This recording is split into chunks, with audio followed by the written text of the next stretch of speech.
Democrats don't speak for me. Speak for me, speak for me. Republicans can't speak for me. Speak for me, speak for me. A bitch ass nigga can't speak for me. Speak for me, speak for me. You coon ass niggas can't speak for me. Speak for me, speak for me.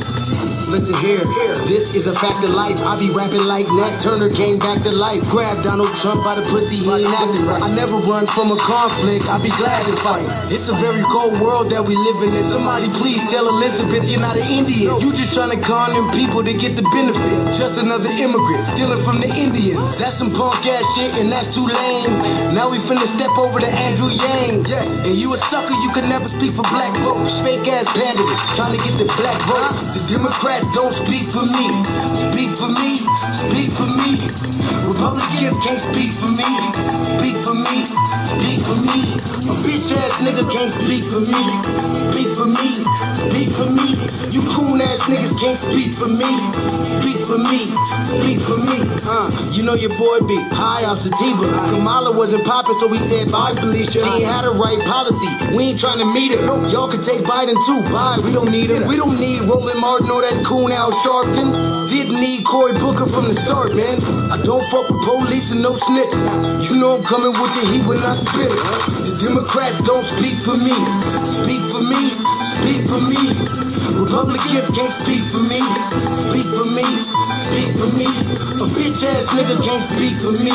Speak for me, speak for me. You coon ass niggas can't speak for me. Speak for me, speak for me. If you ever go to court and this is your luck, try not to get fucked by Benjamin Crump. I know it's hard. You and all go is hard. But who the fuck is Amy Cloak? Put her picture up on the bullseye and start throwing darts. People cut our organs out our bodies, that's a stolen heart. They can't save us from the flood like Noah's Ark. Black lives always matter, we finna go for ours. So then we savages, we don't need to pot the piss. Mike Bloomberg can suck dick with that stop and frisk. You ain't speaking for us, we don't know you. Bernie Sanders, they get your funky ass on too. The Democrats don't speak for me. Speak for me, speak for me. Republicans can't speak for me. Speak for me, speak for me. A bitch ass nigga can't speak for me. Speak for me, speak for me. You coon ass niggas can't speak for me. Speak for me, speak for me.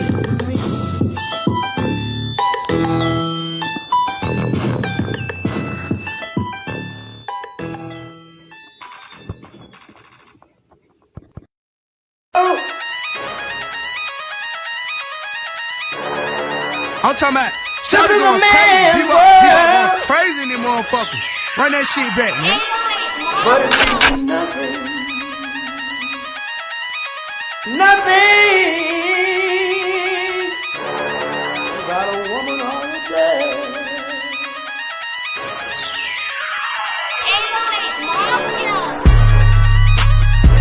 Man made the car.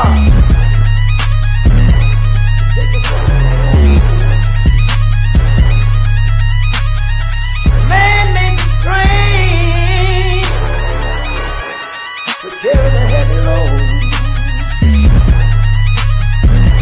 Man made the electrolyte to take us out of the dark. Man made the boat for the water like the 7-millimeter. Man thinks about a little bit of baby girl and a baby boy. Make them happy because man make them dark. But after man make everything we can, do you know that man makes money?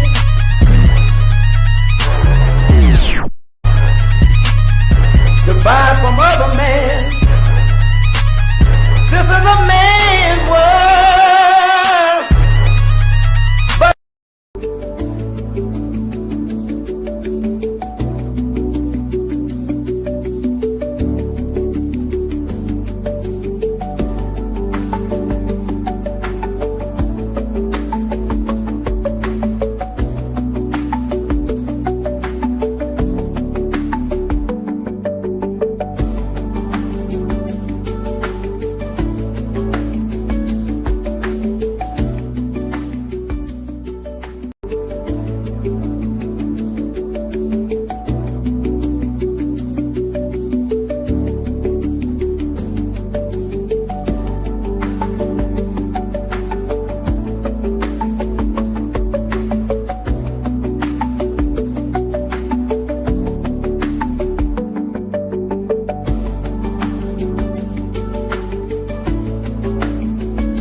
Greetings, y'all. Greetings, Black family. Thank y'all for tuning in to another episode of the Frontline Black News. I'm your host, Che Nkrumah. We're joined with our other host, Lady Che, and our West Coast correspondent, Shabaka Sankori. Shabaka's Black Experience Enhanced, which I'm the co-host and co-executive producer of. And on this season 5, episode 14, part 1 of the Frontline Black News, we'll be discussing several topics. The first topic is, of course, some tangibles. We're going to continue to demand something tangible for our vote. From now all the way up to 2100. Young guy. This is like this. Okay, Brother Che, you said what season this was? I got episode 14. And what season is the show? Season 5. Okay. All right. Because I'm starting to keep a log, of what we're doing right here, because we're trying to boss this stuff up in a professional way. And yes. Please continue. And then we got Birthright citizenship is over after Supreme Court rules of Trump. Yeah. Then Trump's Birthright bombshell. Then we got Latino cops harass FBAs, but still want us to march for them. Right. Latinos name FBAs with Vicente Guerrero's name, but won't tell you how they betrayed him. Then they got President Trump says the 14th Amendment was for FBAs.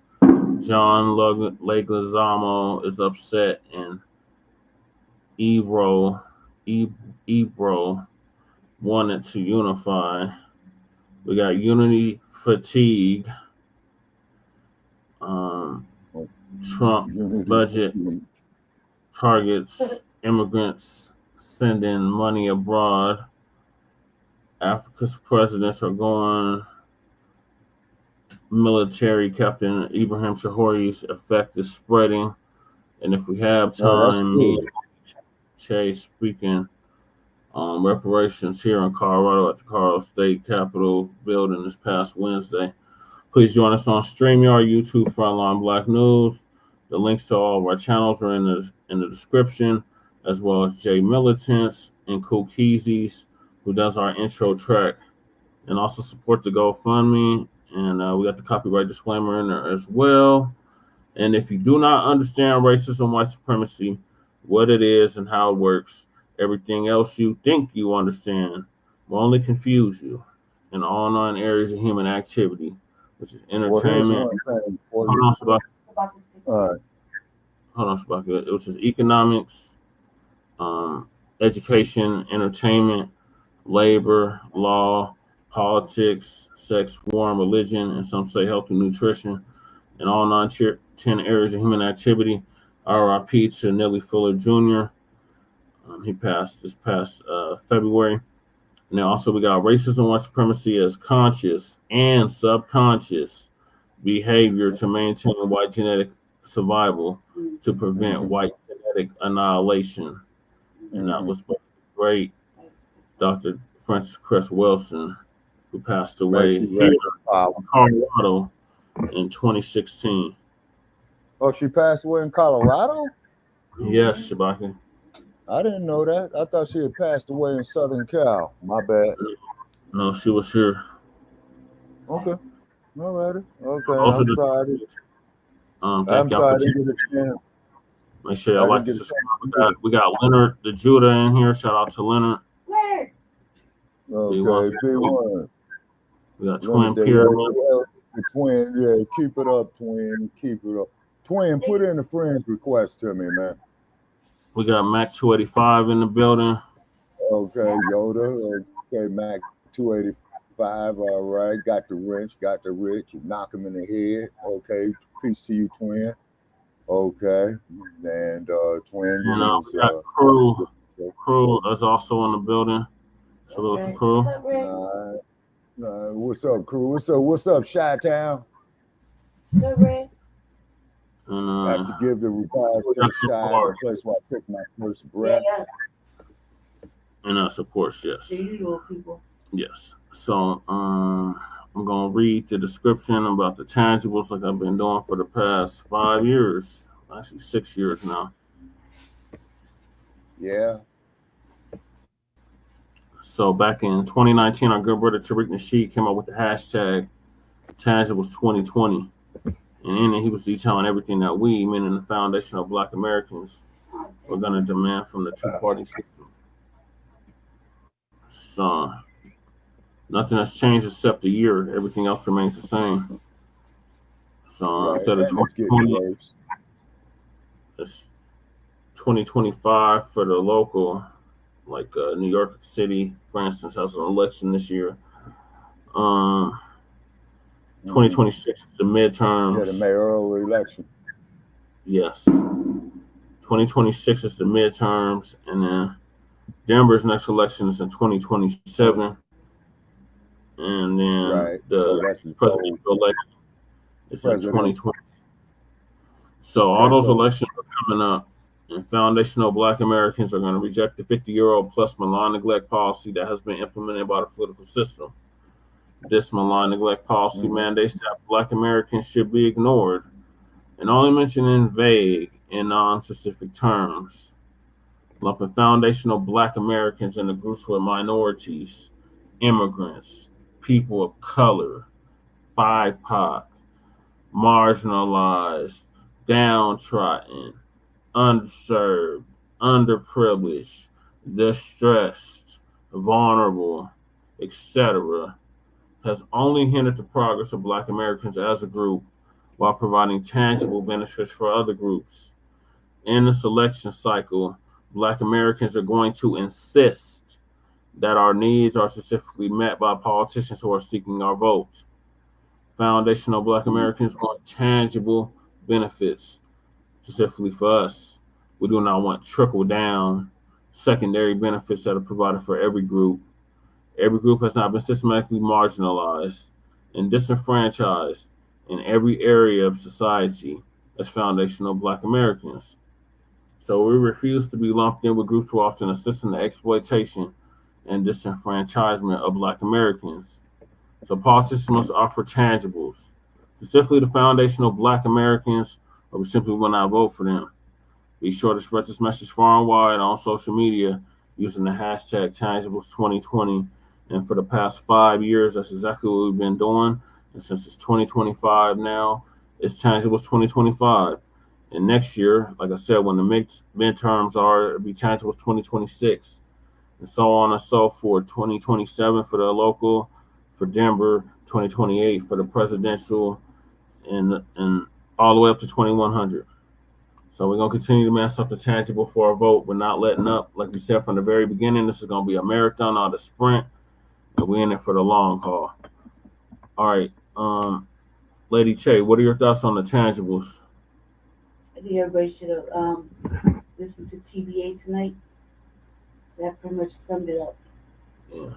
I mean, we can't, the whole two-party system is collapsing right in front of us, so can't really expect much from that except what we can provide for ourselves.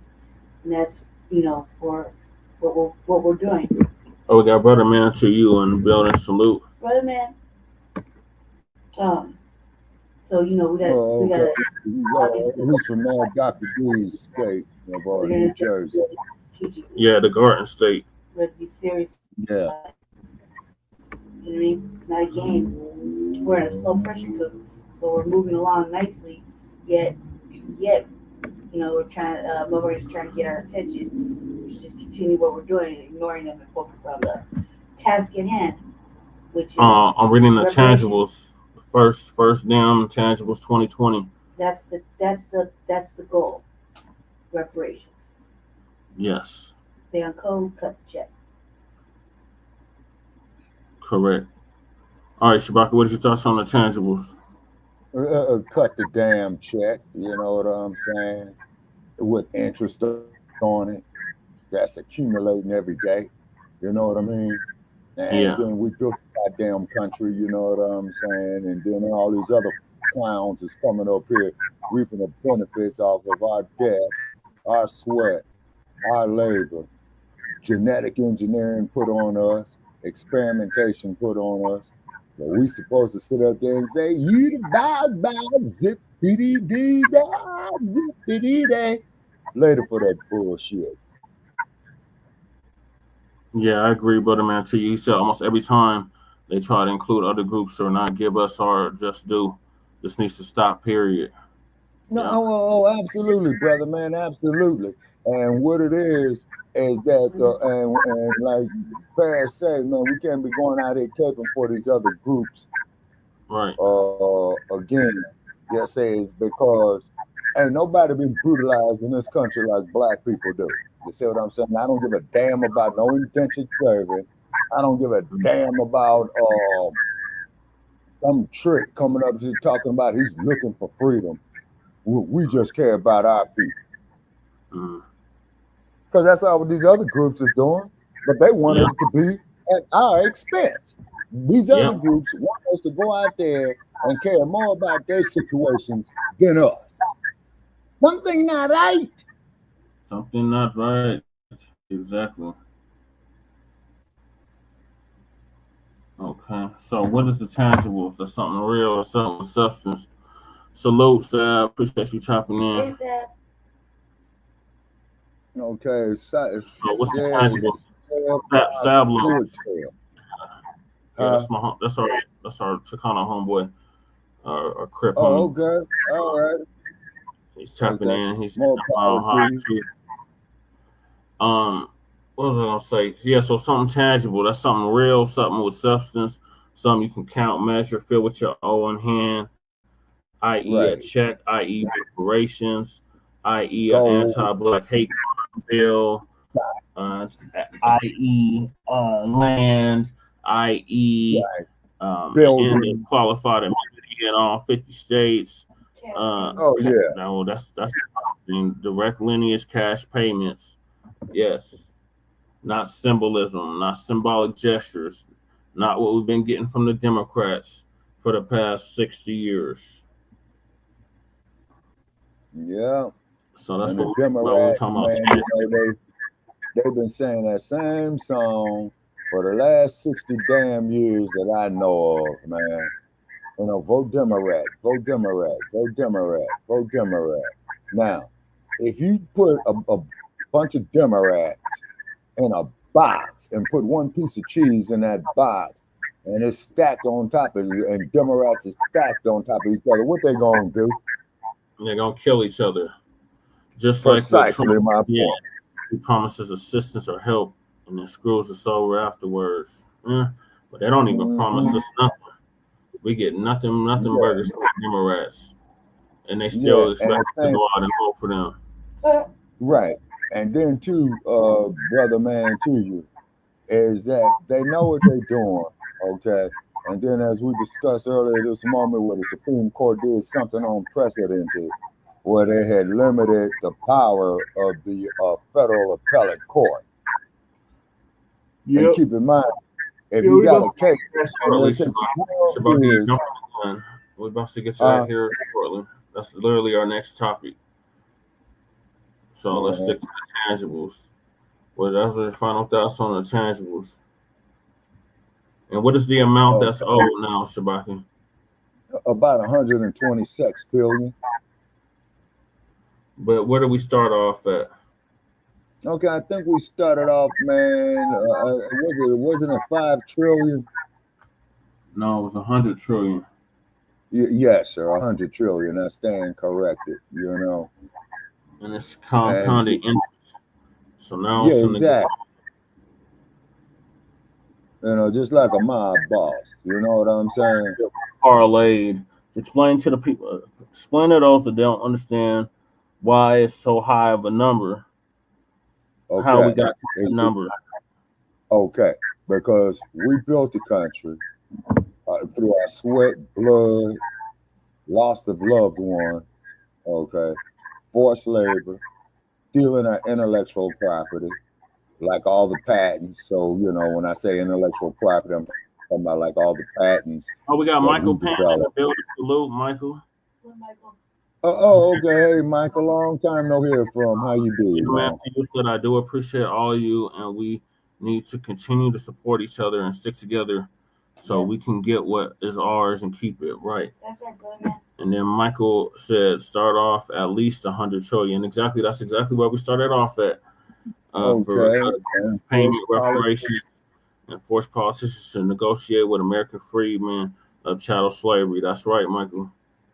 Okay, and then also too is that we need to start turning our backs. Hey, okay, I'm hanging in there, Michael. It's a pleasant 90 degrees out here this evening in Las Vegas at 9:23 p.m.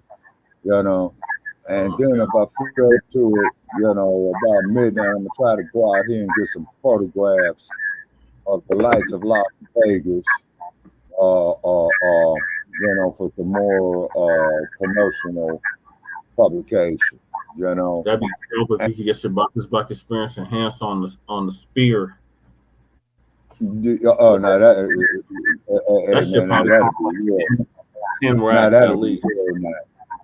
What? Okay, now you know what the cold part is about that spear. In Las Vegas. Yeah, the cold part about that spear, man, is that you cannot get a bona fide parking place over there. Yeah. So it's kind of like what you have to do, like on Fremont Street. You got to park a million miles away, then you got to walk to it. You know. Mm-hmm. That you know, happened to me one night, and I remember, man, that they didn't even charge you for parking, man. But man, are they making a killing off the parking out here? They quick to impound your so car. That money was parlayed. Getting back to the reparations, the money was parlayed for generations after generation. Yes, sir. And then keep in mind that the slave made up the gross national product for how many years, Shabaka? Okay, let's see here, man. It's been at least a couple of centuries, going on close to 300 years. Because, wait a minute, hold it, whoa, wait a minute. 1629, 2029. That's almost 16. Yeah, that's almost 400 years. I should go back even further than that. 1526. Okay. That's when the first cargo of African slaves over here. Okay, yeah. And then, of course, you had the conquistadors, okay, because down there in Florida, you had Ponce de Leon, and then out here in the West, there you had old boy Cortez out here. Mm-hmm. Yeah. So, Michael, they just conversating themselves in the chat. All right. So that all that money's been parlayed and compounded interest for centuries. So this is how we ended up at the 100 trillion, and since then it's been compounding interest. So this is how we ended up at the gazillion. We'll be at 100. We're in the gazillions now, but the ultimate number is 6 trillion. But that number is crazy as hell. Like that's a trillion with like to the 12th power or some shit. Yeah, exactly. Because you got to look at it, all the cases these kangaroo courts threw out and refused to hear. You see what I'm saying? Someone from the Black Caucus, nice, contacted me after waiting for 2 months to get reparations going. Okay, well, keep us posted, Michael, how that interaction Right. That's tight, Michael. Yeah. Better man to you. I've been busy contacting elected officials to get reparations going. Yeah, he has, better man to you. He's been doing a lot of work down in Virginia and Maryland. He's been helping. Okay. Good job. Let me know. Okay, I hope it's possible. Yes. I'm encouraged. All right, y'all. So is that your final thoughts on the tangible, Shabaki? Yeah, yes, sir. Okay. So moving along, birthright citizenship has been ended. That means no more anchor babies. You say, what's an anchor baby? It's somebody that legally crosses the border, drops a baby, so that baby can have American citizenship. Yeah. I don't know if everybody does, but just in case they didn't know. That's the same people who know that, right? For the most part, they all yes. know what an anchor baby is. Yeah. Okay. So yeah, no more anchor babies. don't know how they're going to prevent that. Oh my God. They have the courts on their side. Yeah, because anybody can come in here not knowing they're knocked up and then back down. No, they know they're knocked up. That's, Yeah, that's a misnomer. Like, you have to acknowledge it. That's a misnomer. They know that they're not. That's what coming over here. So I'm knocked up. I'm not telling nobody nothing. okay, and then when that baby drops, that's baby gonna have citizenship. Right. Up until now. Really prevent it. You mean? Mm-hmm. Like no birthright citizenship. How can you really prevent it? If a motherfucker knocked up right now and they're illegally here. That baby. Well, what they need to do on that there, Lady K. If a baby's born here, a birth certificate, yes or no? If it's a U.S. citizen, yes. If it's born here, right? Like say, shit just happened today, right? So here's a hypothetical question. Hypothetical question. If a baby, like, so the shit happens, right? Yesterday, whatever, right? Friday, whatever. And a bitch is knocked up. In about 4 months, she drops the shitlet at the hospital. Does the hospital give her a birth certificate? Or she say, yeah, your kid's name is Juan and here's a bracelet, get the fuck up out of here. No, Lady K, the parents will fill out the I would say no. They're not a citizen, then no. No, but they gotta get a birth If the certificate. parents not a regardless. citizen, no. So what are you gonna write on the birth certificate? You're not gonna get a birth certificate. You gotta get a birth certificate. No, they're gonna You gotta get a certificate of live They're birth gonna at get a least. certificate of live birth. They're not gonna get a birth certificate. Okay, They don't so what are you issue gonna birth write? certificates. Anchor baby on it? Yeah. Come on now. Mexican national on it. Right. Parents are Mexican nationals. They're not U.S. citizens. If it's born in the city, in the States, right? You get a certificate of live birth for the state you're born in, right? Where are they gonna fit the wording for parents are Mexican nationals and you're an anchor baby? It's gonna be on there. There's room. Brown. There's room. There's room. There's room for your parents on there. Yes, for your parents, right? Your ethnicity, right? Or race, or whatever. Yep, race and The doctor ethnicity. who gave life to you, mother and father. What are they gonna put? And your parents are illegal, and you, sir, brand new baby, anchor baby. Are illegal too. Yeah. Brown skin, anchor baby. Yes, to answer your question, That's crazy shit. that's what it is. All right, so TD Media Group is gonna give us an update on How this. they work this out. I mean, it's. I'm glad that it happened, but I can't wait to find out how they do the logistics of it all. This is the opposite of Biden. Biden would take a half a question and he'd leave without answering it.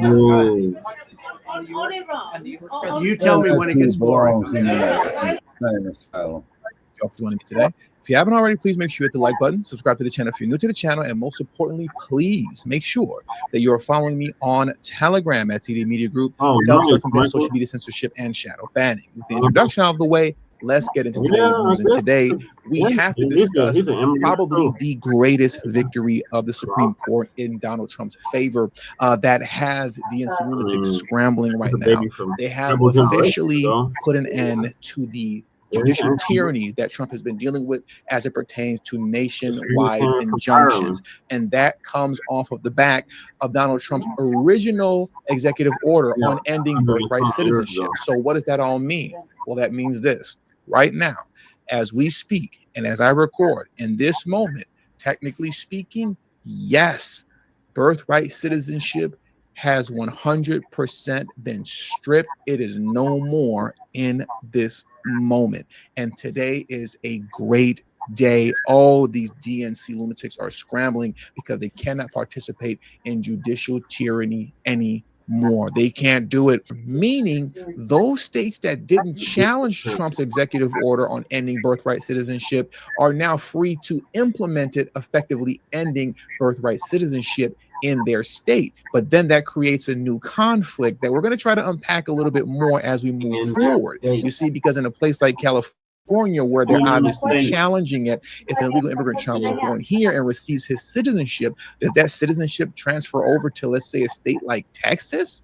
Or is his Yes, citizenship because not recognized if he goes over to Texas? Like I It said, will we'll try to transfer over unpack that to a little a bit state more. like That's Texas. something that everybody's trying to figure out right now, especially DNC lunatics, because they are scrambling, and I love it. But first, let's look at this quick clip here. Then I want to go through a New York Post article. Then I want to go through a couple of other clips afterwards. But let's go through this right now. I just want to watch this. We could all enjoy this together before I give you a quick summary of how everything really breaks down in terms of what's really going on. Because understand as well, also, the Supreme Court did not rule on the merits, right, of birthright citizenship, meaning whether or not it's constitutional. Technically, it is still in the Constitution as we speak also. So that's not what they judged in this moment. They just stated that the Supreme Court or these federal courts, right, that rule with nationwide injunctions can't do what they're doing to stand in the way of Trump, right? But we're going to get into the details of that shortly. Let's just have a good laugh at the expense of MSNBC because boy, oh boy, they are big mad. Big mad. Let's jump into this video next. I just want to note the Democratic appointees' strong dissents in this case. Justice Ketanji Brown Jackson calls the court's decision an existential threat to the rule of law. Justice Sotomayor's dissent says no right is safe in the new legal regime the court creates. She calls the court complicit in a grave attack on our system of law. The reality is the Supreme Court's Republican justices took away lower courts' single powerful tool, the most powerful tool for reining in the Trump administration and holding them accountable to the law. Cry harder, cry harder. She's literally upset, and she's explaining to us right now that they are so mad that the Supreme Court took away the ability of DNC activist judges to engage in judicial tyranny. Once again, as I've stated so many times, the people that were hollering the most about saving democracy, protecting democracy, oh my God, Trump is going to be tyrannical this entire time. They were talking about themselves, ladies and gentlemen, and the tears are flowing. The tears are flowing. Now let's get into like kind of the specifics of what actually happened today, right? And then we're going to go through a couple of other video clips because things could get a little confusing. Wait a minute, there's a victory. Technically, yes, birthright citizenship is over with, but it's still in the Constitution. They didn't rule the merits of it. What's really going on, TV? Okay, well, let me help you with this understanding, right? So let's come over here first. Let me move this video off the screen. We're going to come into this article. So Trump's major win in birthright citizenship case as Supreme Court curbs nationwide injunctions. So what does that mean? Well, here's what this means, right? And I strongly suggest you guys to start doing this as well. Remember when people used to say Google is your friend? Well, ladies and gentlemen, AI is your friend. Okay, and I'm gonna start doing this more often after I read these articles, and just have the AI, run me a quick summary breakdown so that we can really be more succinct with understanding what's actually happening. Yes, AI is your friend.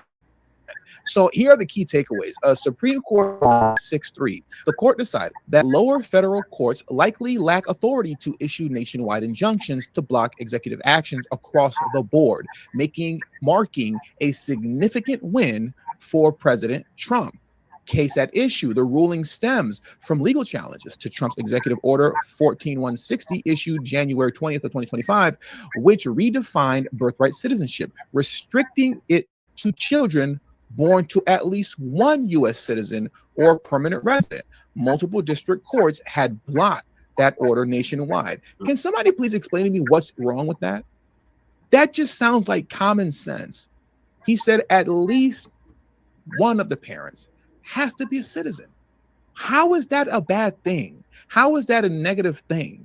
Right? This is not supposed to be a get out of jail free pass for those who are illegal and they have children together in this country. When the man and the woman are illegal, they give birth to a child in this country, but the child gets to be a citizenship. And then they want to use that as a get out of jail free pass and say, oh my God, you can't deport me because it's family separation. No. This was never meant to be a get out of jail free pass. Right? That's not what that was for. And I believe that Trump is being very fair when he's saying at least one parent has to be a citizen. Come on, man, at least one, right? Remember when Joe Biden used to say that? Come on, man. Come on, man. At least one parent has to be a citizen, right? And then you have what's called, I believe it's called birther tourism. Many of you have heard of this. It's something that I've actually heard about for a long time, where it's not just illegal immigrants that partake in this, right? Those who come here legally, literally from all over the world, they will literally come to America just to have their child born here and become an American citizen, and then they'll take their child back to China or whatever country that they came from, right? That's what they'll do. So once again, that puts an end to all of this. How can anyone in their right mind think and feel that that's okay? Right. For people of other nations? And this is, once again, we're not talking about illegal immigrants anymore. We're just talking about those who come here legally. So you have a family who comes here legally, and you're just allowed to give birth here, and your child just becomes a citizen, and then you fly back off to Iran, right? You fly back off to wherever you came from. Excuse me? How is that right? It's not. It's just common sense. Now let's carry on. Where was I at? Scope of decision. The Supreme Court did not rule on whether or not the order itself is constitutional or not. Instead, it limited judicial reach, saying courts should only enjoin government actions for specific plaintiffs, not universally. Majority opinion authored by Justice Amy Coney Barrett. The opinion emphasized that legal relief must adhere to who has standing. Nationwide injunctions, she noted, have no grounding in the Judiciary Act of 1789. Dissenting views. Liberal Justice Sonia Sotomayor and Ketanji Brown Jackson. Who cares what they think? Let's move on. I really don't care what they have to say, because we all know it's foolishness. We don't have to read what Sonia Sotomayor and Ketanji Brown Jackson, women who don't know what a woman is, have to say. If you can't tell me what a woman is, I'm not really interested in anything else that you're talking about, if I can be completely frank. But in a nutshell, yes, currently as it stands, as we speak, birthright citizenship is over. So we have right now our DNC lunatics all across blue states breaking their neck right now, making phone calls, filing paperwork, and just bending over backwards in order to make sure that they can still maintain birthright citizenship in their specific state. But then here's where the confusion begins to lie. The same way that I can buy a certain type of firearm in Texas, right? I can purchase a certain type of firearm in Texas, completely legal, got my permit, so on and so forth. I can have that there, but I can't cross over state lines in California with it, because that same firearm is not legal in California, right? And that permit doesn't transfer to California. Yep. So now with that being said, if you're born in California, because we're ran by DNC lunatics, so birthright citizenship still stands here. They filed the necessary paperwork and did whatever lawsuits they have to do to make sure it stands here. Does the citizenship of that child transfer over to Texas? Or are you just restricted here as it pertains to being a citizen in California? Very interesting. I don't know how this is all going to work out. So while Democrats are currently scrambling, trying to figure things out, shuffling through paperwork, making their phone calls, trying to file lawsuits, so on and so forth, to see what they can do to stop things, slow it down, make sure that it's legal, at least in blue states, it appears that there's going to be a little confusion in the early stages of how all this actually works, right? And that's what they're going to discuss here in this MSNBC video that I'm going to play next. So let's enjoy some tears. There's going to be a little bit more tears in this video too, as we listen to their confusion and frustration. So let's get into this MSNBC video now. It's not. The last gun permit they issued was in 1960. Yeah, I'm going to bring in Lisa Rubin. You just pulled it up. What are we learning? We're learning today that the court, by a 6-3 majority, Anna, has decided to stay the injunctions partially. They're saying that they will grant the government's application for stays, but only to the extent that the injunctions are broader than necessary to provide complete relief to each plaintiff with standing to sue. And let me go back a second, zoom out for a second if I can. One of the questions here was, if the court was going to stay these injunctions, how were they going to do it? Were they going to say that each injunction could only apply in the district where it was entered? In 2 cases here, those districts were actually statewide, the District of New Jersey, the District of Massachusetts. But the other question was, or could you limit it to just the plaintiffs in these particular cases? Remember that 2 of these 3 cases are brought by states. So how this changes that result, what does it mean then when the individual plaintiffs who have standing to sue are states? Does that mean that we're going to get sort of a patchwork result, as one of the attorneys general, Matt Platkin of New Jersey, described to me in an interview earlier this year? Does that mean that citizenship could be conferred solely by an accident of birth? And he described to me a situation where a citizen or a resident of his state gives birth over a state line in Pennsylvania, for example. What happens if a New Jersey resident gives birth in Pennsylvania? New Jersey is a plaintiff to these cases. Pennsylvania is not. If the child to 2 undocumented immigrants is born in Pennsylvania, what is the result with respect to that person's citizenship? These are a bunch of questions that are now going to result. But at the very least, we are going to see a circumstance where the president's executive order curtailing birthright citizenship is going to effectively be allowed to be implemented in certain states, but not in others. So that's where the confusion's gonna kind of start to lie, and we're gonna have to figure these things out, right?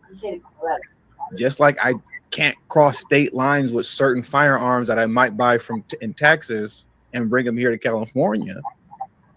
Does your citizenship, are you able to cross state lines with that? Can you take that from California to Arizona and your citizenship is still honored? Or, will ICE be waiting for you once you cross state lines? I don't know. We'll have to wait and see how this all plays out.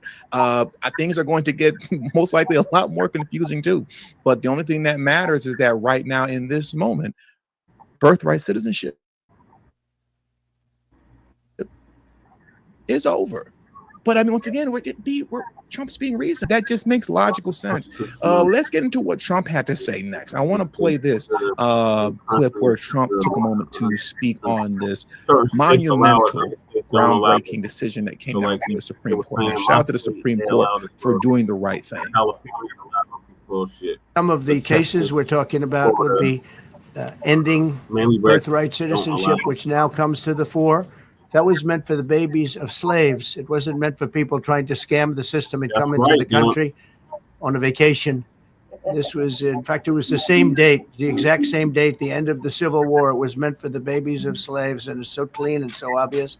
But this lets us go there and finally win that case, because hundreds of thousands of people are pouring into our country under birthright citizenship, and it wasn't meant for that reason. It was meant for the babies of slaves.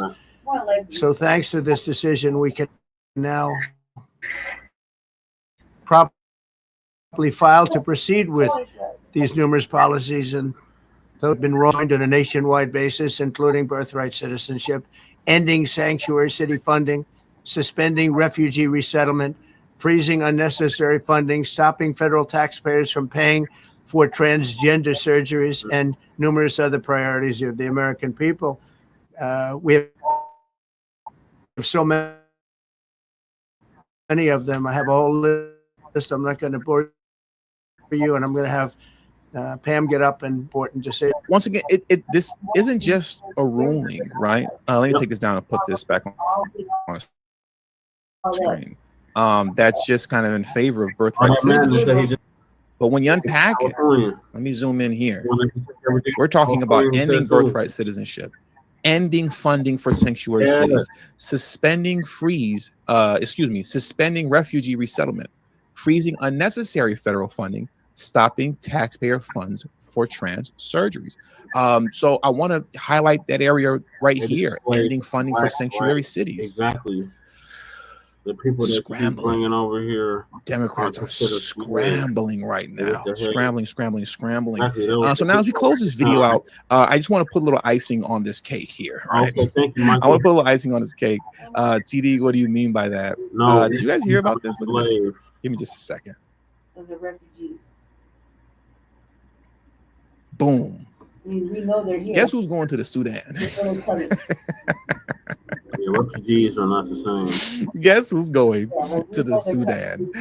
Federal prosecutors tell a judge they will deport Kilmar Abrigo Garcia to a third country after detention. Okay. Oh, God. I guess you can't go back to El Salvador. I guess we can't send you over there. Send his ass to the Sudan. You definitely can't send him to the Sudan is ready and willing to take to it. We're not going to go too deep into this, man. But look, federal prosecutors on Thursday told the judge that the Trump administration will begin removal proceedings against Kilmar Abrigo Garcia to deport him, to deport him a country other than his native El Salvador if he is released from a Tennessee jail. So currently, right now, he's in Tennessee jail. You know, if he's released from Tennessee jail, we're going to snatch him up immediately. And off to the Sudan you go, my friend. Okay. Either way this works out, either way this goes, either you're gonna spend a significant amount of time in jail when you get found guilty, because I believe that he will get found guilty on those, I believe, it's trafficking charges. And you're never going to step foot or walk around on American soil again. If you're gonna walk around on any soil, it might not be American soil, might not be El Salvadorian soil, but it'll most likely be Sudanese soil. Okay, and with all that being said, that does it for today's news. Shout out to the Sudan. Thank you guys for joining me today. Please hit the like button on your way out. Subscribe to the channel if you're new to the channel. Share this video. We already covered that. If the country don't want you, if your home country don't want you back, then you're going to Sudan. Yeah, Sudan would be the right place for him. It's warlike like hell, particularly the South Sudan. Oh man, he's too soft to make it there. Gonna make it his own country right here. He won't make it in the Sudan, Lady Che. Do you know how hot the Sudan gets? 100 and something degrees. They couldn't hang over there. He's not gonna be able to hang over there. Oh man, they're making it hard for his ass. He's going to prison, or he's just going over there, like drop you off in the middle of the Sudan, like, hey, kick it over here with the Sudanese. Good luck. It's cold, cruel world out there. Bye. Or you go to prison. How does that work? Does the Sudan have prison for these people? I guess. I don't know. I just know that he said if they're not going to take you in your home country, that you're going to Sudan. Yeah. But I feel like he's just there. They won't stay too long in the Sudan. And look out there, cold cruel world. These are killers. No. The reason why they're not going to stay too long in the Sudan is because the Sudanese are not going to allow it. Right. They'll say, like man, right in the keep your middle, ass right in the middle of the Sudan, go, but you ain't from here. Yeah. We got us a slave. That's what I was saying. Oh man, they shipped us a slave. What do we do to earn this? Get to work. And I guess he had to find another country to go to. Sudan don't want him, and he has to go to another country. Yeah. Why you do what? That motherfucker can go to hell for all I care, man. But the Sudan ain't gonna happen. I know that for a fact. Drop them off. Draw on your gas money next time. Don't want to be asking. Just drop them off somewhere. That's what it sounds like you're going to do anyway. Yeah, if their home country don't want them. Well, okay, so Maduro don't want them. It's not Maduro. Maduro is the president of Venezuela.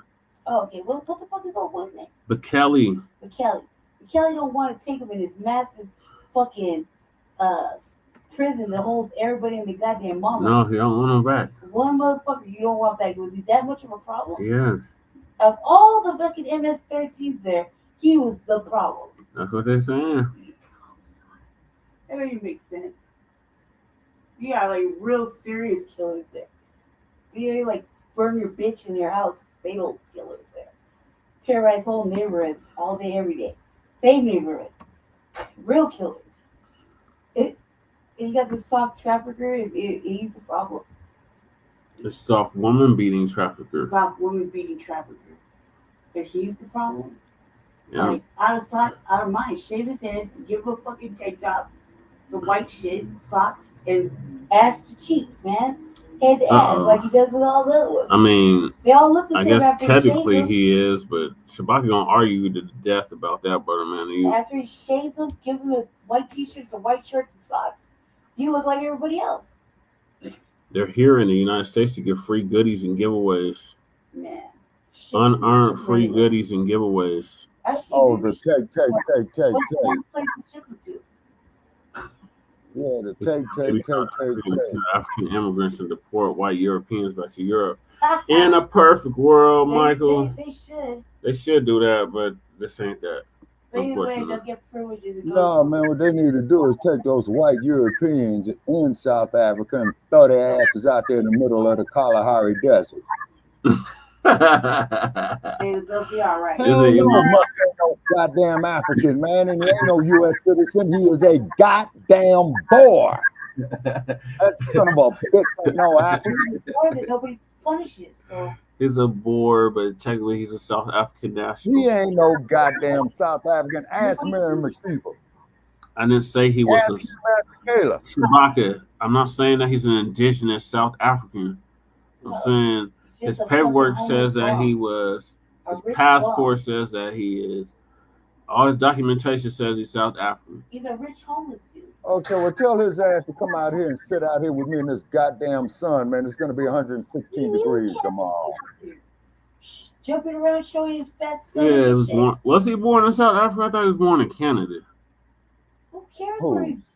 No, I think his daddy was born in Canada, and then his daddy had went to Zambia before he was born under the apartheid regime. So he was born in South Africa. Yeah, under the apartheid regime. So he's a South African national.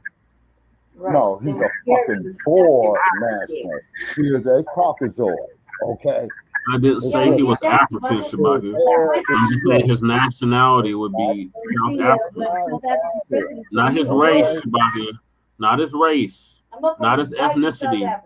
His nationality would be South African. Man, that motherfucker's a Boer, man. He was born in South Africa, though, Shabaka. Boer or not, he was born in South Africa. Was he not? Was he not born in South Africa? He is a Boer. Him being a Boer doesn't negate the fact that he was born in South Africa. Boer. Oh my God, we get that, Shabaka. But he was born in Exania. He is a Boer. As far as I'm concerned, the motherfucker was born in a pile of shit. Okay, that pile of shit was in Exania, Shabaka. He was born in Exania, in a hospital in Exania. Is that correct or not correct? We understand. Where was he born, Shabaka? Where was he born, though, Shabaka? In hell. No, where was he born, Shabaka? He is a Boer. That doesn't answer my question, Shabaka. Where was he born? He is a Boer. He oh is my God, not. Shabaka. I'm not going to do this with you tonight. I'm not going to do this with you tonight, Shabaka. Where was he born? He is a Boer. Can we move on to the next subject, please? Thank you, Michael. Where was he born? Yeah, which is the worst goddamn racist ass city down there, too. That in Johannesburg. Still in Exania, though, Shabaka. He is a fucking Boer. Tell him to that was born in Pretoria, South Africa. Come out here, sit out here with me in this desert. Why don't you go sit out in the Saharan desert? You always talk about sitting out in the desert, but I don't see you in the Kalahari desert. I don't see you in the Sahara desert. I don't see you in none of those deserts over there. I've been in the Death Valley desert. No, you ain't been in no Kalahari desert, and you ain't been in no Sahara desert. So no. So what's your point, man? My point is, you talk all this stuff about Africa, how you so African, but you ain't never set foot in Africa. You wasn't born in Africa. Well, I sure as hell ain't no goddamn American. I'm a descendant of slaves like you. If you're a descendant of slaves, then you're an American, Shabaka. No, I'm not no goddamn American. I'm a diasporic African. It's because of whatever who y'all the fucking Americans that we agree on is the police will not be murdering us. The police then announce your citizenship, Shabaka. Since you're not an American, just announce your citizenship. Claim that you're have no citizenship here. Claim that you're Iranian. You don't have no citizenship in Africa either, Shabaka. You don't have no citizenship here either. Look how they treat you in Colorado. It's called the 14th Amendment. Look how they treat you in Colorado. When you try to do good things for the people, man, look how they treat you. That don't answer my question. When you do good things for people that you do past, look how they treat you. It don't matter how they treat us. It's still our goddamn country. Okay, but look what they did to our we were born here. We were still born here. We weren't born in Exania. We weren't born in a but what does that mean if they still kill us? What does that mean? Why do they kill us? Riddle me that. Why do they kill us? Oh God! You ask me questions, you don't give me time to answer. Then I give you an answer, and you still keep saying the same thing over and over again. Why do they kill us? Doing that. Why did they murder unarmed black people? The Sandra Bland, because they hate us. It's obvious. Castillo. God damn. What's the answer, Lady Train? The answer is. And then not to mention, and not to mention what they did to Amador Diallo. God damn it, Shabaka. We're not talking about Amadillo Diallo. Look, go ahead, Lady Che. Elon Musk was born in. And it was FBAs that was champion for him. I'm out.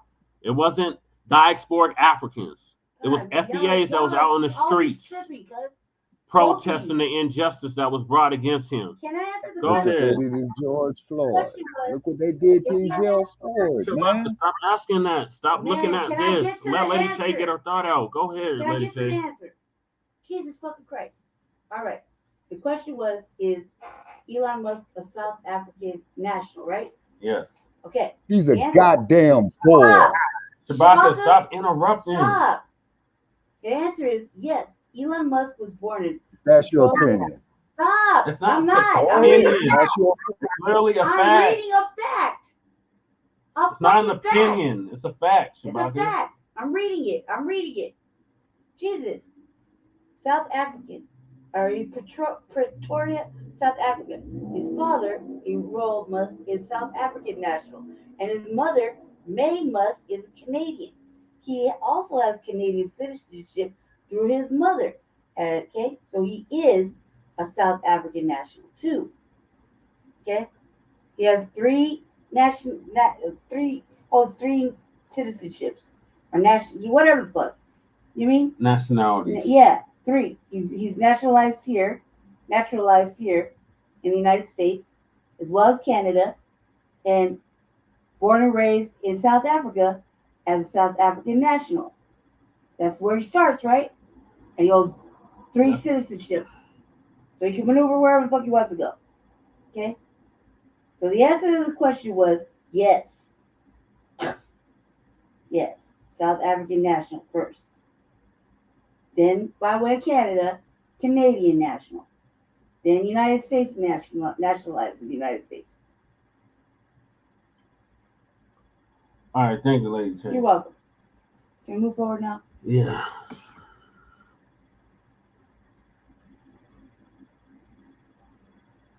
I know we're Americans. No matter how they treat us, we're Americans. Because why do you gotta keep going? It's not me, it's the people in the chat. Then stop it. Stop, everybody. Just let's move on to the next subject. Or else we'll never get to the next subject. Another video to play on this very subject. Contentious.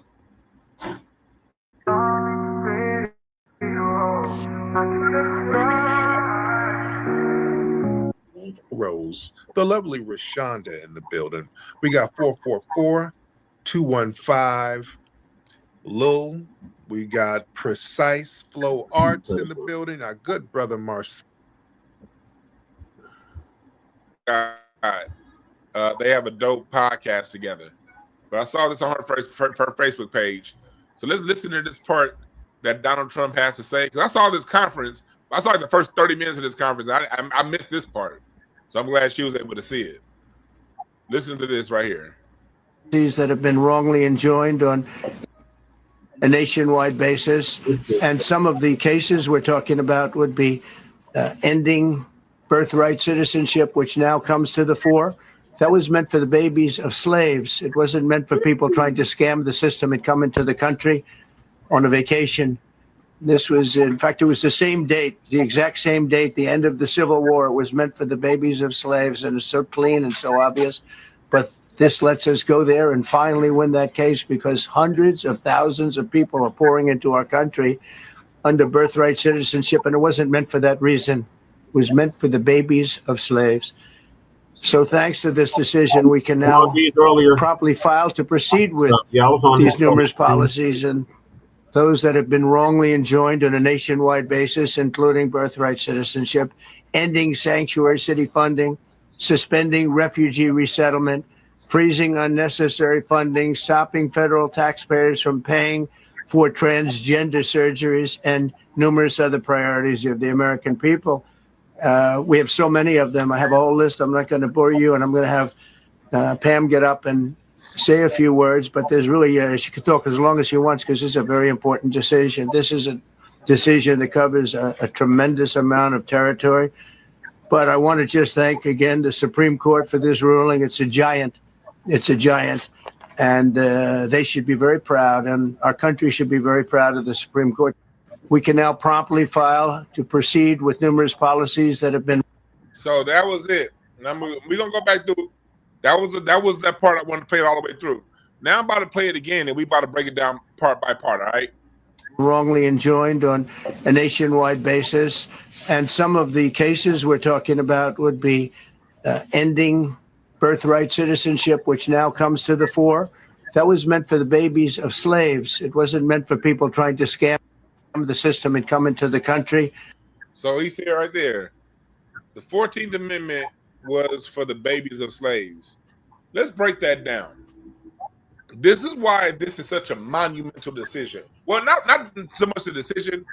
What Donald Trump said right there was monumental, because the game in America, I don't know if y'all been paying attention, has been to act like Black Americans don't exist. Yep.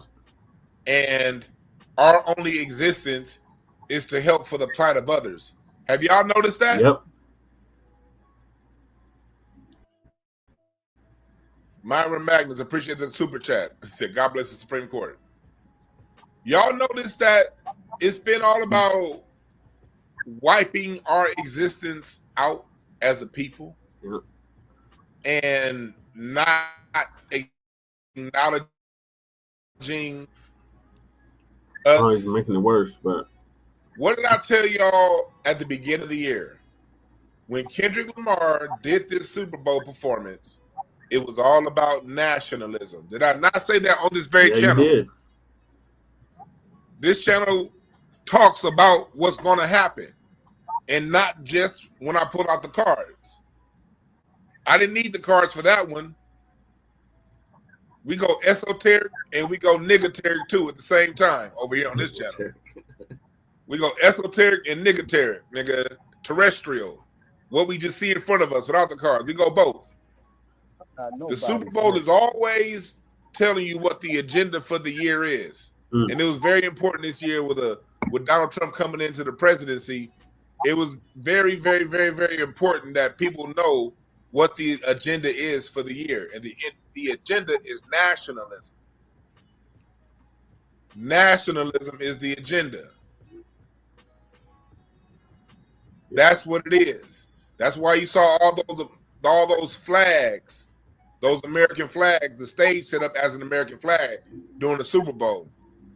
Problem is, it was a lot of you dumb motherfuckers running around saying, they should have had Lil Wayne on instead.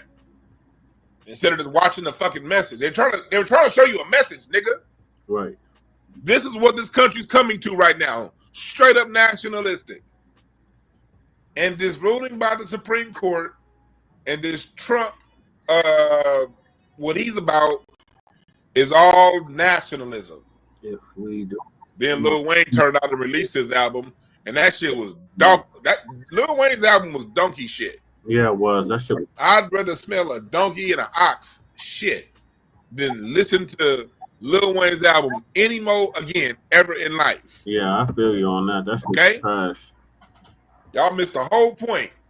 They told you in the Super Bowl where this shit was going. He got to get to that shit, Bucky. So hold your horses. He's about to provide you information on the slaves petition the hypocritical government of the United States to be second. Right here, subhuman lord and shit personnel of the U.S. This is where we are right now in the country. And so Donald Trump did something that liberal and conservative media is generally scared to do: acknowledge black people. Let's go to the next level why this is so important. This is important because you need to see petitions. We need to see the slave ships. How can I say this?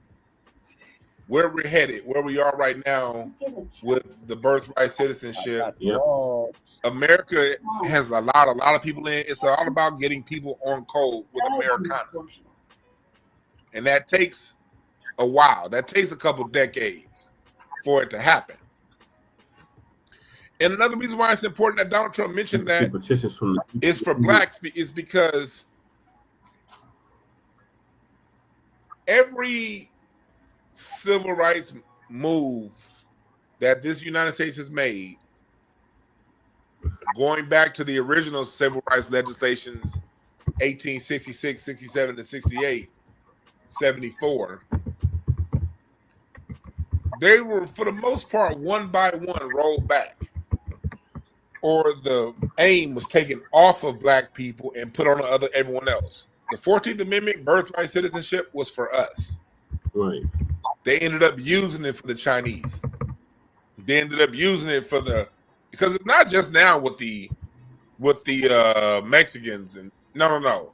This is something that all throughout the early part of the 20th century, the Irish got off on this. Mm-hmm. The Germans.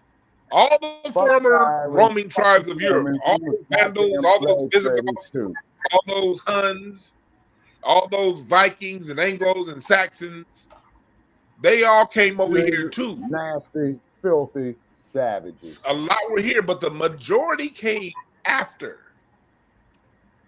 slavery.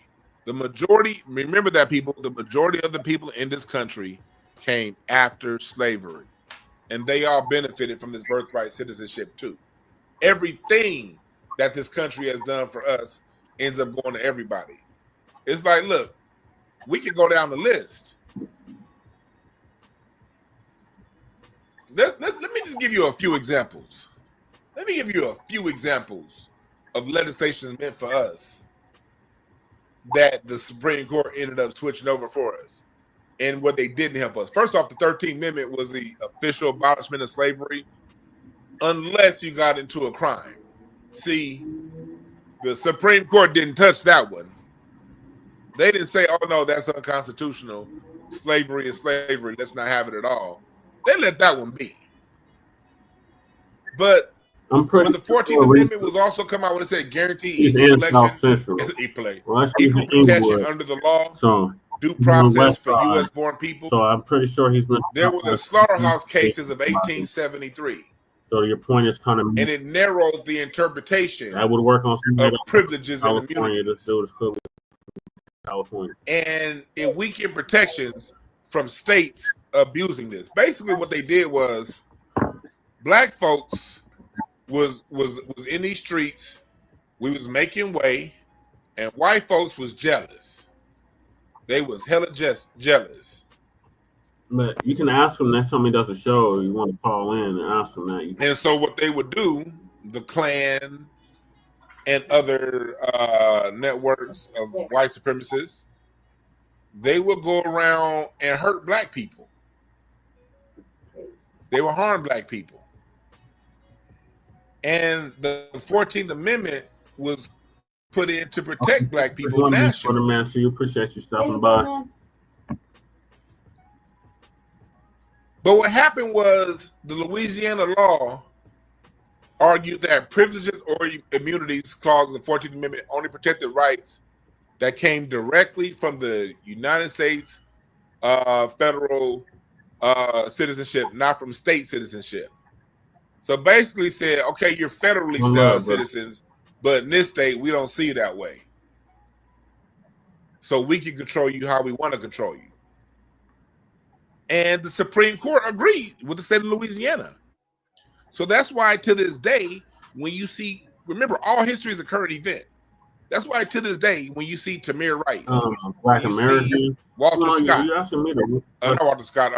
I'm drawing recipes. Walter Scott. I'm thinking about Eric Garner and his other brother with the last name Scott that ran away and got shot in the back in 2016. I forgot his name. Sandra Bland. It was this decision by the Supreme Court that made to where basically, you know, if the state doesn't deem it as a crime, and then we can't, if how you were handled, then the federal, basically the feds can't step in. So you see all throughout history, whenever they pass things, they always minimize it for us. You know, in the 15th Amendment of 1870, you see that it allowed basically black people were allowed to vote. That was true then. Allowed to be put in office. A long time in 1870, there were over 1,500 elected black officials across the United States, both locally, state, and federal. 1,500. Just 5 years removed from slavery. And then the Supreme Court stepped in and was like, yeah, nah. If South Carolina, if Louisiana, if Mississippi, Arkansas, if they get to handle they voting the way we want to get handled. Again, they flipped it on us. It's 11-14. People act like, see, one thing that black people need to get very clear on is the 1960s civil rights legislation was not our first civil rights legislation. That's like the biggest lie of omission that they tell us. When you look at the 1960s civil rights legislations, they were just recapturing rights that we got in the 1860s. Yeah. Most of those things that happened in the 60s civil rights legislation was basically giving us what we got 100 years ago. But what happened was when we got that, answer your question. The United States between 1870 and Woodrow Wilson 1915 rolled back all of those gains we got in Reconstruction. Black people could still work for the government in 1914. Black work environments, federal work environments weren't segregated in 1914. Woodrow Wilson did that in 1915 after we voted for him. The NAACP backed Woodrow bitch-ass Wilson. It was Woodrow Wilson. It was Theodore Roosevelt before him.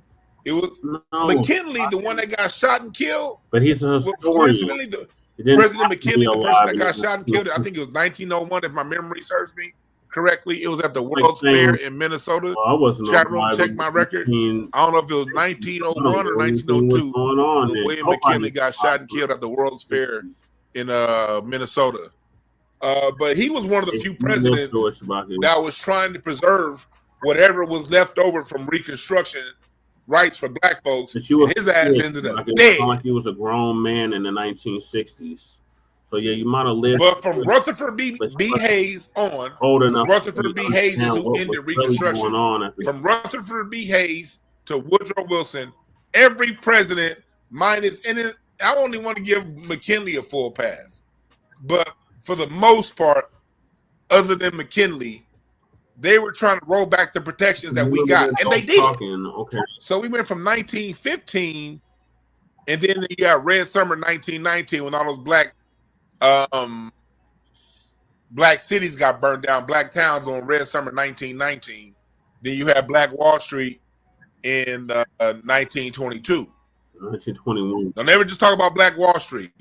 There was a whole Red Summer a couple years before that. Chicago, Milwaukee, St. Louis, Detroit. Yeah, anywhere black people were, it was some burning and a turning going on. About Dr. King. So in the 60s, brought up yet. We started our civil rights movement again in the 20s. We talking about the W.B. Du Bois era, the Real A. Randolph right era, there. the Ida B. Another Wells Kevin. era. We started Soldier. to basically re-get what we got in the 60s, 100 years later. And we're seeing the same thing happen right now. We're basically refighting right now, black folks. We're still trying to get our Freedmen's Bank that we got in 1865. Yeah. And that's what reparations is about. Yeah. We're still trying to get what was guaranteed to us in 1865. Yeah. The 1900s civil rights legislation wasn't nothing new. It was re-getting what we already got. Now, for the first time that I know of in recent history, Trump is acknowledging Black Americans, which is something that he did before, the last time he was president. And he's talking about the open secret that we all understand. These rights were for Black Americans. Right. And that's something that continually goes unacknowledged. Now, next question. Why is it, now that we got that history lesson, why is this important moving forward? It's important moving forward because people, Kamala Harris's family, abused the system. Yep. They come to America, have a child, and then have that child raised somewhere else. Kamala Harris spent high school in Canada. Yeah.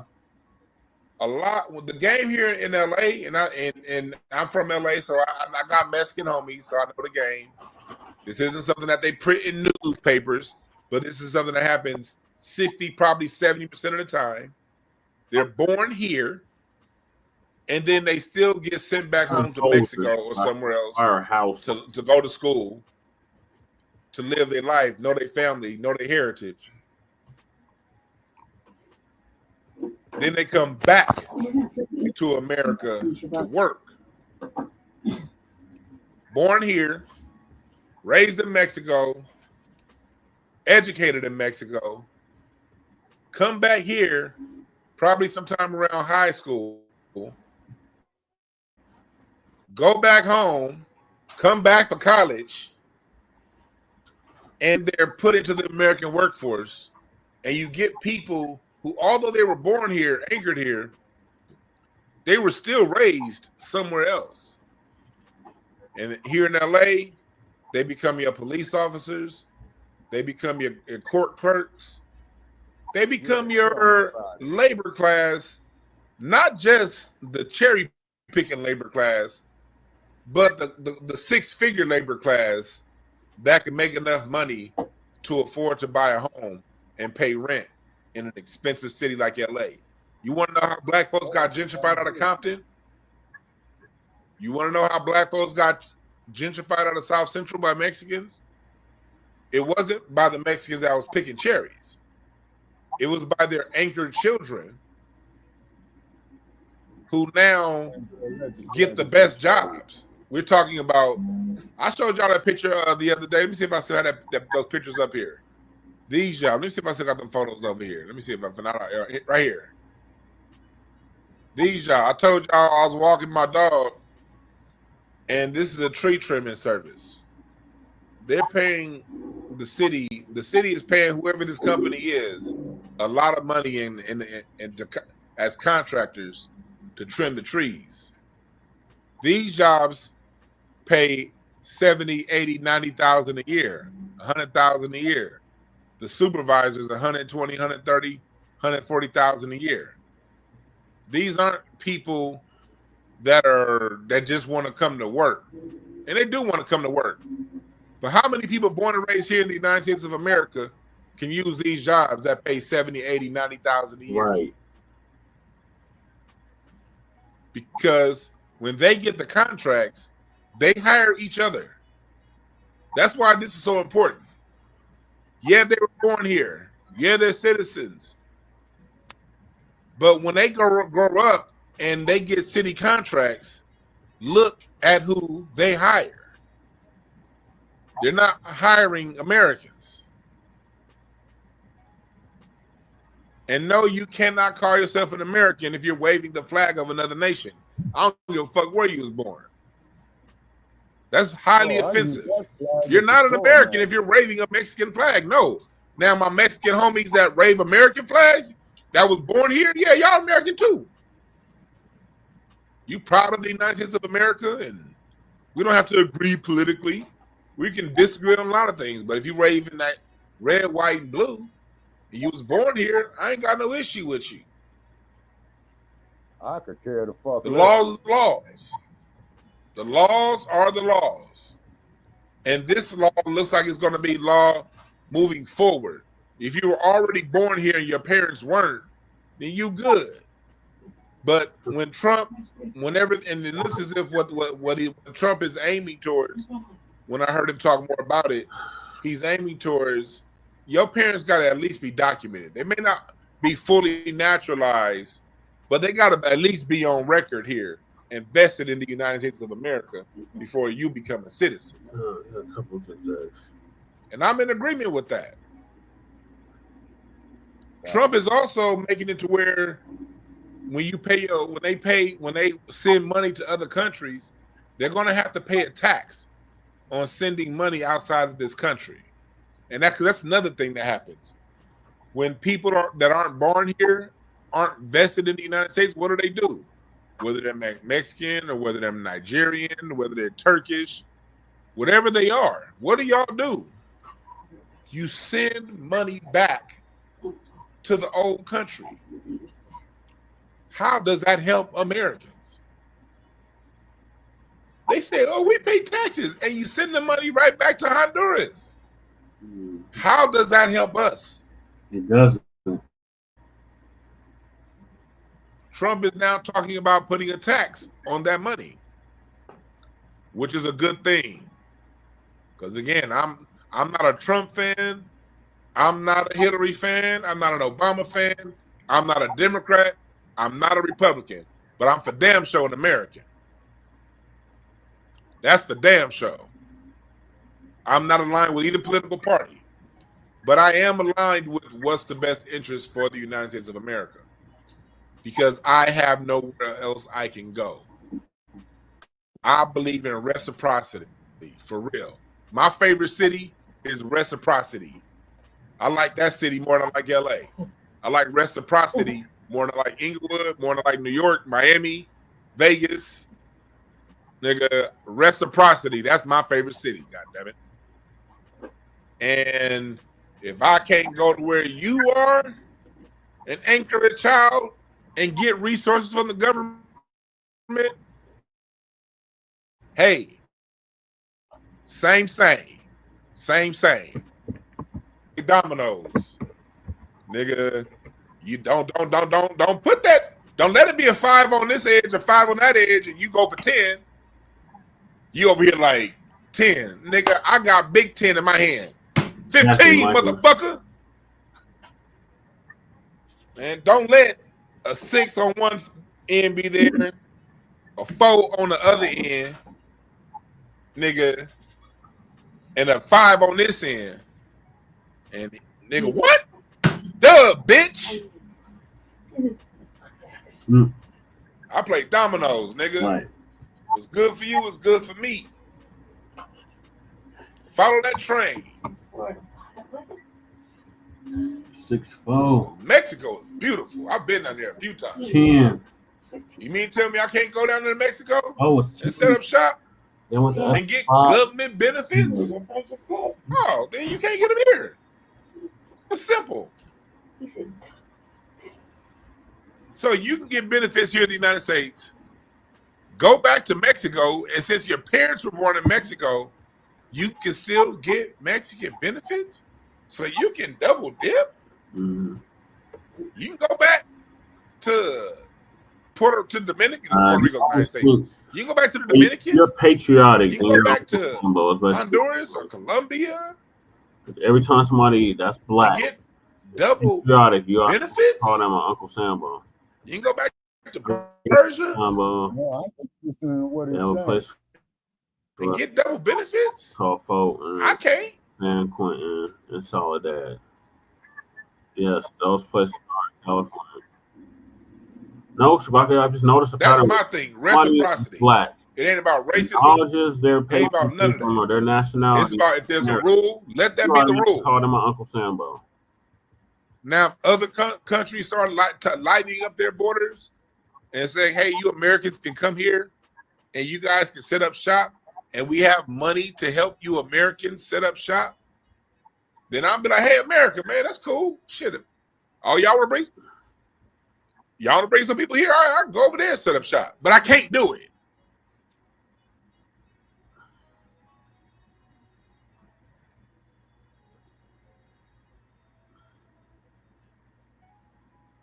Reciprocity is my favorite city on the planet. Yeah. The city of reciprocity. That is my favorite city. Yeah, I like that. 'Cause I ain't racist. I don't believe in denying nobody nothing. Two-way streets.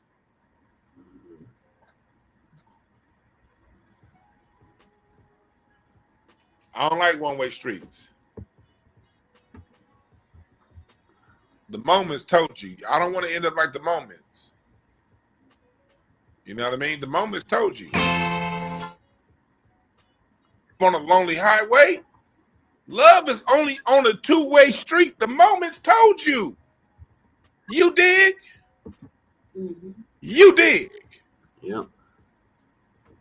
The Moments tried to tell y'all, I found love on a two-way street, but I lost it on a lonely highway.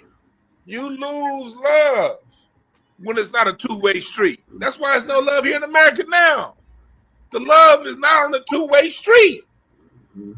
The love is lost because it's on the lonely highway. Love on a two-way street. Love is on a two-way street. And lost it on a lonely highway. We losing love because it's on a lonely highway. One direction. One way. Not to be confused with one way. Because what happened to a lot of my Mexican citizens, all that waving your flag and all that shit, that means you didn't listen to one way. You didn't play your cards right. You did not play your cards right. Yeah.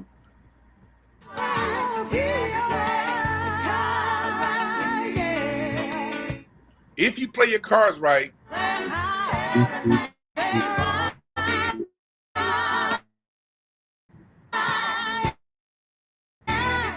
if you played your cards right, everything's what he said. But you can't play the card of the flag of another country in this country and expect people in that country to side with you so you can be an immigrant, be a citizen of this country while you still repping that country. That's you the whole thing, Shabaka. That's what he's saying. You're not playing your cards right. Exactly what he's saying. Listen to me, this is not hate. Yes, Shabaka, that's true. If you're going to play your cards right, at least wave the red, white, and blue. Like them people that came in from the Taliban, all them Taliban refugees back in the day. Them niggas was waving USA, nigga. Don't be the Iron Sheik. That's why they hated the Iron Sheik in wrestling. Don't be the Iron Sheik. Remember, he was the villain in WWF. He was waving the U.S. flags. The villain was the Iron Sheik because he was raising somebody else's flag. The Mountie with the Canadian flag. This is America. Right. Y'all played. Look, I keep telling y'all, Kendrick Lamar's halftime performance told y'all, this is a time of extreme nationalism. This is a time of extreme nationalism.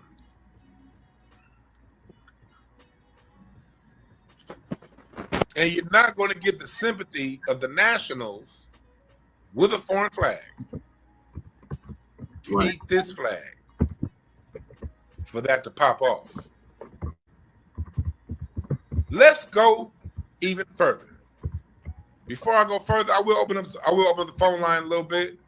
Before I go further, we're only 1 week away, 8 days a week, for the beginning of, we're starting Sunday, July. They weren't considered white back then. They were ethnics. The Irish, the Italians, the Greeks, these were all ethnics. They were not classified as white until they weren't integrated into whiteness until World War II. World War II is when they started being seen as white. But before that, they had too much ethnic in them. So they became citizens based off of birthright citizenship, not because white folks loved them. And they turned around and formed unions, and they kept us out of the police departments, out of the fire, out of construction, and all that stuff. Passport King 77 says, facts, 1866 Civil Rights Act was the first one, right? See, civil rights isn't talked about in the right context. We always hear about civil rights from the context of the 60s. We went through Jim Crow, and we finally got rights in the 1960s. No, we got mostly all the rights we needed by 1870. Tell him to tell. That's a fact, nigga. LA, look it up. I'm pretty sure he's had. And look at what black people did between 1868 and 1877. We had our own towns, our own schools. You act like he's not in LA. Like we had our own life. Churches, our own systems. We invented the whole thing called paramedics in Pittsburgh in the 60s.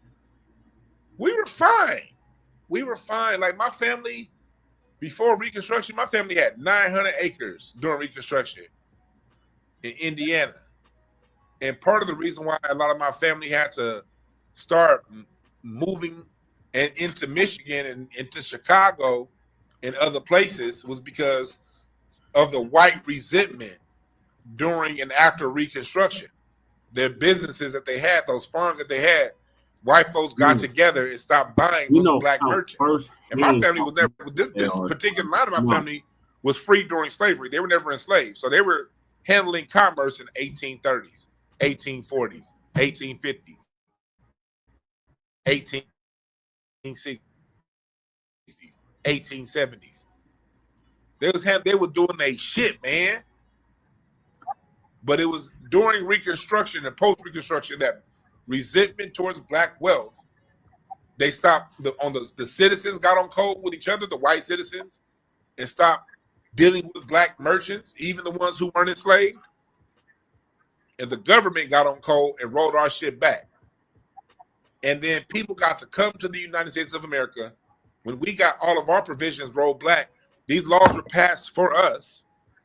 The Supreme Court continually found ways to cut us at our knees and undermine what those effects meant for us while opening the door to how this stuff affected immigrants.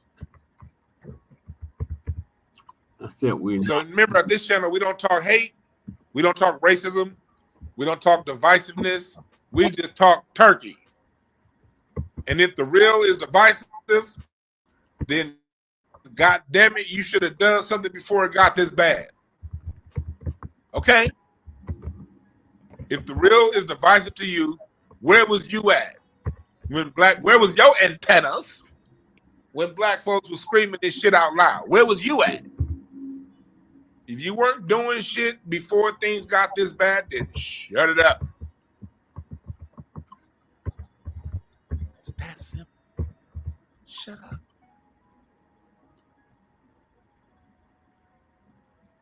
You can't now be part of the Justice League now that's coming your way. I don't want to hear you. Steve Louise said, I just wanted to state how this ruling is a big blow to corporate personhood, which is a corporate. That's a great point. And the drop 5 to say that, that's a great fucking point. I'm glad you said that, Steve Louise. 6812. Thank you for making that comment, because you just hit on another point that I was just getting ready to get to, but thank you for this comment. Most civil rights legislation don't help neither black people nor immigrants. They help corporations to fuck all of us over.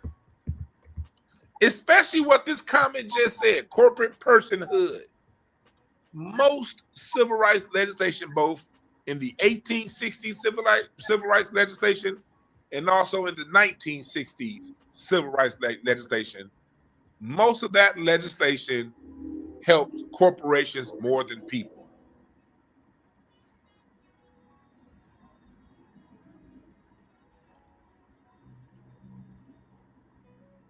And that's the quiet thing that they don't want to talk about. That's how corporations got to be where they are right now, where they get to be treated as citizens, but they don't get punished like citizens.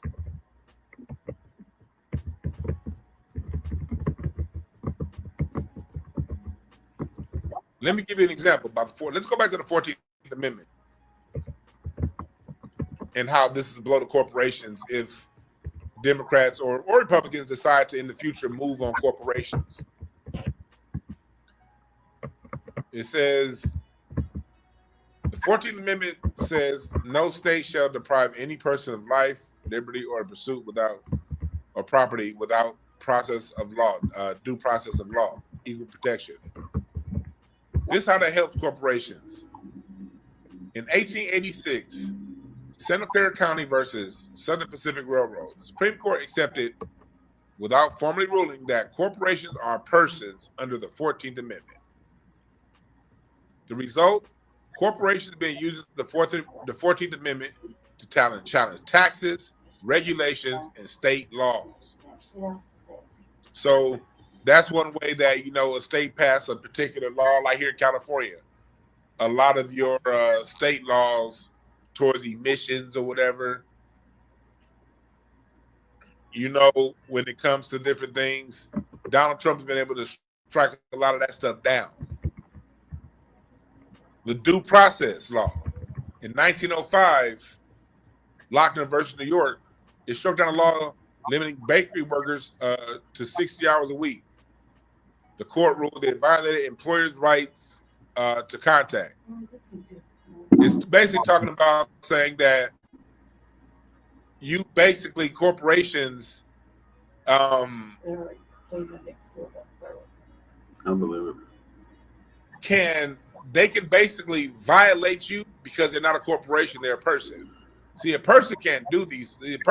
Two people can have issues and go back and forth. A corporation is supposed to be held to a higher standard. But since it's a corporation, and the Supreme Court in 1868 said corporations are people, it lowers the burden of what corporations should have. And when it comes to Title VII in 1964, basically what it did was that allowed corporations and also white folks to start doing the whole reverse discrimination thing. And basically Title VII of the 1964 Civil Rights Act is what they're using to target DEI. You got Citizens United. I remember this one. The whole Citizens United ruling, calling money free speech. So the reason why Elon Musk gets to openly spend hundreds of millions of dollars on elections, that's because of Citizens United. It's the corporations of people. So since corporations of people and speech, corporations can go around as much money as they want because of speech and their persons. So many different ways corporations have used these civil rights laws that were guaranteed to black people for themselves. And that's at the behest of all citizens, no matter what your color is. So for this first time that I've seen a sitting president remind the of what laws were meant for Black people. I drove around the community. You ain't gotta like a motherfucker to like what a motherfucker does every now and again. You ain't gotta like Trump. Lord knows I don't. But I think that's a funny ass character right there. He's funny as hell. I do think that. But you ain't gotta like him to understand when you get a political victory by default. Because that law, the whole birthright citizenship thing, the 14th Amendment, is something that's been used to put Black Americans further and further and further behind the 8 ball. What's up, chat room? Donna C, thank you for joining. Nandi, everybody up in here. Nene, everybody. I can't get to everybody's name. K-Mac, Hula Gang, appreciate all y'all for joining. So, yeah, that's correct, Mike. That's where we are. And Black people, that's why, look, we gotta continue to sit this out. Does this mean we should just go ahead and run and endorse Trump? No.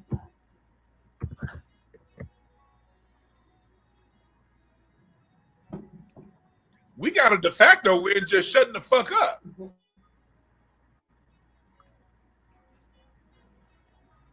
Think about that for a second. We got a win that helps us out by somebody that don't like us, hates us. And if you think that he likes you, then ask yourself who the fuck Stephen Miller is and why is he that close to Trump?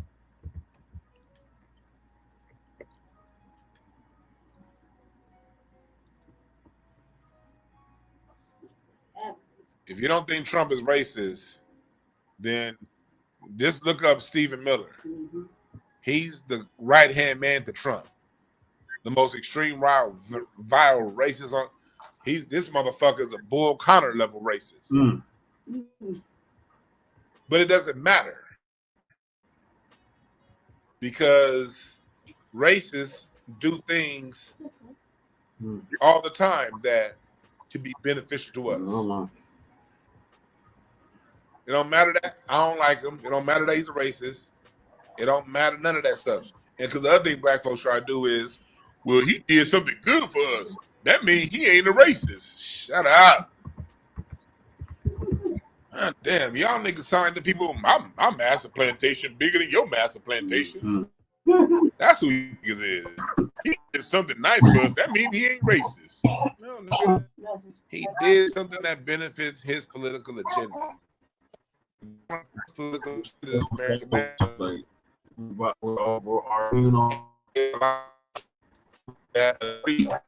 that birthright citizenship is bullshit and it should be ended. And he ran for that.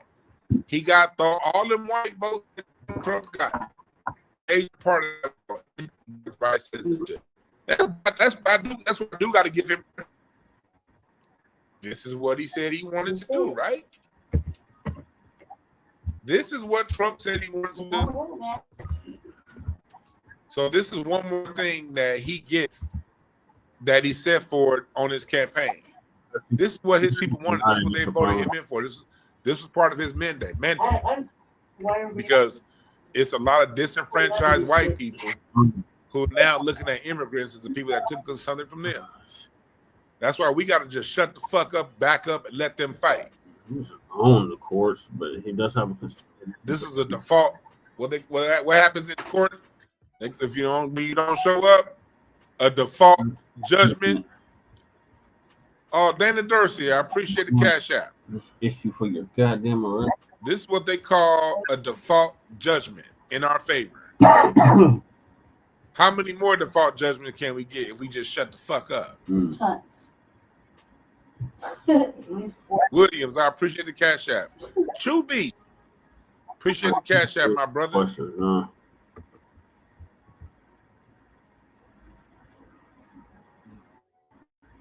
So this is what it is. This is a win by default. That does not mean support Trump. Right.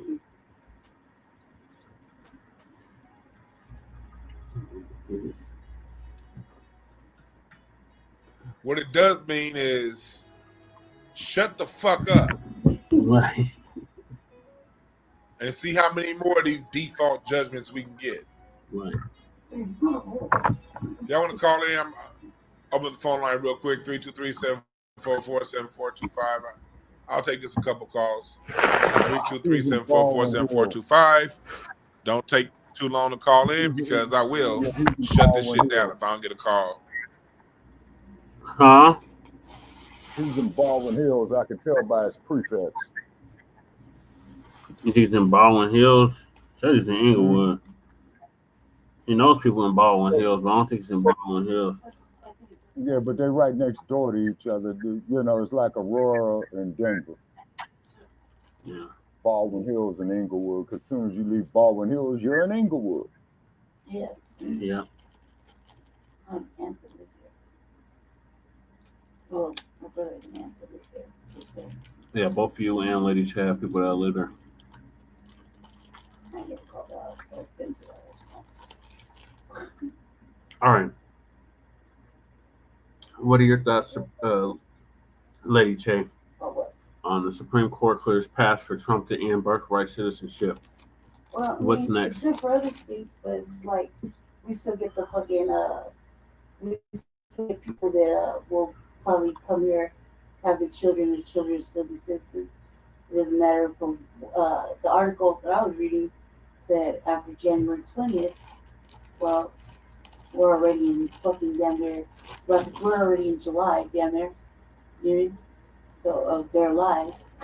Yeah. So it doesn't really matter. But what's important though is if he really wants to be a dick about some shit, because you know he's trying to make a point about these sanctuary cities. Mm-hmm. I mean, he could defund all the shit, which you know there's a lot of things that people the most vulnerable kind of depend on, and that would fall to the fault of you know the Denver mayor. The color of governor is the governor for the state. However, he's you know what I mean.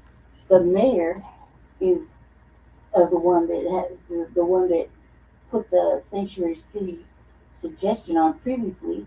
You know what I mean, and they've been rocking with it since.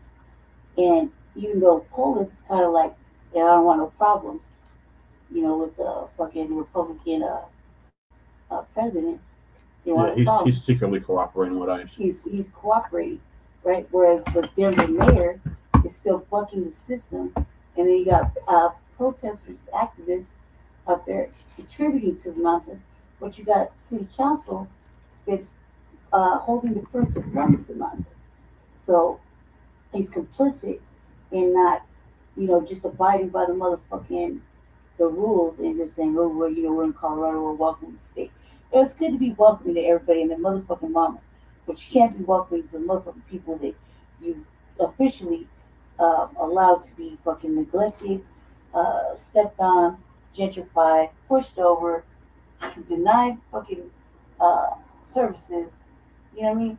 Have them do hoops and loops while other people get to defund other people get to other races and newcomers or whatever the fuck they want to call them get to bankrupt our indigent hospital, bring certain illnesses because their children aren't vaccinated, which causes fucking measles and all kind of extra shit that they didn't have before. You know what I mean? And come into the system, and then come while they're pregnant, so they can have babies here. Or maybe that wasn't the intention, but they came pregnant. Some came pregnant, overly pregnant. That was definitely the intention. You know what I mean? And everybody knows, even it doesn't matter what fucking country you're in. When he got elected, before he even got elected, motherfuckers are still coming talking about they hope Trump will let him stay. And when he said he wasn't going to do that, it's almost like they didn't believe anything that he said that whole time he was campaigning, despite all the motherfucking attempts on his life, him going through court, becoming a fucking felon, right? All the shit, all the stuff he said.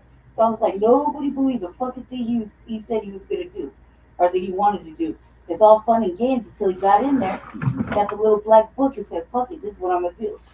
And he did everything, pretty damn near everything he said he was gonna do, with the help of some motherfuckers we didn't think was qualified or capable of the madness. Yeah. And here they are. Look at them shining, everybody. Like everybody thought Hexworth, whatever the fuck his name is. Hexet. Yeah, is a fucking drunk. But look, he doesn't look drunk now. He's over there fucking, acting like how he's acting. Look at Rubio, right? Look at that fucking lady that lies to us all the time. What is her name? The speaker, the blonde. Pam Bondi. Right. You know what I mean? She's complicit too, right? But everything he said he's gonna do, is sold it, and he's been doing it. We already knew he was a fucking liar or over exaggerate or whatever you want to say. Yeah. You know what I mean? We already knew he was gonna do that. We already knew he was gonna. You got jab cracking up. We already knew he was gonna fucking issue a million motherfucking tariffs that was ultimately gonna fuck us in the end, because he exposed how weak we are really, where we don't have any. We depend on other states for certain things. Other states depend on us.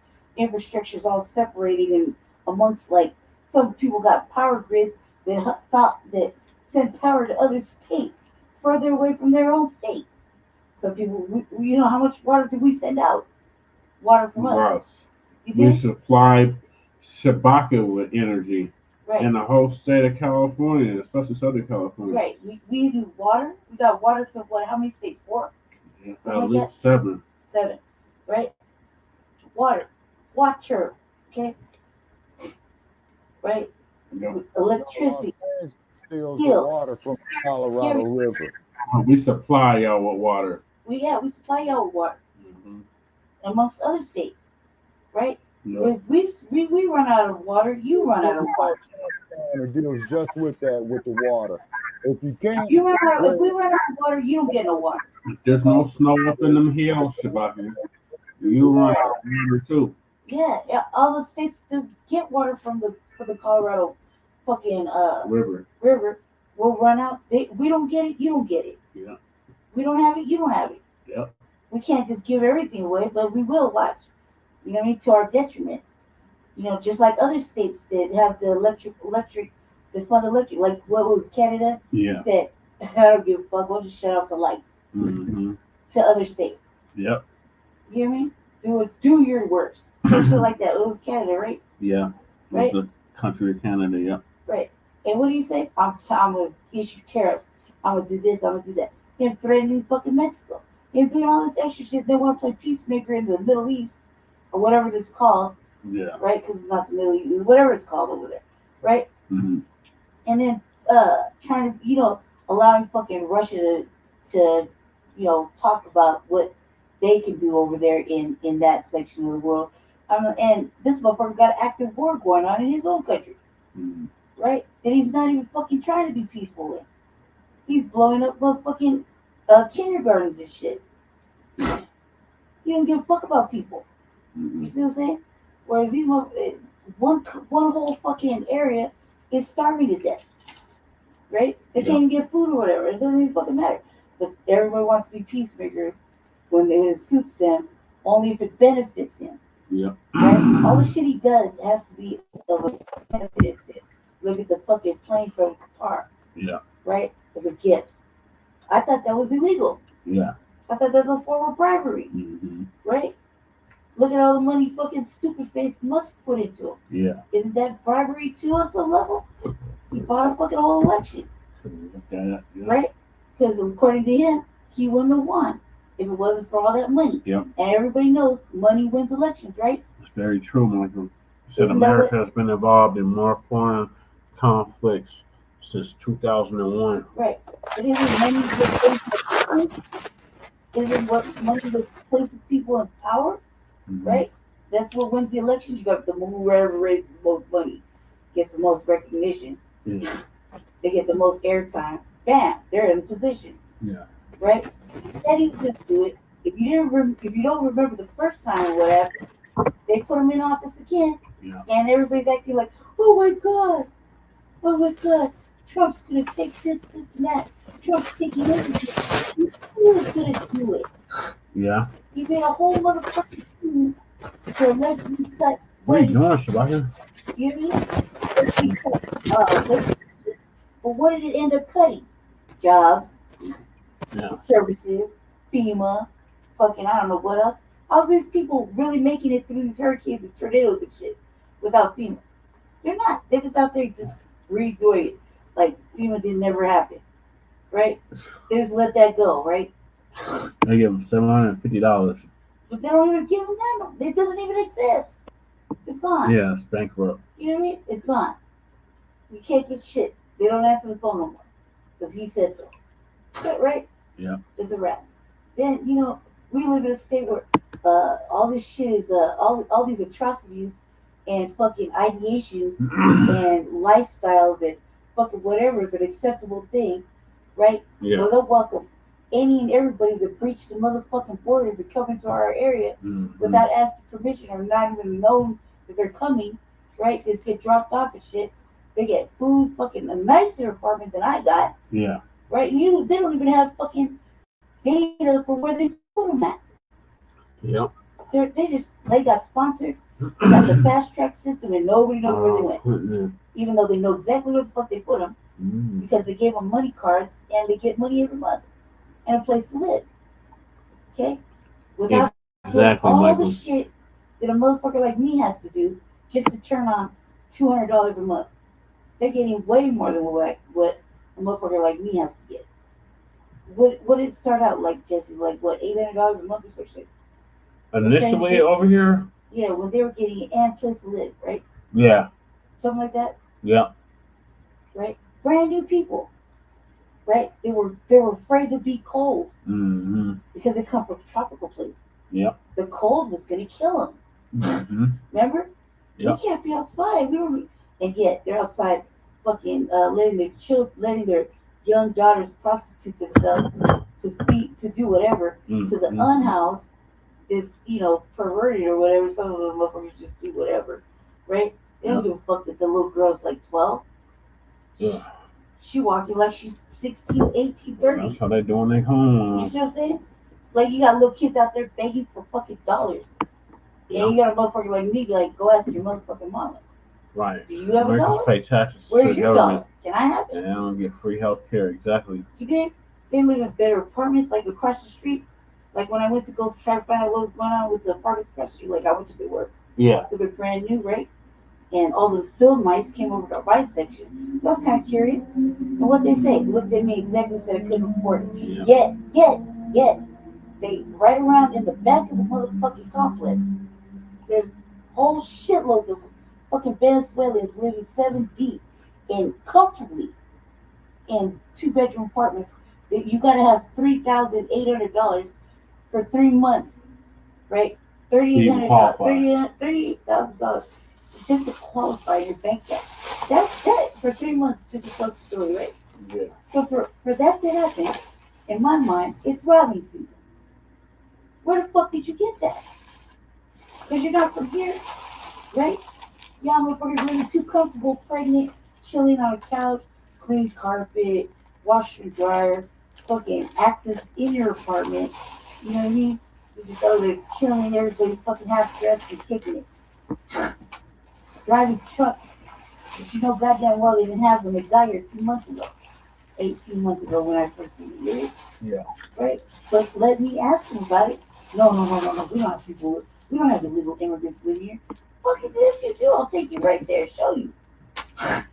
Because the door is wide open. It's not like I'm spying. They're chilling. Yeah. You know what I mean? Whereas a motherfucker like me live in an apartment with no washer and dryer at all in the building is across the street. Yeah, they never fixed this shit. Right? No working AC. Random fucking field mice here and there whenever the fuck they want to show up. You know what I mean? Upstairs neighbors probably got roaches. Yeah. Instead of occasional antico knocks. Yeah. Right? That's right, Michael. Cash payment reparations. A receivership because these motherfuckers want it over there a couple buildings over, having to own the same buildings that these motherfuckers were kidnapping. When they New kidnapped Deal, the man, couple. was Roosevelt. The New Deal was Roosevelt. And motherfucking white people snitching on her. Look. Trump, what did Trump say? Aurora was number one. Yep. To clean up, right? Yep. And what happened? They shut them fucking shits down after they kidnapped that couple. Yep. In the same complex, right? Yep. All they let them go to their apartment. Mm-hmm. And then think nothing was gonna happen. Come on now, cuz that's stupid, right? All of a sudden, here they go, ICE raids, right? Yeah, all shit gets operational. shut down. My apartment is like blocks away, happens to be under the same receivership as these motherfuckers' apartment. Yep. It took fucking what, 2 months to get that shit organized? Yep. Where's the motherfucker that took the loan out? He's in the Bahamas. He's in the Bahamas. With an active warrant for Colorado. Right? Took the money and ran. Yeah. Right? Cool, it's whatever. Right? But my voucher is way too, like the rent here is way too expensive for these motherfuckers. This place used to be $400 motherfucking dollars. This is a straight dollar. $400 back then. I used to want to live in these motherfuckers. I used to think them upstairs apartments with the little doors, the glass doors and shit were the shit. Right? I used to walk by this motherfucker all the time, think I'm gonna live there. $495, I got that. $50 deposit. Right? Yeah. And here we go now, 2025. This motherfucking rent $1,700. Yeah, they out there rabbit ass mine. $1,700. California started no washer and dryer, no dishwasher, no working service over time. Yep. Yeah. Man, it's fucking stupid. So and on my I only got 2 windows. One of them faces a fucking dumpster. Are you serious? Like, for real? And these motherfuckers living good and there's no transparency, no data for where they went. And I've been asking questions. Where the fuck did they go? Yeah. Where did everybody else go? Oh, they moved on. Sure they did. Yeah, to the nice apartments across the street. Right? They're going skating at the new skate rink. Yeah. At the Stanley. Right?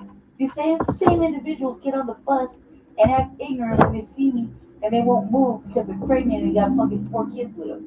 Yep. And a husband. They all look young, like fucking 19, 20 years old. Yep, that's the same ones. Right? And they got an attitude or whatever. I'm standing in line doing my shit. Shout out to all the viewers. Make sure y'all like and subscribe to Frontline Black News.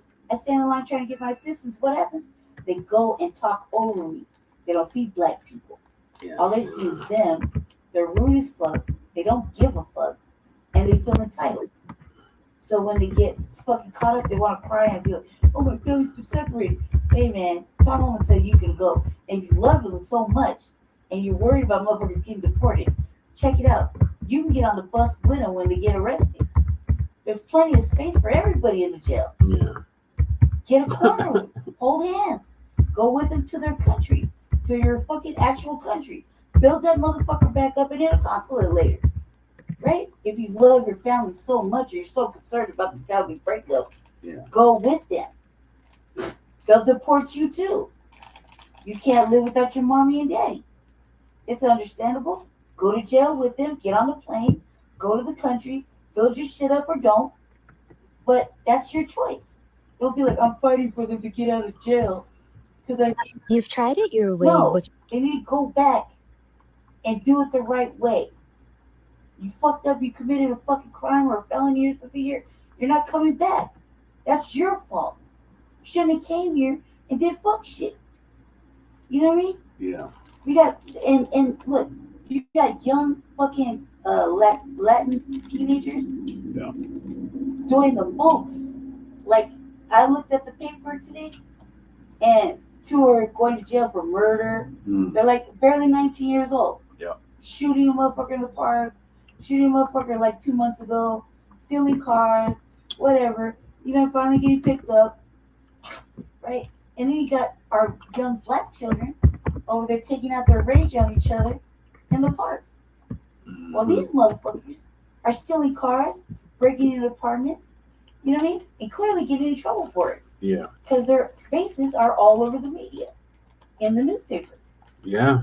Right? They are. They are, Michael. And you got individuals talking about, please don't deport him. He's a good kid. oh man, you really concerned? You gotta get deported too. Go with them, so you make sure you get there safely.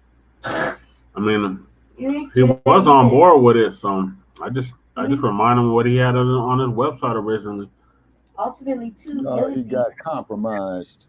The other thing is this, like birthright citizenship, like you shouldn't.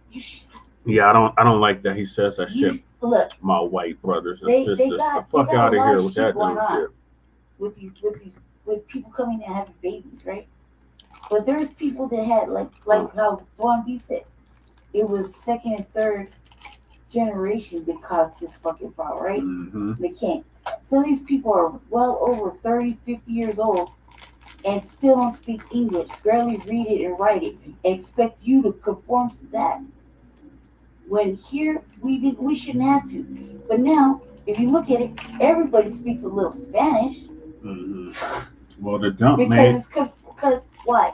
Because you're forced to conform when you shouldn't have had to. Yeah. You see what I'm saying? Like really, if you want fucking services and you go to get fucking groceries because you're in a food desert and the only place that sells groceries are Hispanic people, and you don't speak any Spanish, but you want to buy something and tell you what it is, you can't see what they're saying. They just know, man, let me give them this $10 bill and hopefully they give me the right change. Because I know a bundle of bananas will cost $10. Right. You know? right. You know what you see? Or you want to eat something, you're pointing at the window. That right there. Mm-hmm. Esto? That right there, yeah. Mm-hmm. You know what I mean? Okay. And they call you out your name as they fucking make you a burrito. Mm-hmm. Come on now, cuz this is ridiculous. Like they get away with all kinds of madness.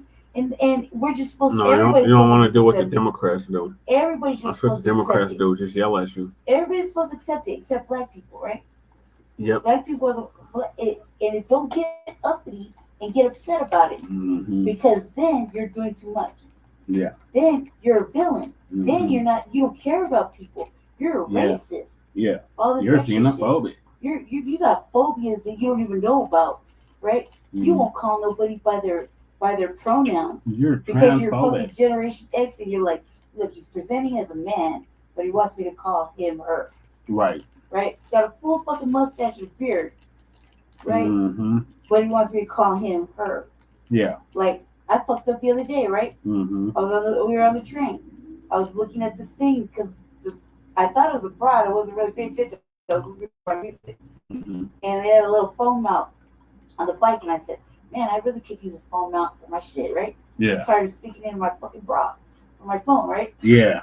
And I turned around, they were getting off the train, and I was like, ma'am. Right? I was like, what's that? And I took off my headphones, and man said in this voice, it's a phone mount. Cuz was wearing a tank top, a bra, and some biker shorts, cuz he had long hair, right? But he had the deepest motherfucking voice, right? And he's trying to pull his bike off the train. Uh-huh. Right?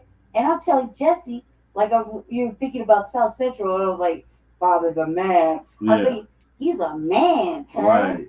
That was a man right there. Like, I'll say it all loud going to the bus stop. Like, did you see he was wearing biker shorts, a tank top, and a bra? But he's a man. Yeah. That was a man, cuz. Like that, because I'm thinking about South Central, where you ain't nobody getting pumped up in you. You realize there's a man in you. Right. And that's what I was thinking about, right? And I started laughing to myself. And I was like, that was a man. Why? Because as I'm watching him walk off with his bike, and I'm looking at him, I'm like, no fucking way did I not see that when I turned around and said man like that. Right. Cuz got a little prick from the back. Oh my God. Right? And I was like, cuz, why the fuck was that? Man, I should have known better. And then let me say something really stupid or something, because they're like, I'm recognized as she, her, and whatever. I'm like, whatever, cuz. I heard that deep ass voice, I knew it was a man. Right. There was no hiding that. There's a bike mount. Okay, cuz. All right, thank you. I didn't say thank you, sir. I didn't say nothing. I was like, oh, this is fucking weird. Why? Because it was presenting as a bitch, but had the voice of a fucking dude. A deep voice, too, for a white man. Okay? Yeah. I was like, all right, cuz. But what? You know what I'm saying? And that shit's acceptable. Right? That shit's acceptable. And we're just supposed to suck that up. They get a whole month. Pride is a whole fucking month, right? We got one fucking lousy day that we had to argue about, right? We had to argue for that one fucking day for Juneteenth, right? One day. One fucking day. Come on now, man. They're living their best life this weekend. Out there just buying shit. You got motherfuckers out there. We got parasols to protect the children. Children, during Pride Week, what are they doing outside? Exactly. Like, what are you doing? You don't want to be caught. They got a whole fucking community to themselves here. And nobody wants to talk about it. Yeah. Like a few blocks of their own shit where they could comfortably be in their little sanctuary fucking mile and a half of fucking comfort, right? Where black people ain't got no fucking sanctuary. Nope. Obviously, and considering what happened yesterday that they don't want to talk about, there's a possible lynching. You know what? They said they took them out on the tree, right? So who takes motherfuckers out the tree? The fire department. Yeah. Not the police, the fire department. Just like when they go rescue cats. Yeah. They got to climb up the tree and cut somebody down. Yeah. Come on now, man. It says suicide. I don't know about anybody else, but I'm not fucking committing suicide in the park in 90 fucking degree weather. Right? And they had doing the most. Like, come on, man. For a tree? A mask on their head. Right. For a tree, because you had better luck doing it at home where it's cooler. You can listen to music. Take your time. Like, come on, if it's suicide, there's no lead up. If they don't, you know what happened? They didn't talk about it.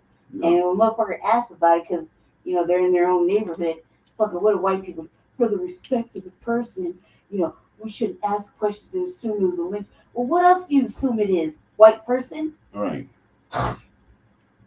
Motherfucker, did you...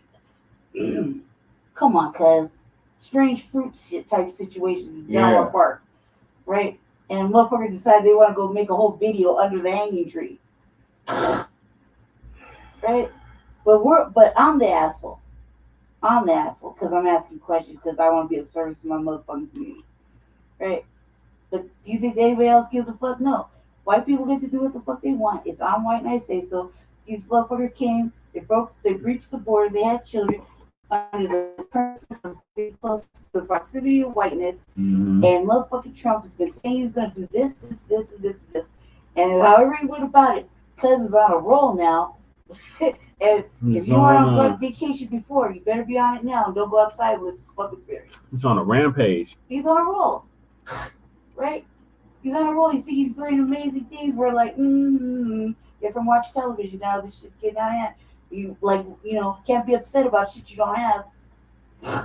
Yeah. Right? Because everybody in the world, oh my God, trying to fearmonger us and shit. Yeah. Fuck all that. Like, them taking it, them ending that.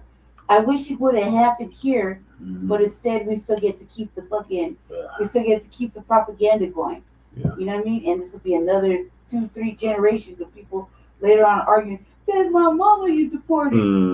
Because you know goddamn well she hid out for fucking 30 years. Yeah, right. You know what I mean? Like you got Jeanette. full free education.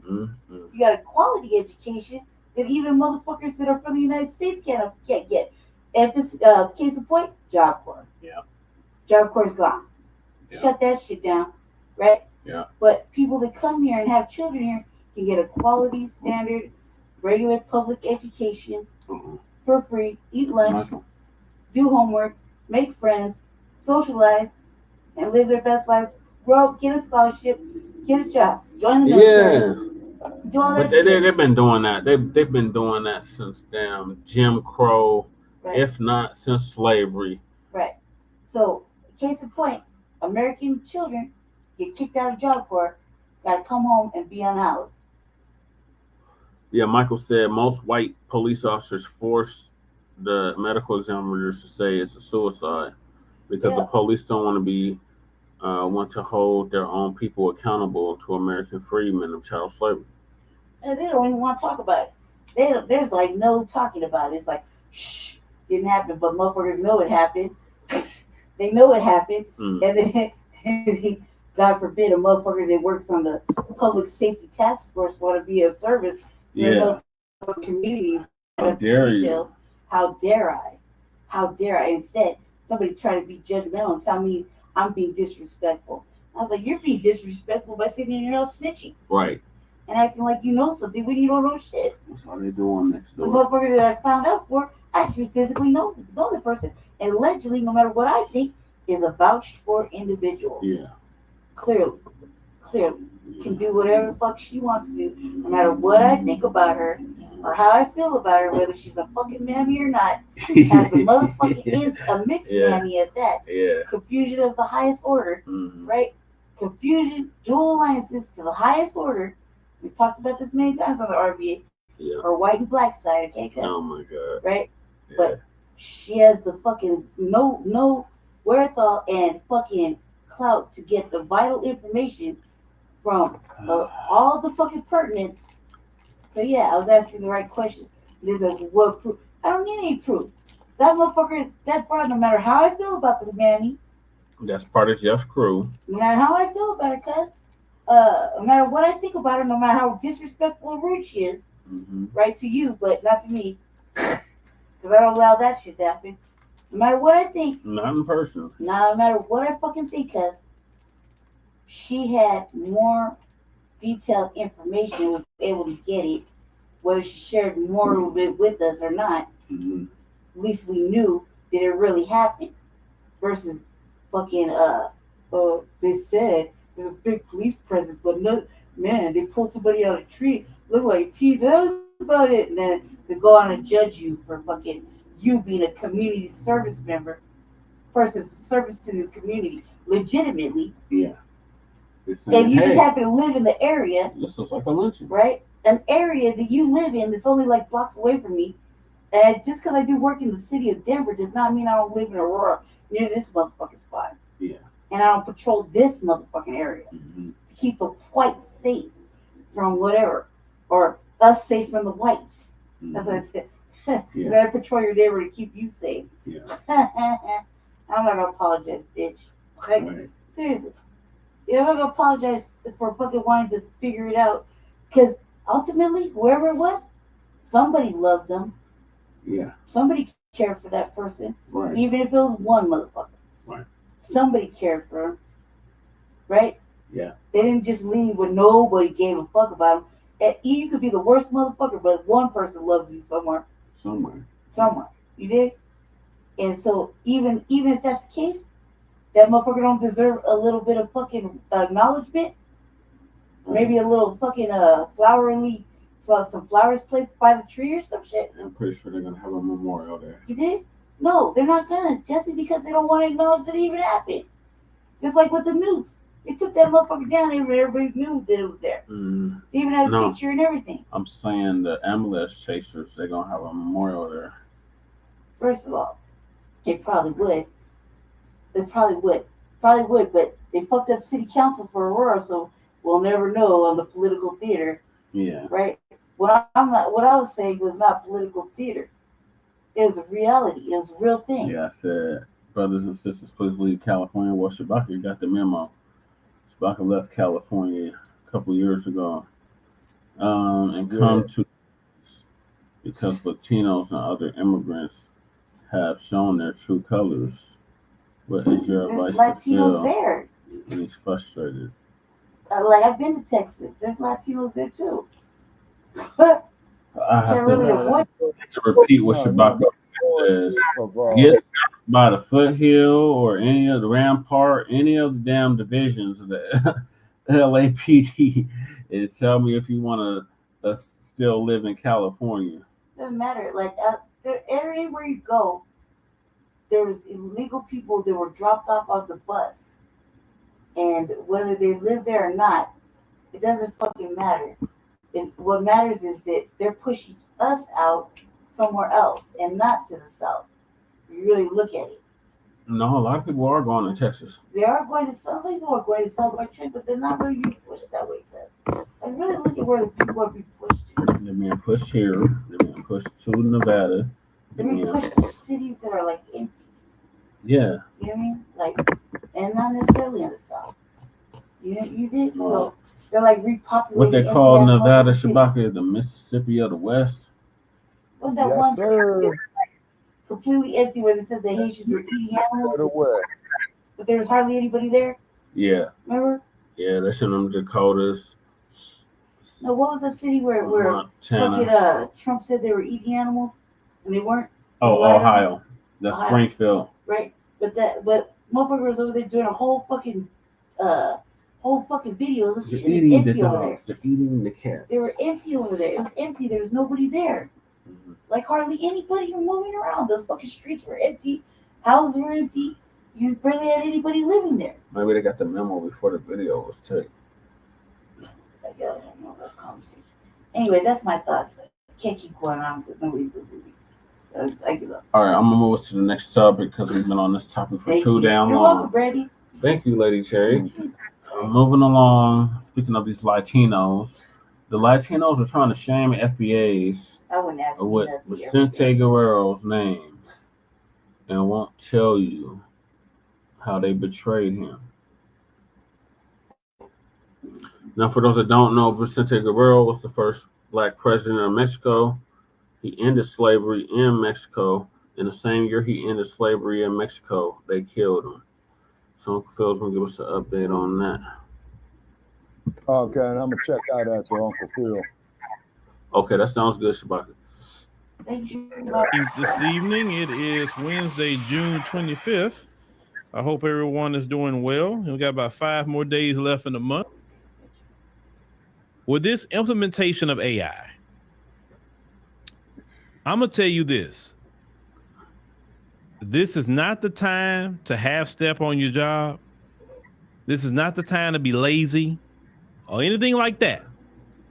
Because with all this AI coming online and all the stuff that AI is actually doing, employers will easily let you go when they can get an AI to do it. You may say it's wrong. You may say that's AI is replacing jobs. I agree with that in a lot of ways, but the fact is, every piece of modern technology replaced jobs, right? At one point in time, when we had rotary phones, we had somebody working the switchboard.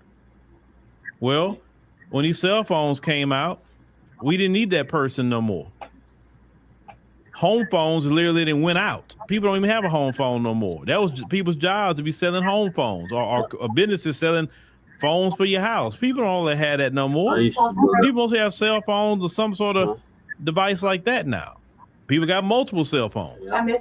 So cell phones took people's jobs. The personal computer took people's jobs. Closed libraries, different things like that. Every piece of technology has quote unquote take somebody's job, or technology has helped people that never had opportunity to innovate because of that technology. I'm gonna use myself for an example. Because of social media and all of that, I got a chance, right? Because the gatekeepers want to let me in. You know, I'm not talking about the LGBT and I'm not sitting up here bullying and shucking and jiving for the Democrats. Right. So they're not going to let me on there. They may agree with me about racism, but they're not going to agree with me on the rest of the things that I say because I'm too unpredictable. What I probably will say, I have no problem holding my own community accountable if they're wrong. I'm definitely going to hold them folks accountable. And people like me, if they let me on their platform, some of the folks will even agree and say, you know what, he right. What he talking at? Let me go find out. And that's what they don't want. Okay, I know this. All right, so it wouldn't been for, you know, social media and even like, you know, having our app and the different things or everything else that we're trying to do, right? That y'all don't know yet. Who's that? Because of all modern technology. Modern technology. So with all this stuff with AI coming online, make yourself available. Number one, learn AI. Learn it because it's not going nowhere. Number two, make yourself more valuable than AI. Okay? Say yes, AI maybe can do this, but AI can't do what I do. And AI can't do a whole lot of things. It really can't. So make yourself valuable. Because you're crying about, oh, AI this and AI that. Look, it's here. You either learn it, get with it, try to apply it, try to be the dude or lady that know how to operate it, how to make a bag with it. Be that person, because you're gonna be crying outside the club. I promise you that. You said Philip says down here he created his first app using AI and now pitching to billion companies to adopt the services. Wish me luck. There you go. Now, if it wouldn't have been for the AI, he wouldn't have been able to create his first app. See what I'm talking about? Creating an opportunity that was not there before because of technology. We as Black people, we get on the technology to laugh, joke, roast, dance. You know, we talk about a lot of social, justice, and that's great. But we also need to take this and use this as tools to do what we need to do as well.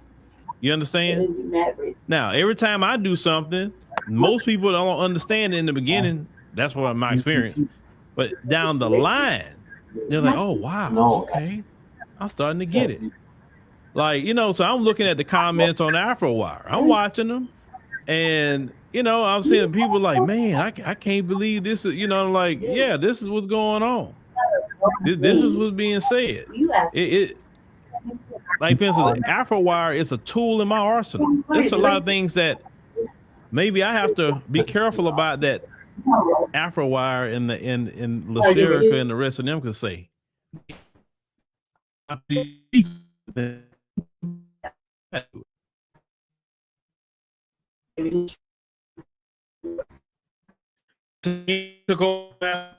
Yeah.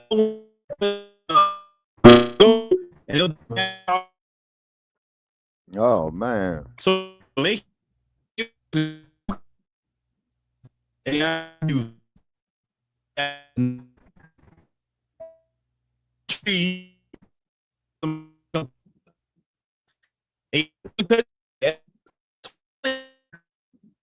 so you mean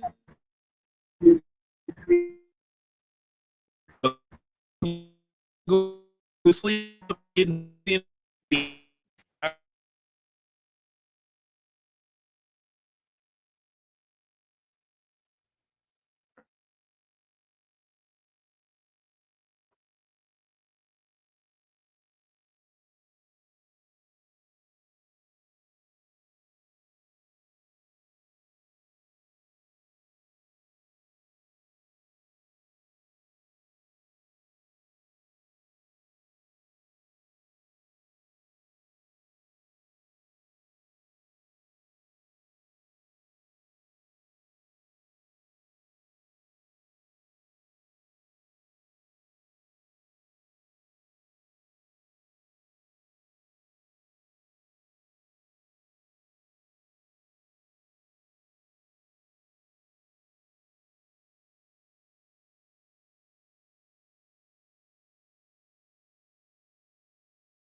I'm sorry, y'all. We got disconnected. Thanks for sticking with us.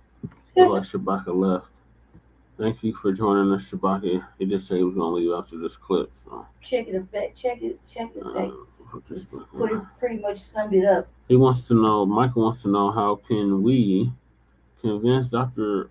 Cornel West to embrace cash payment reparations all the way without saying my white brothers and sisters?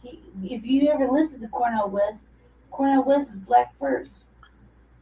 He is, when he says stupid shit so like that. He says it. You know he's black first because of the way he talks. You know he is. You know he cares about black people first before anybody else. He said, yeah, we got to focus on the chocolate side of town. But all the time. He got to do alliances, though. Look, no, so what? That's not going to get it. Oh, my God. Like, he hasn't been, how are you going to be black first when you got dual alliances? What dual alliances? To the Palestinians. He's literally married to a Palestinian woman. Like, what are you talking about? What does that have to do with it? What does it have to do with it? He's still black and he wants to focus on the chocolate side of town, right? Conflicted. That's what it has to do with it. Do Palestinians got soul? I guess. No. The answer is no.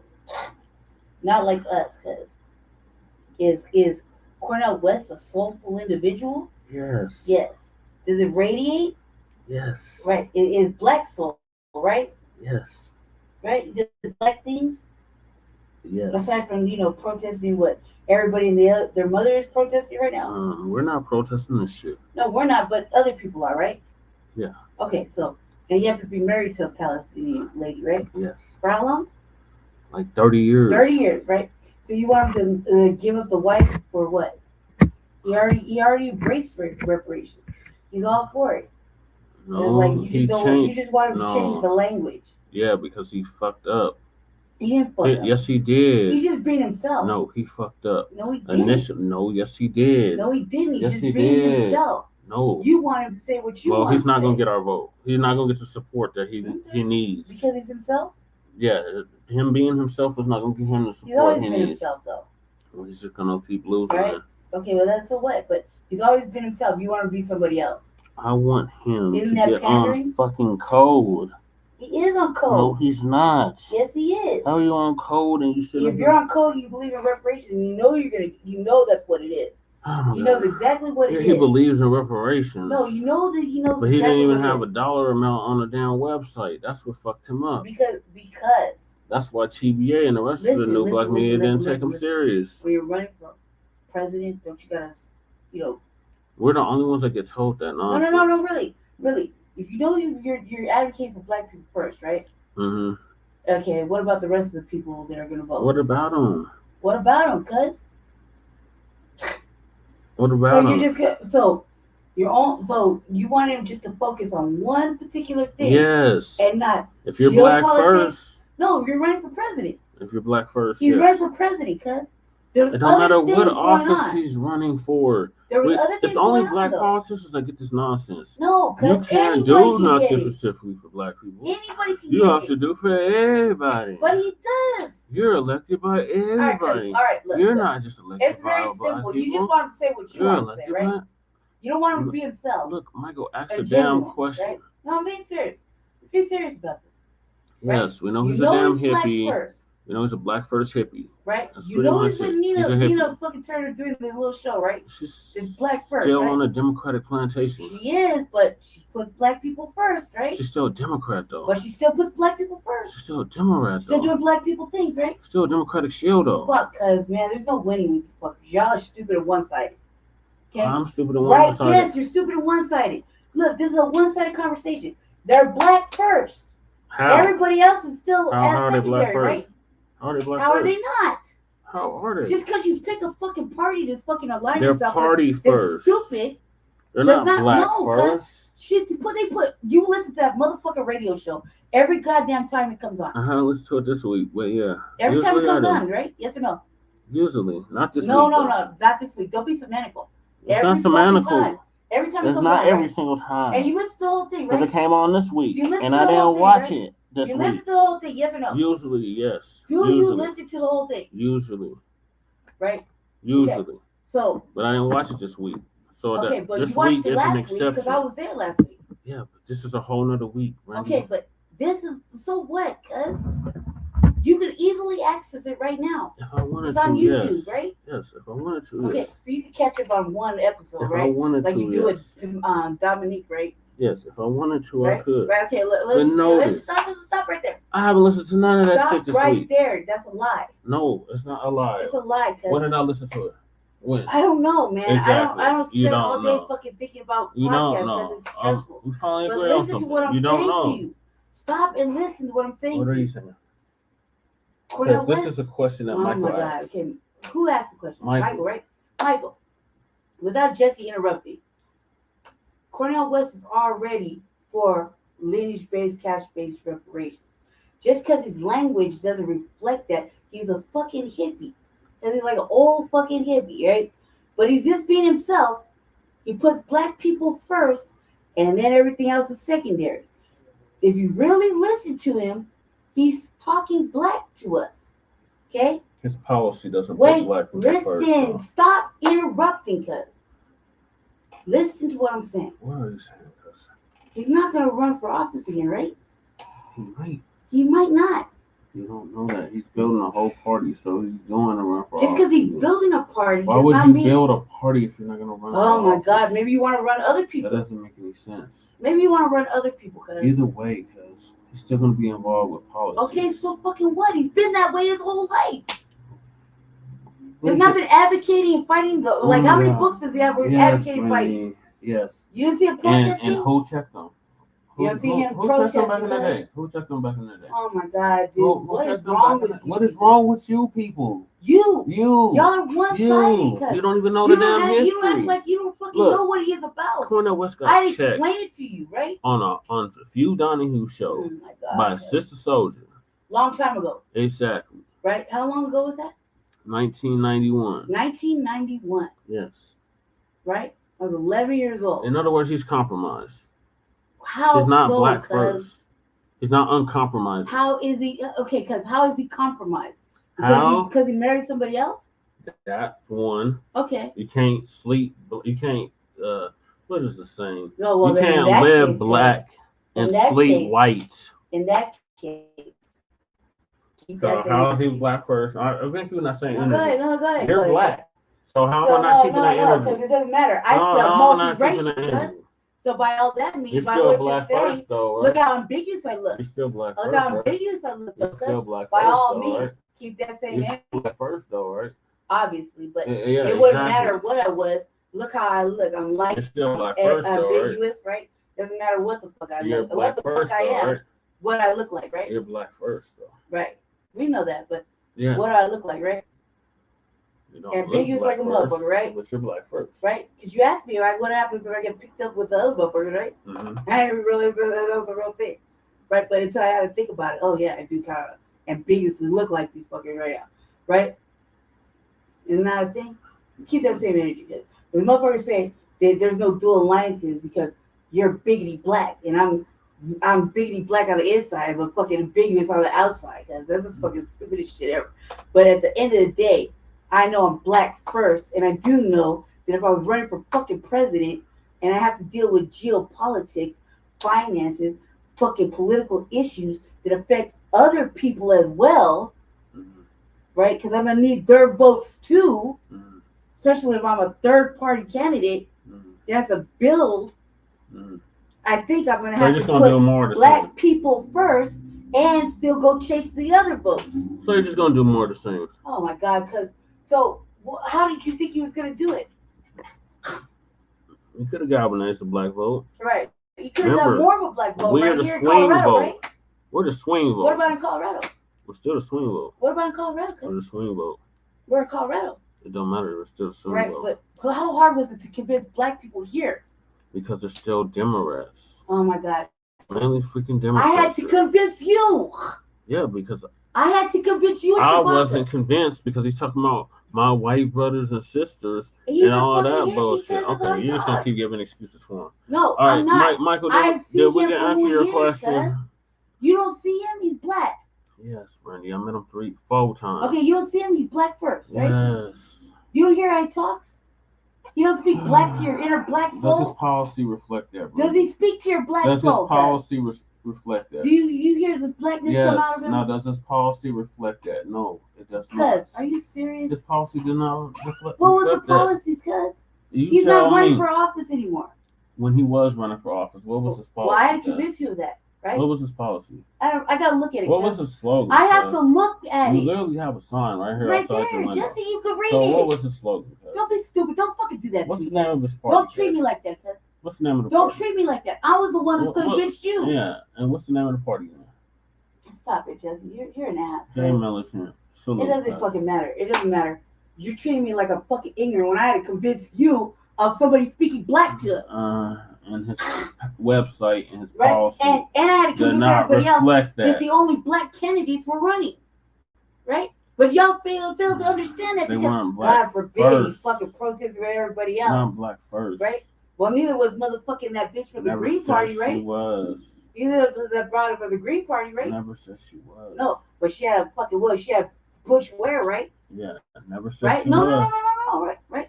But she had the same type of shit on her website, right? Yes. And she seemed to get it galvanized more versus him, right? She's white. She threw him under the bus too, right? She's white. Well, Butch Ware is not white. So it might as well be. Look, you're missing the boat.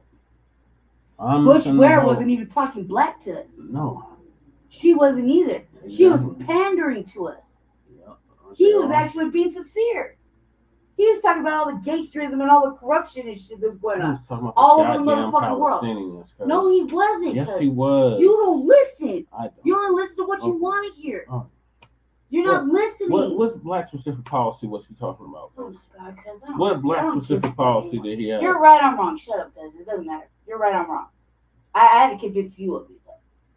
Remember that. I'm the one that convinced you. Yes, that is right? true. Because I'm the one that convinced you. I'm the one that fucking wanted him to come. I was right? not convinced. I wanted him to come. And what happened? He came. I didn't get to meet him until after the fucking fact. Right? No, you got to meet him. I didn't meet him. No, I didn't get to meet him until I fucking saw him at the AME church. You still got to meet him, though. But that was after the fact. I had to convince you to go. I had to convince you. I had to convince Chewbacca. Chewbacca was really completely sold on it. I had to convince you, because then I had to go around trying to convince fucking the city and why of does he have Denver. to convince us? Because he says stuff like, my white brothers No, and because that's stupid. You're gonna let those little petty, little stupid ass words affect your fucking black thinking? With Black Americans, California, for cash reparation. Oh, you did? Okay, that's good to know. It was like, for real, like you just gonna put. But basically, you're just putting the white shit up ahead of the black thinking. But what black logic specific policy did he have? Well, I don't know, Jesse. Why don't you look it up? You got a computer right there. I did look it up. Look it up. Tell us. I did. Tell us all the policies that I had to convince you of. Yeah. I had to convince you. Mm-hmm. Remember, I'm the one that does the reading. Yeah.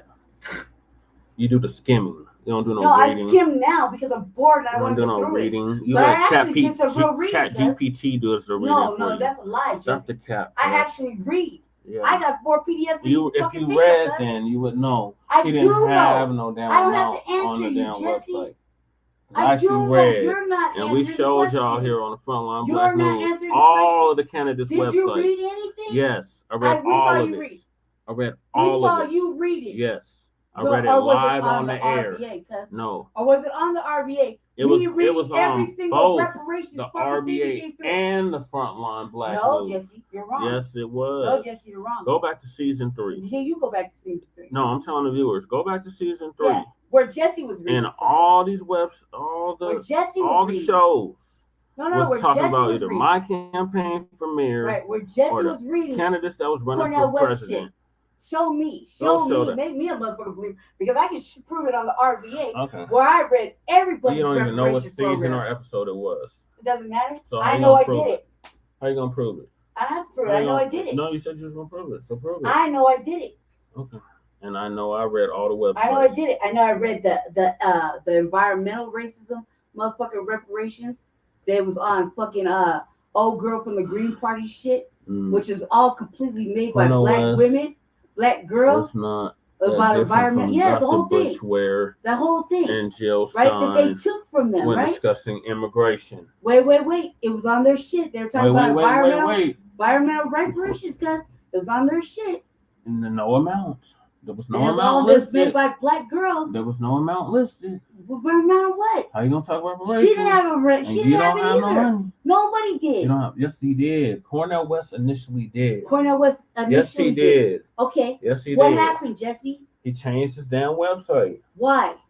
To pander to the whites. No. His white brothers and sisters. No. That he's always proclaiming. That's not true, Jesse. What is true then? Did he change the website or not? And why did he change the website? That's not true, Jesse. He did. It is true, Randy. It's you literally also saw documented. He changed parties like twice, right?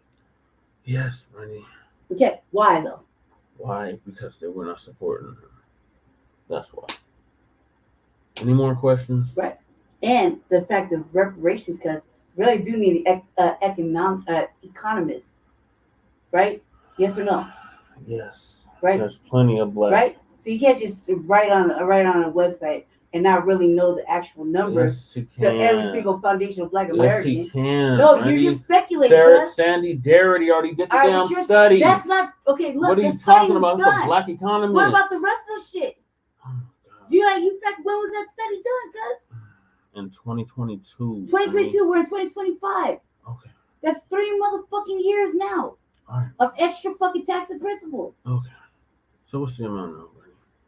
You know so much. No, you know. No, you know. You're the one that knows so much. You're trying to. You don't want to know whatever. so much. That's what you're you talking know about so much because you don't even know it was on his website. Michael, the answer to the question is, you gotta sit down with him and actually talk to him about it. It's real simple. He's very understanding.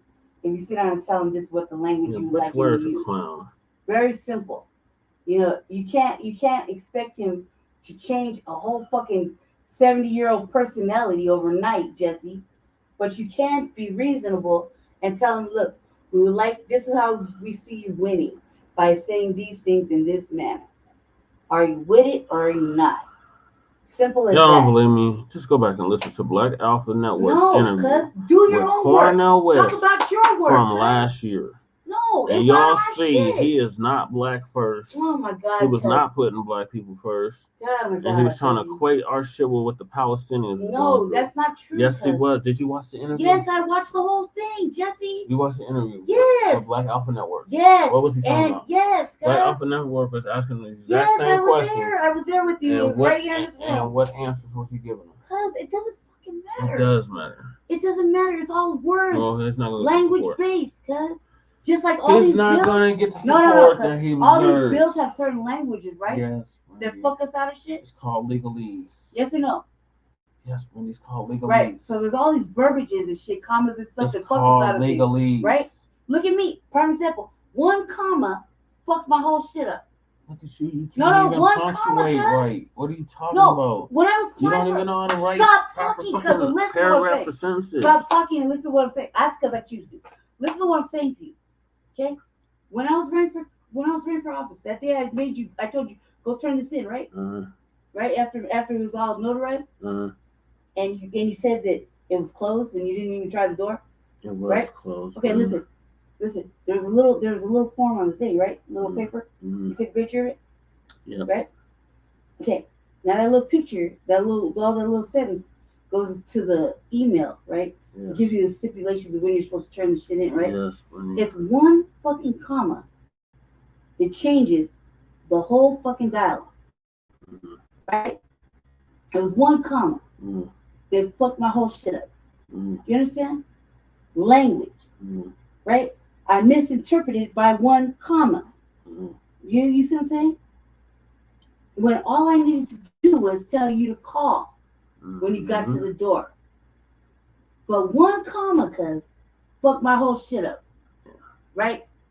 I had to wait for 3 weeks for them to return my fucking call. Even after I blew them up and tried to show up and talk to them, right? And they still said no, and they didn't even get signature for anybody yet. Right? Yeah. I tried the door and the shit was locked. Right. But on the thing, you took a picture of it, right? Could have called, because there was a phone number on it, right? But that same little note was in the email. They give you the stipulations of the rules, right? By this time, Okay? That's called a deadline. Right. Yes. By 5 o'clock, right? And at 5 o'clock, call this number. 1 comma, cuz, in the midst of a fucking 3-line paragraph. What does this have to do with what Michael's talking about? What I'm telling you, Jesse, is that you're misinterpreting things. Just because he says this and this and this. He understands, Lady J. There's no need to keep going on about this shit. No, he literally says, "I understand." You can't tell me that. However, Greg Marshall. I don't have to understand. American, he said he understands. I understand. Okay, go ahead. I apologize. Michael. I apologize. Go ahead. Greg Marshall Dixon Freeman don't have much patience with Dr. Cornel West to change over time. Right. And it's simple. I mean, he doesn't have to run again for like 3 years, 2 years. That's time to build him up and condition him. As if somebody wants to put that effort in. But as it sounds, nobody really wanted to put the effort in then, and they're not going to do it now. Sends you, you'll go.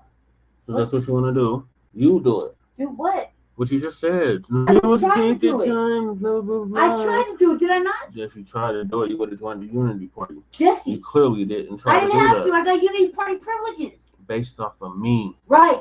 Jesse, based off of you. I was helping you. Was I not? Helping you? I don't know how that was helping me. But was I there to help you? Yes or no? The party was already Was I there to help you? Yes. Okay. So because you wouldn't do the work, I did that. I did the work, Randy. Right, but I tried to bring his ass up to speed. Ultimately, I tried to bring his ass up to code. Ultimately, because listen, what the hell the new black media was talking about? Jesse, ultimately, ultimately, I thought he was the best candidate for the job. If he was president right now, do you think we'd be going through this? We would have wide open borders. No, Jesse. Did you read his immigration policy? Do you read? Yes, I did. Do you even hear what he says? He supported open borders. Cause, oh no, you just say whatever. You don't listen at all. You just hear what you want to hear. Yeah. Likewise. He's not a Democrat, cuz. He was a Democrat. He's not though. But he was. So were you. So was I. I was a Republican before I was a Democrat. Okay, a Republican. Then you went to the worst shit, and now you're an independent, right? Yeah, I've been an independent. The sins of your since previous 2013. life. Okay, so fucking what, Jesse? You were a Democrat too. Yeah, I was a long Democrat. time ago. Yeah. You were a Democrat. I was a Democrat. Now the world has changed. Yeah, I was a Democrat. Okay, I was a Republican. So nobody can change their fucking policies. Nobody can change. They're just set in their fucking That's what ways. we heard with Biden. We heard the God. same thing with Biden. That's the exact same thing we heard with Biden. This is ridiculous. People can't change. Like, do you think? Yeah, we know you authored the crime bill. Yeah, we know that you're the you could be the architect of president? Master Carson. Yes, I think I could. Okay, why? Because I have experience with running for political office. Okay, that's beside the point. So does everybody and their mother. No, they don't. He did. No, he didn't. Yes, he did. No, he didn't. Yes, he did. Biden What about did. Cornel West, cuz? Cornel West has never held an office. No, he never held an office. Neither have you. He's ran for office, what, twice? So have you. No, I ran for office more than twice. Okay, but he's never held an office either. Same boat, right? Yeah. Except The only difference is I don't have he has dual many alliances. more books and he's a philosopher. And I don't call white people my brothers and and historian. sisters. And he has more accolades. He's He has older. a little bit different, He should. Right? He's much older. He's like Right. old enough to be He's my much grandfather. older. He's more experienced. At least old right? enough to be my grandfather. Right, Yeah. but when did he come up in it? What time? What era did he come up in? The Jim Crow era. Next. Because if you don't think he's black for black people, first, His policy does not reflect it. Okay, well, his you policy. can help him if you want. His policy did not reflect it. Anybody can help him be better if they wanted to, right? Yeah. I can't be the only motherfucker in the world wanting to help him be better, so that it suits the new black media's fucking purposes, right? Which is also done in Jim Crow era. He was grassroots the whole way. Mm. Okay? You want him to be what you want him to be. Just say that to him. Yeah. I want to actually be black Okay, first. but say that to him. Actually have a black Say first that agenda. to him. Do the work for him. I did. Okay, God did you do the damn. work for him though? I attempted.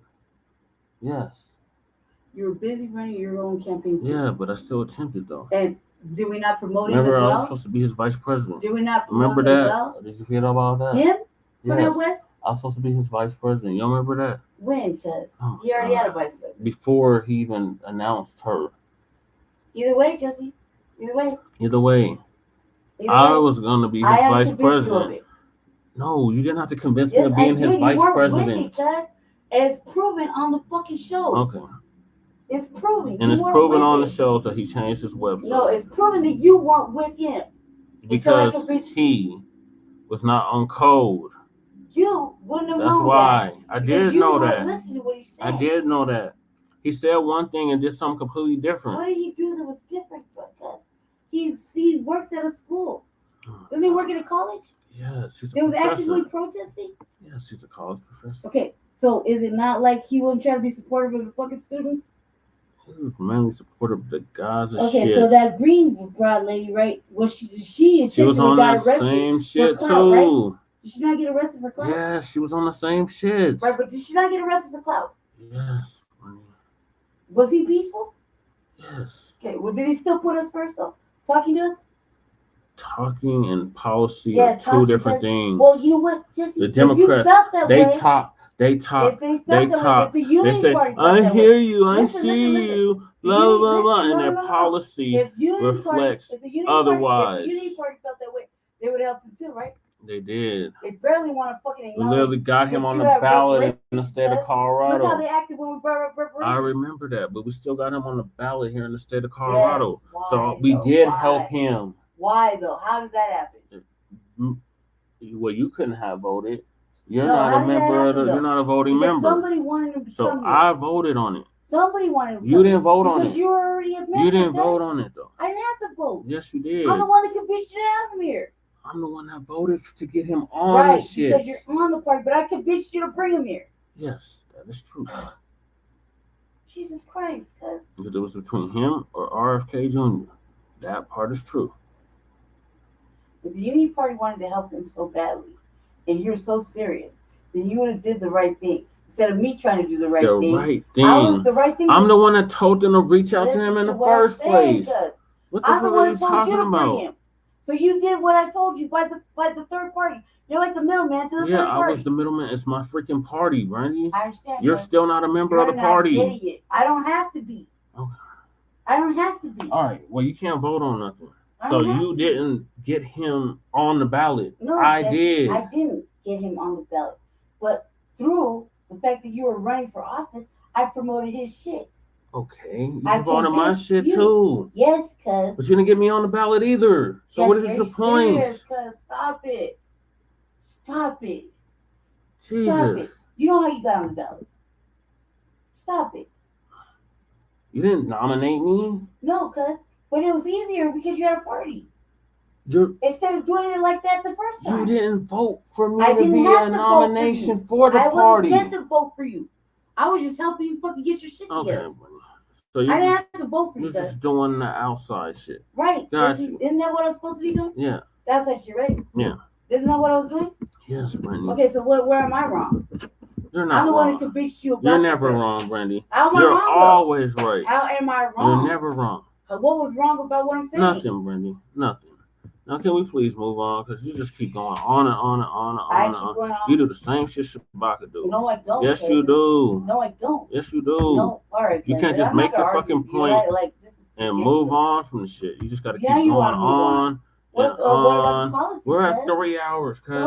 And you still haven't proved your fucking point. You just been battling. What'd you prove? For fucking an hour about the same shit. You proved nothing either. I proved I got him on the ballot. You didn't. You got him on the ballot. But you did all the work. But you didn't get nobody on the ballot. But you did all the work. I did. No, you didn't. Yes, I did. But if you did, you would have something to show for your work. You know why I didn't? Nobody wants to pay me, cuz. Oh, God. Did you pay me? No. No. I couldn't pay you. No, and I have nothing to pay you with. Right. Yeah, exactly. Exactly. So even if you did, were you going to? Yes, no. I was. If you do, I gotta beg you for it. So I we're was. gonna do it as it was. I was. was. The first time. So let's just stop. Okay? I did it because The I wanted second to. time, I did it because I Brandy. wanted to. I ran for office before you came anywhere in the picture. Right, baby. but the 2 times though, I did the work, and you're acting like I didn't. And the 2 times, I only got on the ballot once. It's cool. You're right or wrong. You're right or wrong. It's meaningless if you don't get on the ballot. You're right or wrong. You're right. I'm just arguing for nothing. You're right. Absolutely. Let's carry on. Let's make it. Birthday party. I got interrupted, so I gotta rewind this video. Okay, cool. About Vicente Guerrero. There's no. We Vicente finish? Guerrero. Yes. Again. We didn't finish it. Okay. You started babbling and rambling yes, you did. No, you didn't. You started it. You didn't answer the question. I did answer the question. Okay. I don't know what that was. Let me go back to my other screen. So I want you to listen because let's get into some facts about Vicente Guerrero, and let's really talk about what Mexico did to him, because he's really not the guy to rest your benevolence on that you did something for FBAs. But let's go ahead and play this video, and we're gonna build on it. They already fought their freedom. This is not their fight. Are you kidding me? Are you kidding me? So you're telling me that Mexico did not help slavery? And do you even know history? Do you even know what you're talking about? Do you realize that once slaves went to Mexico, they have freedom because we didn't believe in slavery? So they had to make it to Mexico for them to have freedom. Did we sit back and said, it's their fight? And also, being a slave was legal back in the days. Did it make it right? Did it make it right? No, it did not, even though it was legal. And this is what's going on. It's not right. I'm not telling ICE not to do their jobs, but to go to fucking Home Depot, Disneyland, graduations, birthday parties, no, that's not right. And people are standing up all over the states that it is not right. What's going on is not right. It is inhumane. But if you guys want to be selfish and just stay in the grounds, okay, that's fine. But this war, government against people, against color, it's never gonna end. So don't give me this shit. All right, so ma'am, we know that. We tried to tell all of you that, but you didn't want to listen. You did not want to listen to FBA, and it was all good when it wasn't you. I mean, we were lazy and the anti-Black racism that's practiced, in Mexico with people there. The Afro-Mexicans were just really recognized back in 2016. They were basically hidden.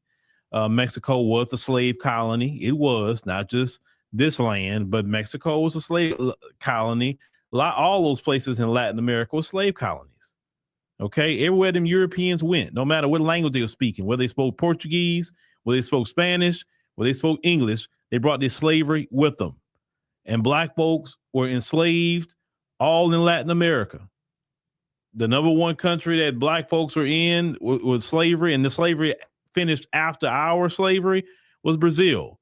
That's the most populous country with Black people, outside even the continent of Africa, all the slaves they brought over there. Then another populous country in Latin America with a lot of Black people would be Colombia. That would be number 2, right? They had slavery there too. So when you mention the story of Afro-Latinos, it is a story of slavery, no different than our slavery here. The only difference with us here, we're just better at telling the story. We have, a global platform. We have been, basically the leading voice in the diaspora, whether people like that or not. People look to FBA for, our support, our fight. People want to feed off of, the spirit that we have. And, some people love us for it and some people really can't stand us for it. And right now, some people can't stand us because we are choosing to set up boundaries, rest, stay out of people's fights and say, handle your business. But in the beginning, she mentioned Vicente Guerrero, and they keep mentioning him, say, oh, we helped out Black people, so you got to come help us. And let me see, I forgot to put this on the screen, but let me just get a picture of Mr. Guerrero here. Let me see here. Is this the picture right here? All right. This is a picture of Mr. Guerrero right here. All right, Vicente Guerrero. There you go. Just want you to just kind of see on the screen who we're talking about here and what's up with him. Right now, of course, we know him as Vicente Guerrero. Of course, I got to refer to my notes, right? Got to do that. So we want to make sure we put out the right information about him before we start cooking on a whole lot of things. So his full name was actually Vicente Ramon Guerrero Saldana, right? Like, like Zoe Saldana, like that last name. Now, he was born in August 10th, 1782. That's when he was born. Now, they said that his background is African, indigenous, and possibly it says some Spanish descent. But so mostly they labeled him in Mexico as Black and indigenous, kind of like Crispus Attucks here. Crispus Attucks had that same lineage, but he wasn't looked at as no indigenous man. He looked at as a Black man, right? In this country, and no different. The same thing with Vicente Guerrero, okay? Now, he became the president of Mexico April 1, 1829. And he stopped being the president of Mexico December 17, 1829. And we get to why he didn't last that long as a president of Mexico. He said one of his known names was El Negro Guerrero. Okay. They said they called him that both by the admirers and enemies of Vicente there. All right.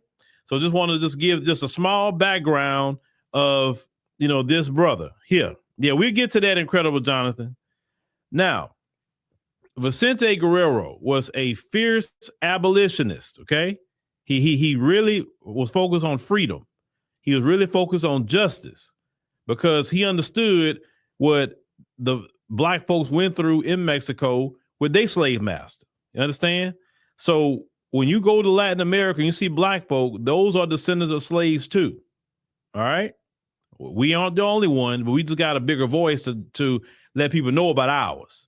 Now, in 1829, he became the president. And when he became president, he abolished slavery. Okay. He didn't wait a long time to say, look, I got the power now. I'm acting. That's what Black folks in America wanted Barack Obama to do. Okay, Barack Obama, you the president, do something, bruh. And of course, he was one of the biggest disappointment. Ray Vaughn, thank you very much. I appreciate it. So he abolished slavery. Matter of fact, a year before Nat Turner's rebellion and 36 years before the Civil War. So right then and there, he did the right thing for Black folks in Mexico. He welcomed freedmen escaping slavery in the U.S., especially into northern Mexico and Texas. Now, the historical estimates of people that actually escaped slavery in this land would be between 5,000 to 10,000 people. Okay. It wasn't millions like they'll try to, lead you to believe when they try to shame FBAs about Vicente Guerrero, the only Black president Mexico ever had. They never had another Black president since. That's a conversation to bring up to them. When they mention Vicente Guerrero to you, you say, you know what? Let me ask you a question about that. Why haven't y'all had a Black president since 1829? I'm curious. Are Black people not running for president, or what's up with that? Well, why y'all haven't had a Black president since 1829, and Black folks been in that land and built Mexico? Because Black folks did build Mexico through slavery. Why is it? I'm just curious. Why? If they ever mention Vicente Guerrero to you. Now, Guerrero, he was overthrown in a coup led by his vice president, Anastasio Bustamante. And it's who aligned with conservatives and the pro-slavery factions in Mexico. Now, just like here, there are people that wanted slavery to continue, to enslave Black Mexicans at that time period. And this is why when you have a team and you start seeing too much dissension in your team, you got to start sniping people. I'm not talking about literally, but getting them away from you. When you're hearing too much rumbling, because usually when somebody about to betray you, they was already complaining too much. They was complaining too much. You probably overlooked it, whatever. You may even heard some people say, hey, man, so-and-so been kind of, saying this and that. I don't know what's his deal, bro. But you better kind of watch dude. He probably just got an issue or a problem. I don't know. Child of Ogun, thank you very much. I appreciate you. So let me get Vicente off the screen there. Where's it at? Boom. All right. So be careful with people complaining too much around you. Be careful, because people don't just wake up one day and betray you. They was complaining. They were doing some slick, underhanded things. They were doing things. You just probably didn't catch it.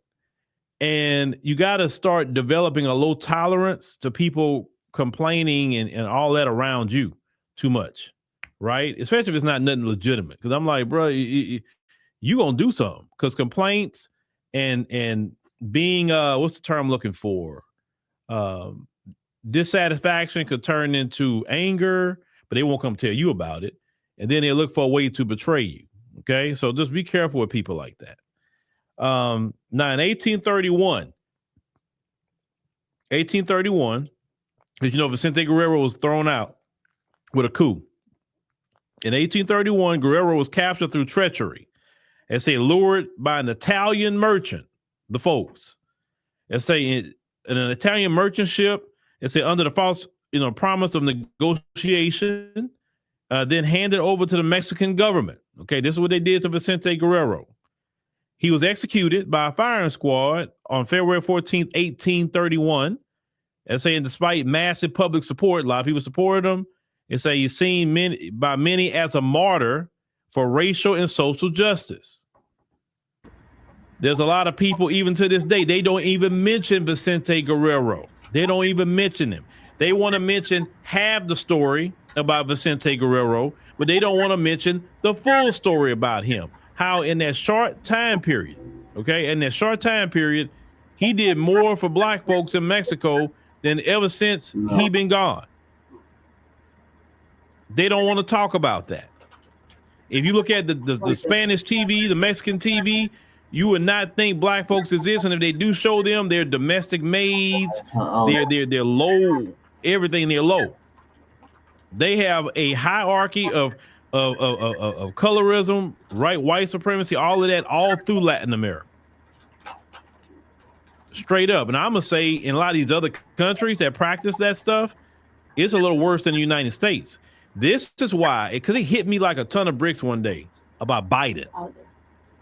And when you're looking at all these problems that you see coming up right now, about all the incidents you're hearing about racism and all that, say, oh, that's why Biden was flooding the country full of people from over there, because he wanted to flood this country with more racists, because he knew white people not gonna flood this country anymore. White people actually look down on this country. Why would a white person leave, let's say like Norway?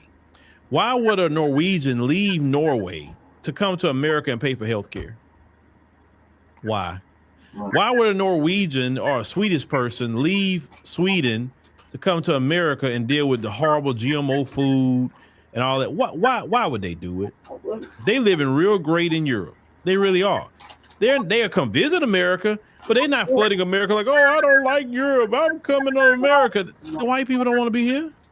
I've talked to white people from Europe. That's why you got to travel. Because when you travel, even you go to the African continent, you meet Europeans. And they hear your FBA accent, they'll look at you and like, where you from? And say, oh, I'm from America. Oh, you are. And then they just start talking. Oh, they start talking to you, asking you questions. They're so interested in what you got to say. And be prepared if you travel. Be prepared. You better know they're going to ask you about Donald J. Trump. Just understand that, right? Be prepared. You're not going to escape questions. Thank you, Deonley. Hold on. Wait, if I'm saying this right, appreciate you. So you're going to have to answer questions about Donald Trump. I'm in the first administration. I had to answer questions when I went to Ethiopia in 2018. It was an Irish lady I talked to. And I mean, straight up Irish, with that, the heavy Irish accent and everything. Boy, she was asking questions. How did y'all vote for him? And this, I mean, she was just really just going off about Trump. Like, ma'am, our system, people vote who they want to vote for. You know, it's like, I don't get it. And he says this, he says that. Like, yeah, he do. I said, but I'm not worried about it. I mean, I got my life to live, you know, but other than that, you know, they may ask you questions about FBAs. They may ask you about our history. They may ask you about reparations. They may ask you about a whole lot of things. So be versed in FBA. our culture, our history, our lineage, know how to talk to them. Even if you meet other Africans over there, no, they got questions about our lineage and our history too. All right. So you got to know that. Now, of course, we know after his death, Mexico has never had a black president again. Never had one. Never had one. And that says a lot. See, Biden and them wanted reinforcements with this racism. Understand? That's why he was fast tracking so many people in here from Latin America. Because you know what dawned on me? Y'all remember I said this in the streams. I said, wait a minute. Latin America got a lot of black people. How come them big caravans of 7,000-8,000 people aren't black Venezuelans? Where's the black Venezuelans at? Where's the black El Salvadorians at? Where's the black Nicaraguans at? I'm just calling countries that people was coming from. Where's all the black coming to? So the black people in Mexico, they figured it out, but everybody else can't. Everybody else need to come up here for a better life. But the black folks, they don't leave their homeland. And then you do see black folks in the caravan, they're African, or they may be Caribbean, but they're not from the black folks in Latin America. And I always thought that was strange that we did not see a bunch of black people coming up here from those countries when black people are all over those countries. Y'all never found that strange in these caravans? And Biden was dropping off all these people. You think about it. They didn't even bring over the Dominicans like that. The Dominicans are Latinos. We talking about the black ones. Because a lot of black folks in the Dominican Republic, they didn't bring a bunch of them over. Dominicans come over, they catch them, oh, get your behind right back to the Dominican Republic. Cuba, right? They always talk about the Cubans in Miami. There's a lot of black people in Cuba. A lot. All them folks that came over here talking about, oh, we escaping Castro and all that other crap because you just didn't want to live an equal society. That's really what it was. Why the black Cubans? Why they didn't come over to escape Castro too? All we notice is the whiter skinned ones, the light skinned ones, not the ones that look like me and you. They are staying in Latin America and dealing with the issues and problems, whatever that may be in their homeland. But them other ones get to flee and come up here. And then when they get up here, they already know they're going to be some anti-black racists. They know that. And see that Biden, that's what he wanted. He said, you know what? I know good and well we know we're not going to have the numbers, but doggone it, we can continue this anti-black racism, but we're going to have to flood it with people from Latin America because they already got that hierarchy already in a lot of those Latin American countries with colorism. And because look at what they do to their own people in their own homeland. The black people and the indigenous people who are just as dark, they treat them like crap.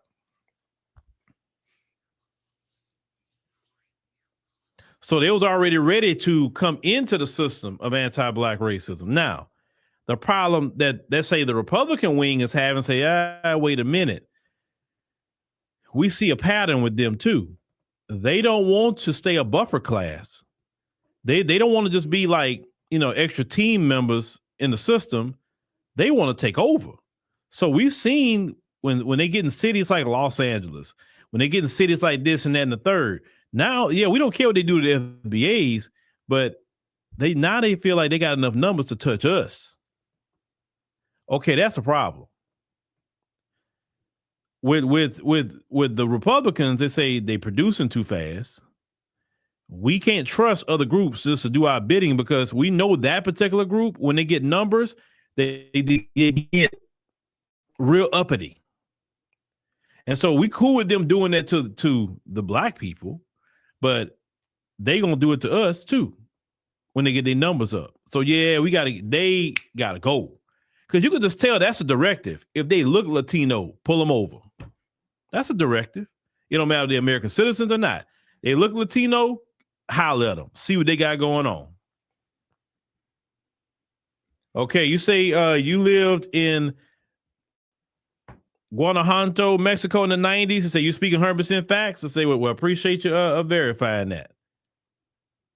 So they brought them up here to be on the team, but it backfired. So the Republicans are trying to fix this mess with Biden, right? But FBAs are cool with that because I'm a firm believer of this.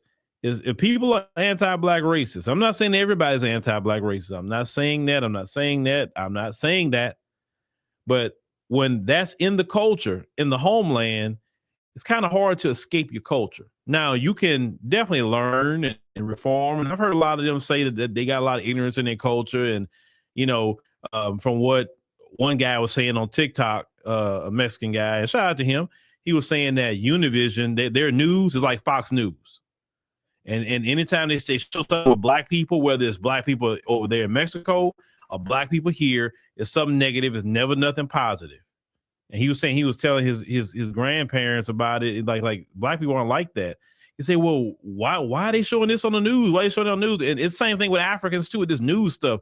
And this is why I want to say, stop being ignorant in 2025. We got AI now, okay? Being ignorant is really a choice now for a lot of you. You can't tell me you watch somebody on TV and say, oh, that's how all those Russians are. I saw it on TV. Huh? Have you met some Russians? Go meet them and go holler at them. If you want to meet anybody, go to New York. If you don't want to leave America, everybody in New York, that is the international city of America. Go, I guess, meet maybe some Russians over there. They'll holler at you. Don't make no assessment of people just you on TV. That's stupid. Now let's continue.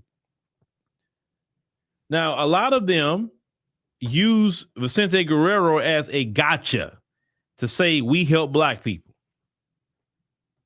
And think about it, like I said in another stream, if I gotta tell you that I helped you or my people helped you, and you say, oh, you did? When? And you got to go all the way back to 1829 to talk about that. And that's kind of what it is. Vicente Guerrero helped out his brethren at the time, and then the people that escaped, the freedmen that escaped over there, and that's beautiful. I think Vicente Guerrero could have did a whole lot more if he wasn't betrayed. Now, Mexico itself took the life of Vicente Guerrero. They did it. So when you sit up here and say you helped Black people, why did you take the life? Your country took the life of the man that so-called helped Black people. They tell half the story. They tell half, but they don't tell the full story about Vicente Guerrero. A lot of people don't even know this man even existed. That's how much they try to hide him in Mexican history. Now, they said his abolition legacy was reversed in parts of Mexico shortly after his death. They say especially, as Texas moved towards secession, because Texas is part of Mexico. Now, they say Guerrero was erased from mainstream Mexican political history, they say, until very recently. They say his African roots were downplayed or denied for generations. Because, they like to have revisionist history. They even still do that to this day, even here in America, all this revisionist history. And a lot of people now are finding out the truth. They find out the truth about historical figures, what really happened, what didn't happen. They find out now. And that is a beautiful thing.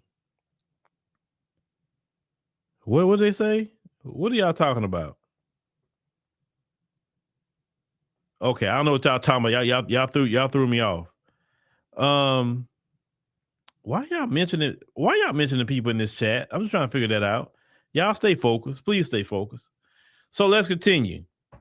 Now, Vicente Guerrero, he was not celebrated. He was sacrificed, period.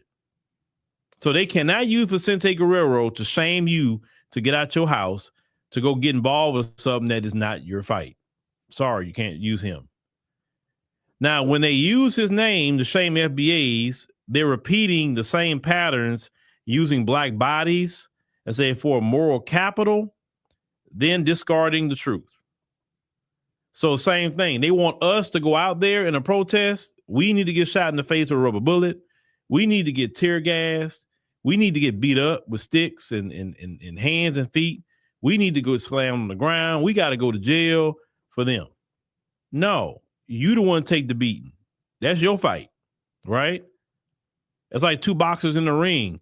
If it's you versus another person, you can't say to somebody in the crowd, hey, come here and fight this guy for me while you just sit in the corner and watch.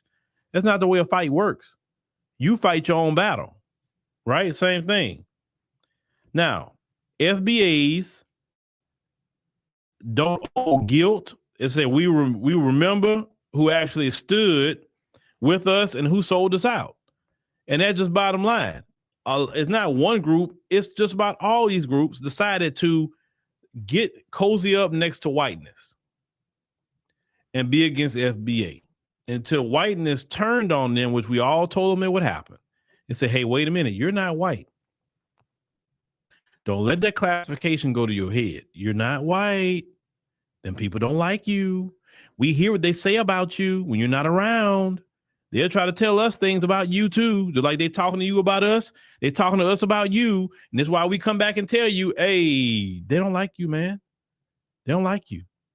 They don't like you. They say every kind of thing about you when you're not around. And you sitting up here.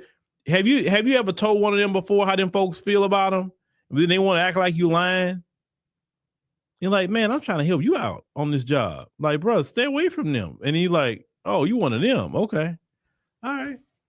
And then they find out the hard way when they get them up on out that job, or very close to getting them out that job, and they realize it was racism, then now they want to come to you talking about, yeah, you was right. You was right. What you were saying about them. I'm like,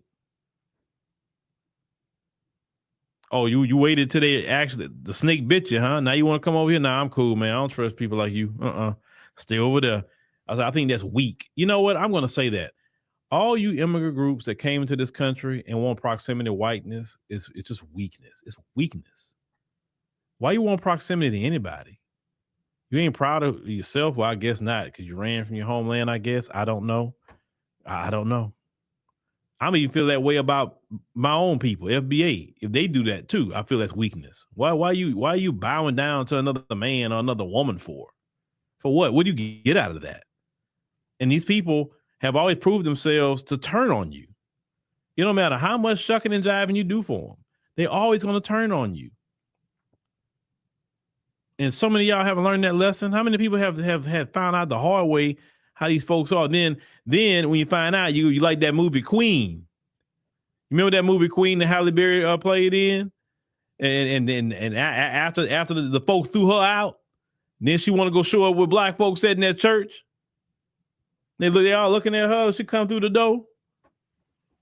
Oh, now you're screaming you're black now. After folks done threw you out. Now you didn't got some religion. That could have been prevented if you just listen to people telling you, say, hey man, they only like themselves. They don't like you. Because the moment you get out of line, they like you until you get out of line. Until you think you're gonna correct them on something, that's when you have a problem. Yeah, Eric said his Bible says that God doesn't give us the spirit of fear, but power, love, and a sound mind. And a sound mind is very important. Oh, a sound mind is very important. Ooh, that's so important. A sound mind. Peace is also a beautiful thing to have. You don't have peace, you don't have nothing. You say you mentioned Candace Owens. Yeah, them folks got that Candace Owens. Now she's still being a little snappy here and there.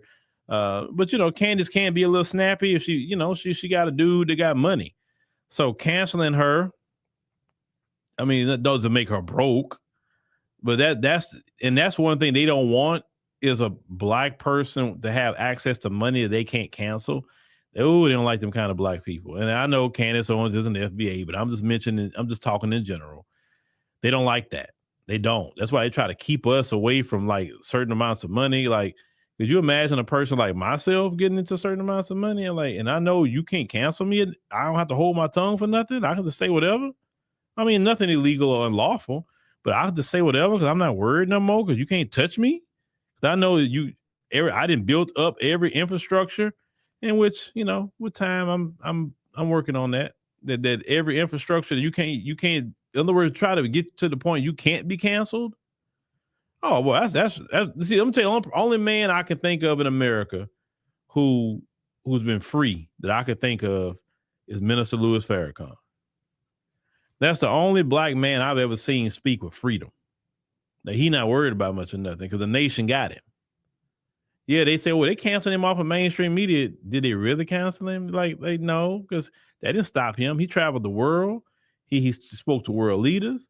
He has been a pillar in the Black community like forever. You know, like, what did they really stop? They didn't stop anything. They just can't stand him. That's it. But every word the minister say, they right there listening. That the minister right now can get on in his house and do a 5-minute video, and every last one of them that can't stand him will be tuned in to watch what he says. And that's the thing about us as Black people. You know, it's like even the people that don't like us gotta listen. They got people that don't like me right now in attendance listening. They may not say much, but they paying attention to everything I'm saying. What he talking about today? Let me see. What the Blacks talking about today? That's what they like to say, right? And a lot of times they learning something over here. Cause see, we got soul over here. We got soul. It's a difference. You know, when you come to a platform with soul, or somebody got some soul talking, it hits different versus somebody who don't have that soul.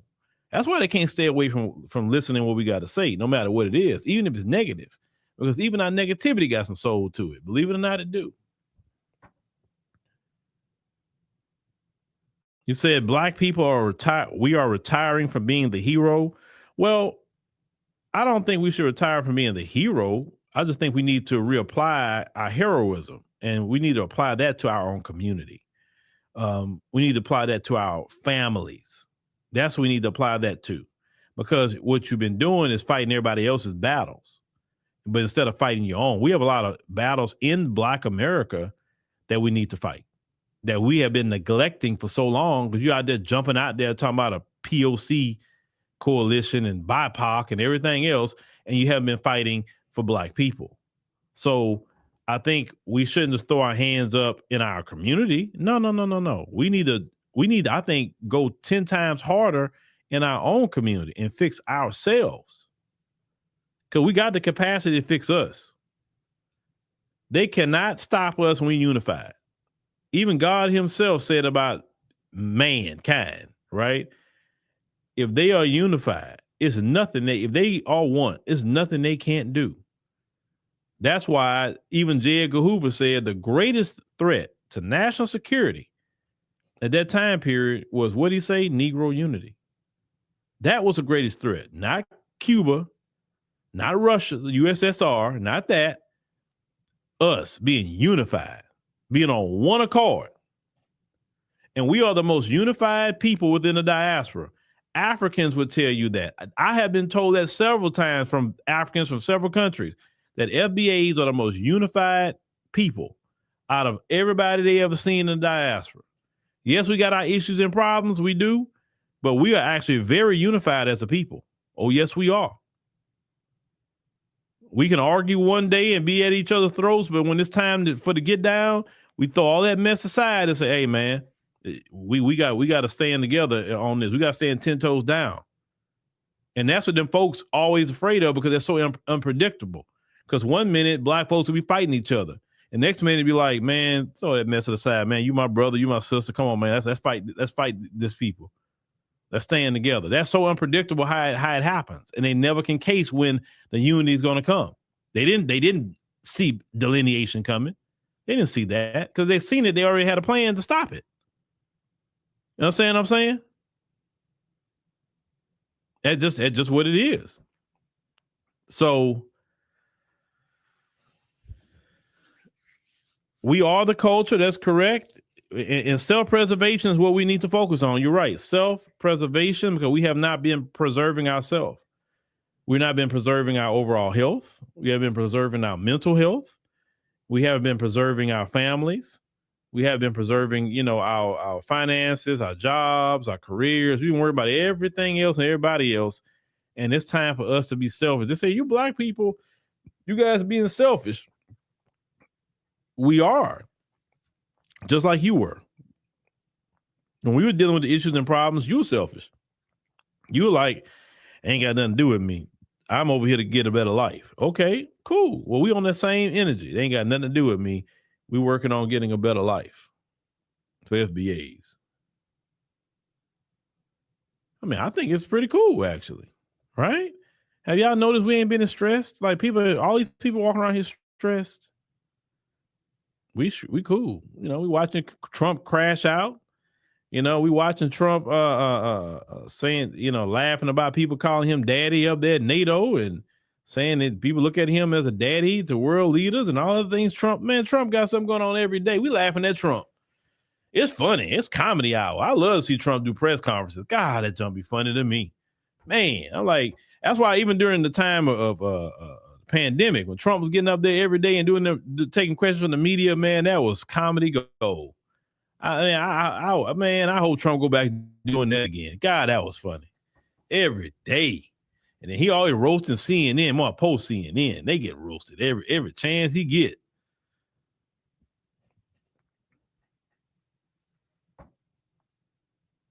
Yeah, I don't really care that Trump's a joke. If you see he's a joke, hey, I'm laughing. I think it's funny. Well, Barack Obama couldn't do that. Barack Obama wouldn't do that. That's not in him to do. Now, behind the scenes, he probably talk crazy like Trump, but he's not going to put his face out there like that. No, no, he's too dignified for that. But you know, Trump has changed the presidency, so now you got people talking. You all kind of politicians talking like that now. You know, Trump is ghetto. Y'all talking about black people ghetto? No, Trump is ghetto. Trump is ghetto. Yeah, he be cooking CNN, but Trump is so ghetto, and I love it. You know why I love it? Because he's showing what America really about. You know, when they talk about somebody ghetto, they projecting. They are projecting. But all right, ladies and gentlemen, and Donnelly Wade, thank you very much. I appreciate you thank everybody for the love offering. Lord, thank y'all for the love offering tonight. Shout out to Donnelly Wade. Hold on, I see so far Donnelly Wade. Yeah, let me give her a hand clap. Yeah, wrong one. The hand clap, not that one. Yeah, appreciate you. That's for sure. That's for sure. We'll wrap up because I got some other things that I need to do. And but thank y'all for joining us here. Our content should be up tomorrow night because I will be doing some minor traveling. But all right, so there you have it. There's the history of Vicente Guerrero, first black president of Mexico. And as Uncle Phil showed, white Blanco class killed him after he abolished slavery in Mexico. So throw that in their face. They were saying, "Oh, what about Vicente Guerrero? What about him? Y'all killed him." Next. All right, so I'm going to probably get one more topic in before we close it out. And that is President Trump says the First Amendment is for FBAs. John Leguizamo is upset, and Ebro wanted to unify.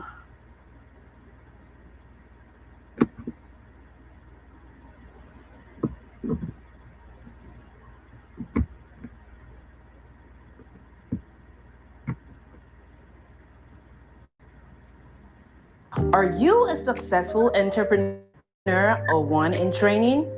You've got the vision, but do you have the right partner to build your brand? On the podcast tonight, we'll be talking about your boy Trump. Something he just said today. Trump just doing something every day. So it's like I said, I knew before he got elected, he was going to be great for the news cycle. And boy, he's really great. This presidency, he's been great. He has been so great. So we'll get into all of that. Let's see. Yeah, Trump is shaking things up. Yes, Brandon Johnson and Sister Vicky Dillon was talking about Brandon Johnson today.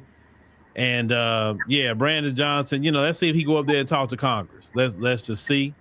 But before we get started real quick, yesterday I didn't do it. So let's go it on and who we'll have today. You know what? I think we'll do we ain't did him in a while. Let's go it on.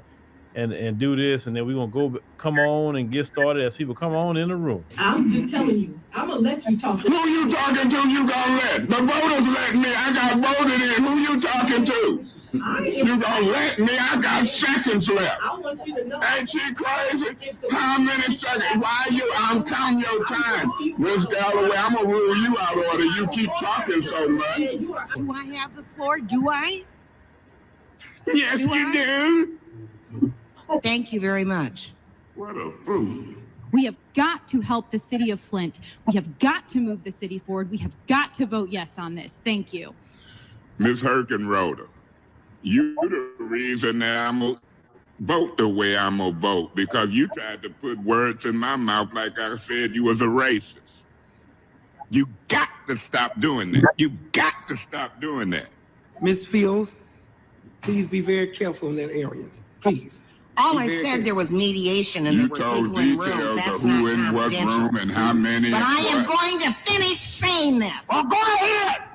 That's fine. Do you? It shouldn't be fine. We got folks sitting in business, and I wouldn't care if you was the chair, the sofa, the TV. So you might want a dialogue. I don't give a. You don't give a what? That's what he's trying to do. So you dialogue? There's no dialogue. It is some dialogue. You gave me some Point dialogue. of order. Councilwoman Worthy, what is your point of order? No, I'm not. You ain't? I'm not. You must. This is a joke. Stop this abuse. I'm going to give you a point of order. Personal attacks is out of order. Now, you want to make a personal attack on me, I'm going to tell you something. I'm tired of Ms. Fields calling me racist.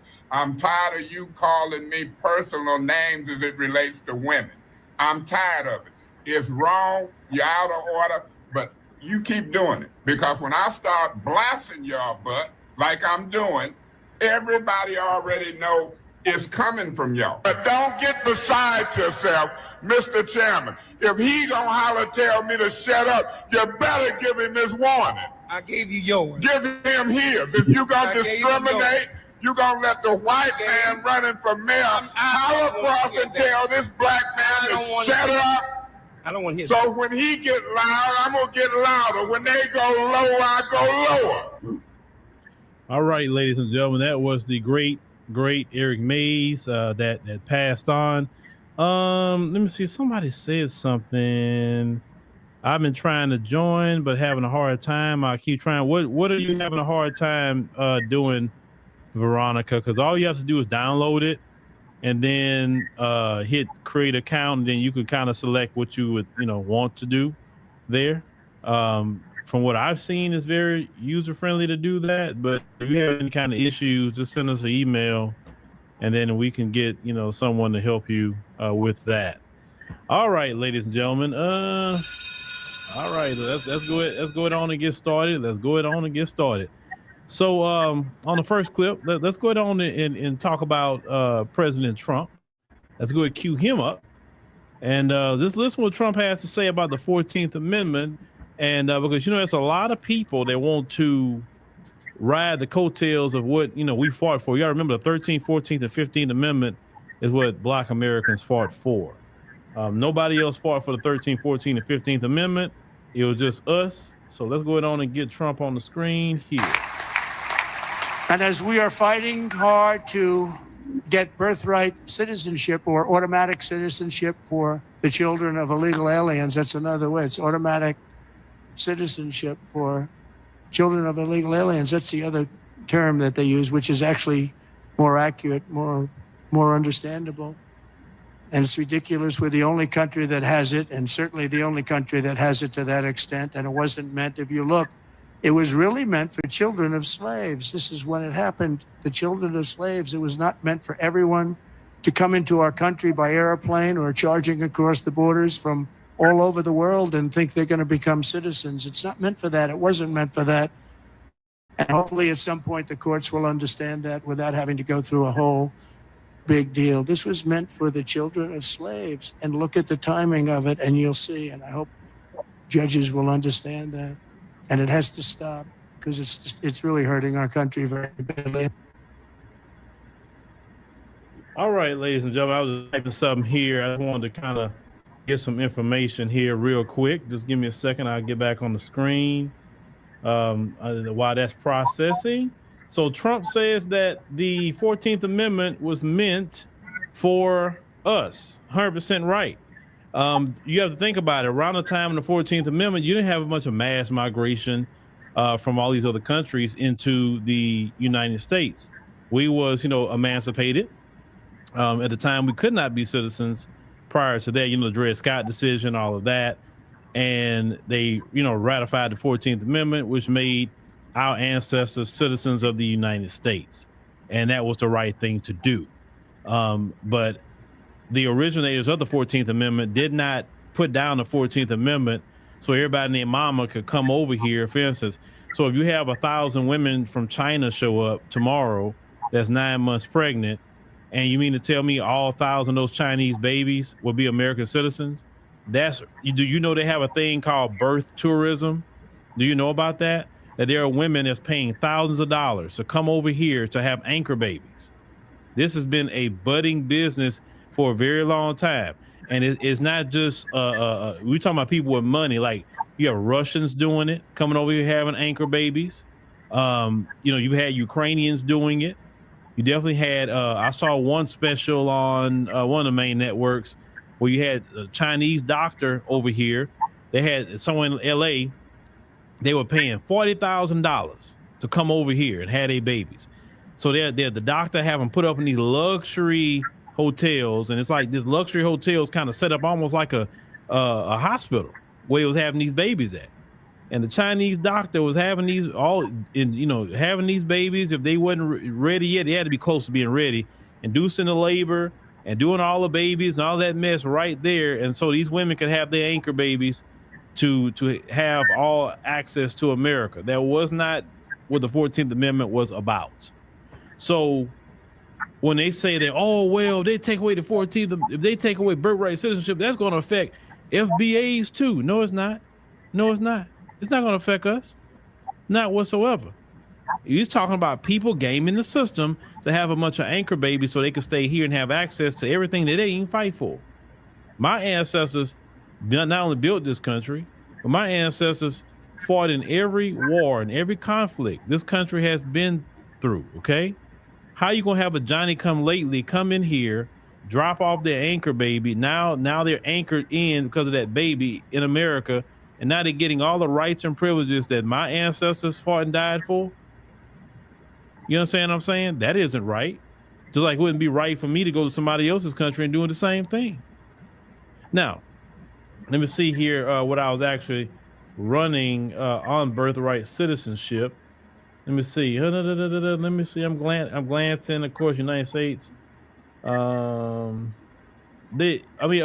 isn't the only one. Now, what I'm looking at here, of course, United States and Canada offers unconditional birthright citizenship. It says children born in Canada receive citizenship. They said children of diplomats excluded. Mexico offers birthright citizenship. Anyone born in Mexican territory is considered a citizen at birth. Argentina does it. Is it regardless of the parent status? Brazil, they do birthright citizenship. Chile, Peru, Venezuela, Uruguay, and they say most Caribbean nations, Barbados, Trinidad and Tobago, Jamaica, Grenada, St. Kitts and Nevis have forms of near unconditional. There's other Latin American countries, Colombia, Ecuador, Guatemala, Honduras, Nicaragua, Panama, and Paraguay typically have constitution and immigration laws. So America isn't the only one that has birthright citizenship, but out of all those countries that we named, everybody's coming over here to do it, right? Not everybody's going to Mexico talking about, ooh, I want to have my baby in Mexico, so my baby be a Mexican citizen. The people not doing that, but it was meant for the slaves. Okay, so what Trump said, he needs to get educated on that. We have AI now, Trump, so go ahead on, start using it a little more. But regardless, birthright citizenship was not for them gaming the system. And you know who got on my nerves today? That's why I can't stand these black politicians, ladies and gentlemen. I can't stand them. Attorney General Keith Ellison, okay? I saw him talking about he's suing Trump for birthright citizenship because he said what Trump's saying is unconstitutional. Why are you, as a so-called black man, want to sue Trump for birthright citizenship? What that got to do with you? What they got to do with you? You know what I'm saying? I don't know. But it's the Democrats just being obstructionist, just period. That's what they do. And this is why I don't really like the majority of the black political class. They still doing the same thing. And this is why we need people to get registered to vote. We need people to vote these people out. Because yes, you could say, okay, we're gonna get a Democrats a lesson, yes, but it needs to be targeted too, not just the Democrats.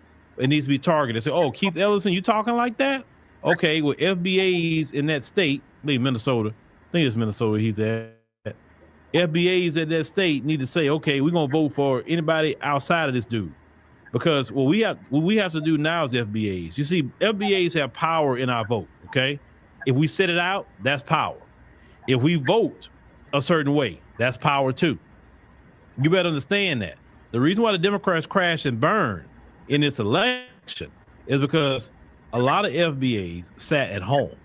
They chose the couch, which I said the couch was going to be the winner of the election, and it was for black people. And then the black people that did vote, they didn't vote. They did vote majority Democrat, but it wasn't the numbers they need.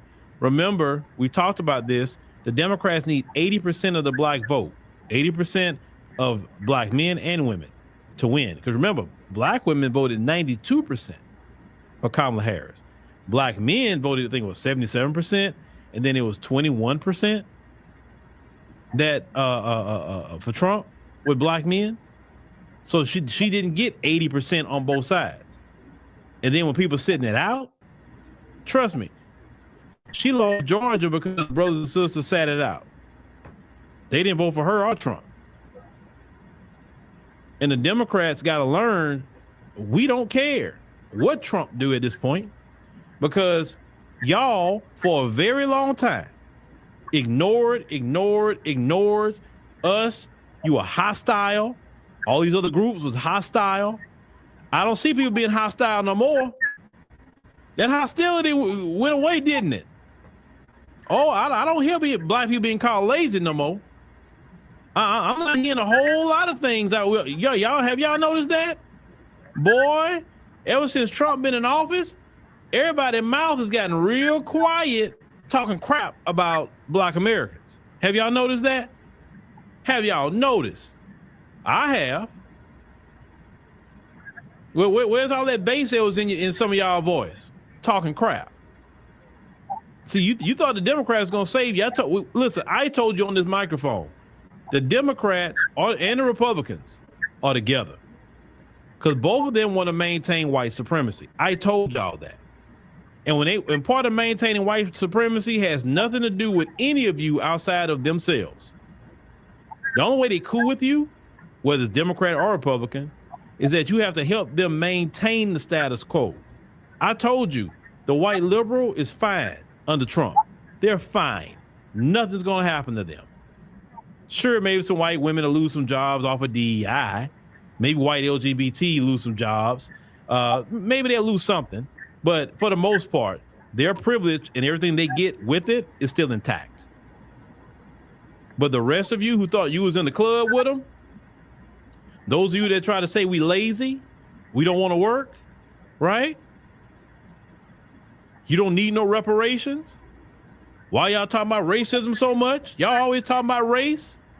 And then now I'm hearing other people talking about race now. Wow, it's amazing everybody talking about race. Maybe it's FBAs we need to say, hey, this is not about race. Stop talking about race. Stop race baiting. All y'all doing now is race baiting, right? When we talk about the police doing things they don't have no business, violating our rights, we race baiting, we being victims, right? But now you seeing ICE. Should we say the same thing? Stop race baiting, stop being a victim. Maybe if you'd follow the laws, they wouldn't be at your door. Didn't y'all say that to us? Right? That's what plenty of people said to us. We ain't talking about the folks. We talking about these other groups. Why y'all out there with George Floyd and this? George Floyd was a criminal. George Floyd with this and that and the third. Okay. And what that press secretary said the other day, what did she say? She said, any of you who's undocumented, all of you are criminals. She said that. She said that's what Trump basically telling her to say. Because she's his spokeswoman. Okay.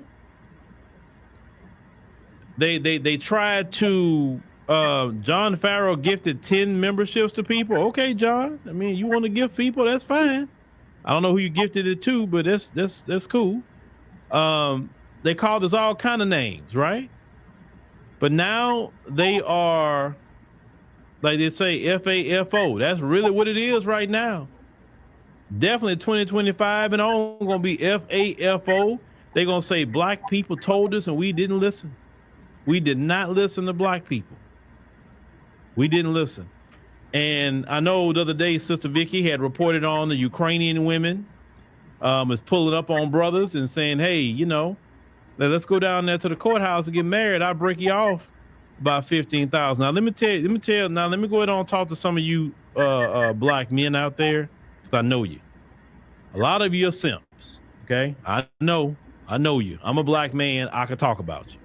A lot of you out there are simps.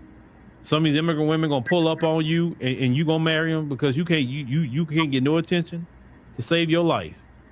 And some of you will take that immigrant woman money. And some of you be like, well, I'll marry you, but you know, you have to, we have to, you know, let me see if I can clean up what I'm about to say. We have to be doing, you know, relations in the bedroom too, though. And if she say, all right, that's fine or whatever, I just want to stay. So some of you will marry these women. I know you. I know you like the back of my hand. I know you. So some of y'all gonna say these women, I know you. I know you. Nothing I could do about it. That's your business. That's your life. But I know some of the simps out there going, because they gonna, because some of these women, see, one thing about women can get out of a problem. Men can't like that with ICE, but those women can. I promise you they can. So these brothers in these 4 years, they're gonna be pulling up on brothers because see, they feel funny about pulling up on Brad and them doing that because Brad on one right now. So they're gonna be pulling up on the brothers. When in doubt, go to brothers. So I definitely believe that.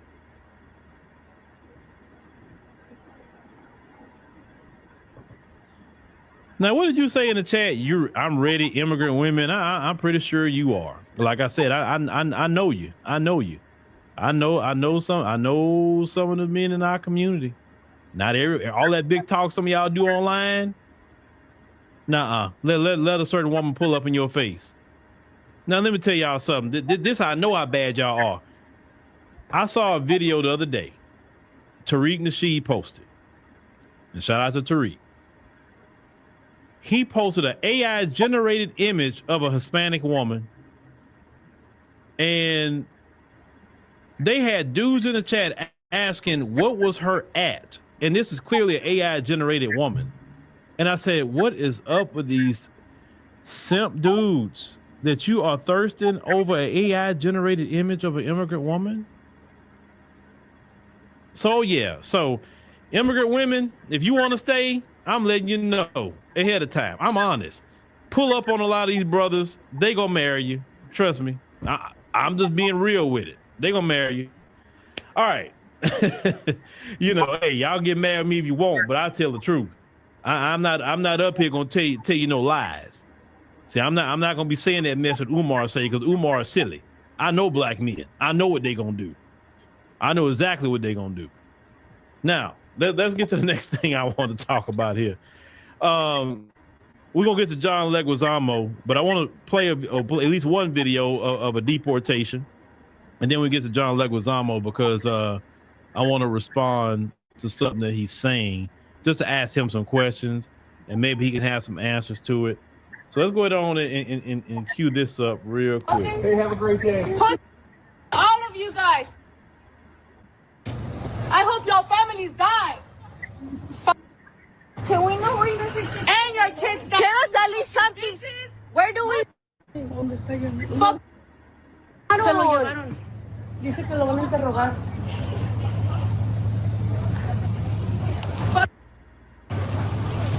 Where the f are you guys taking my dad?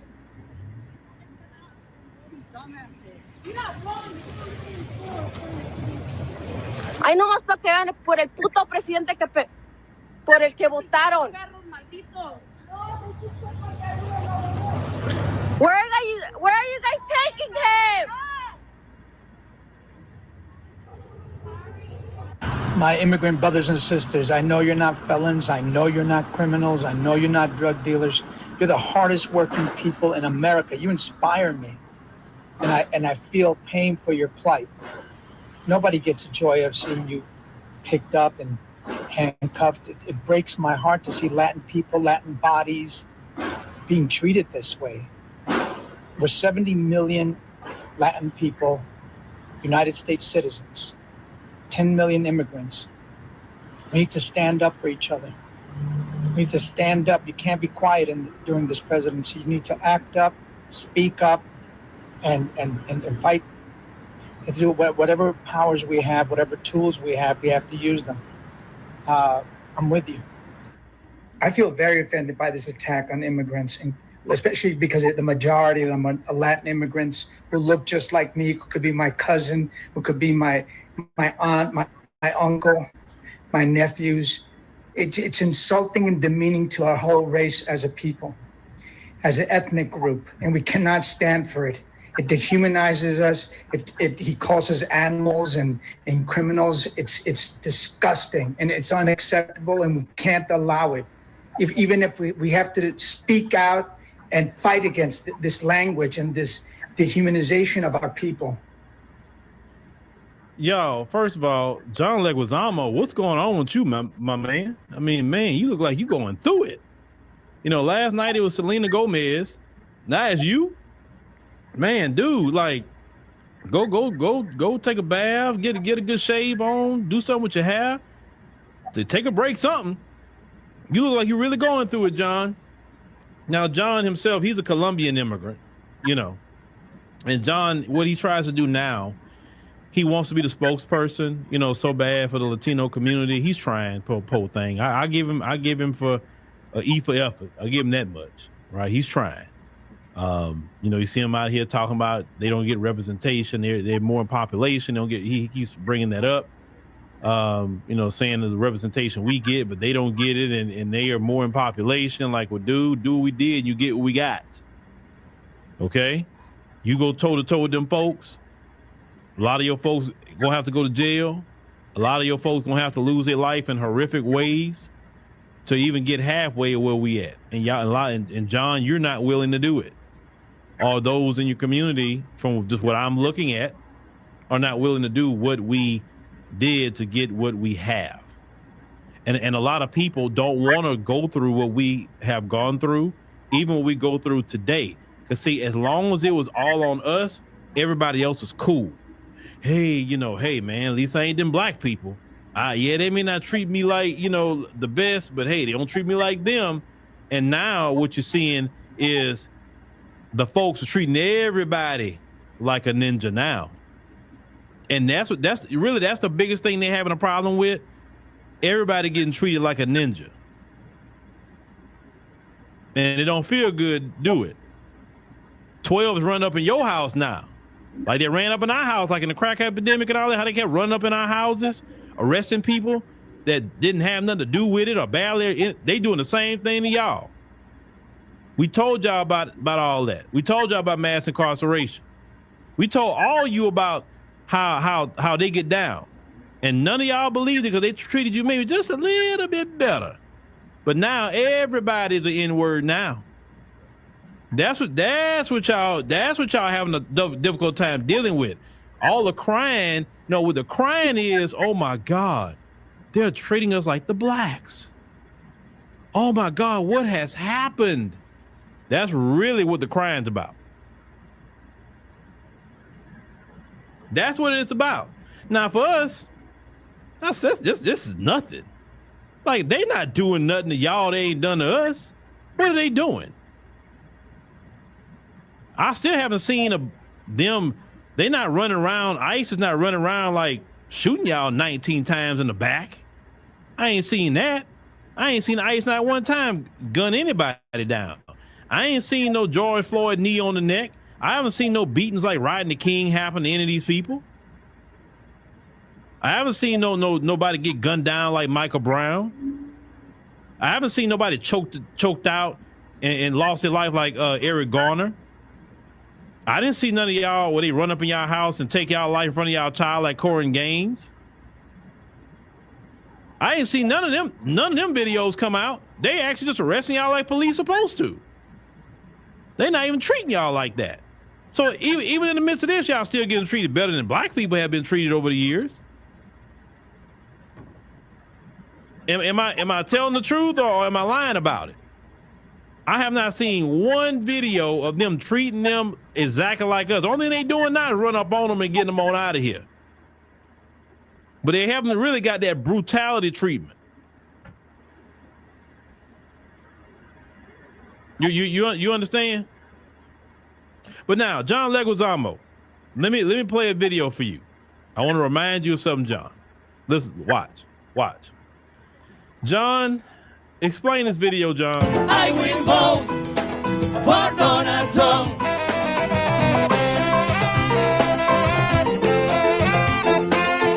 I will vote. Raise your hand.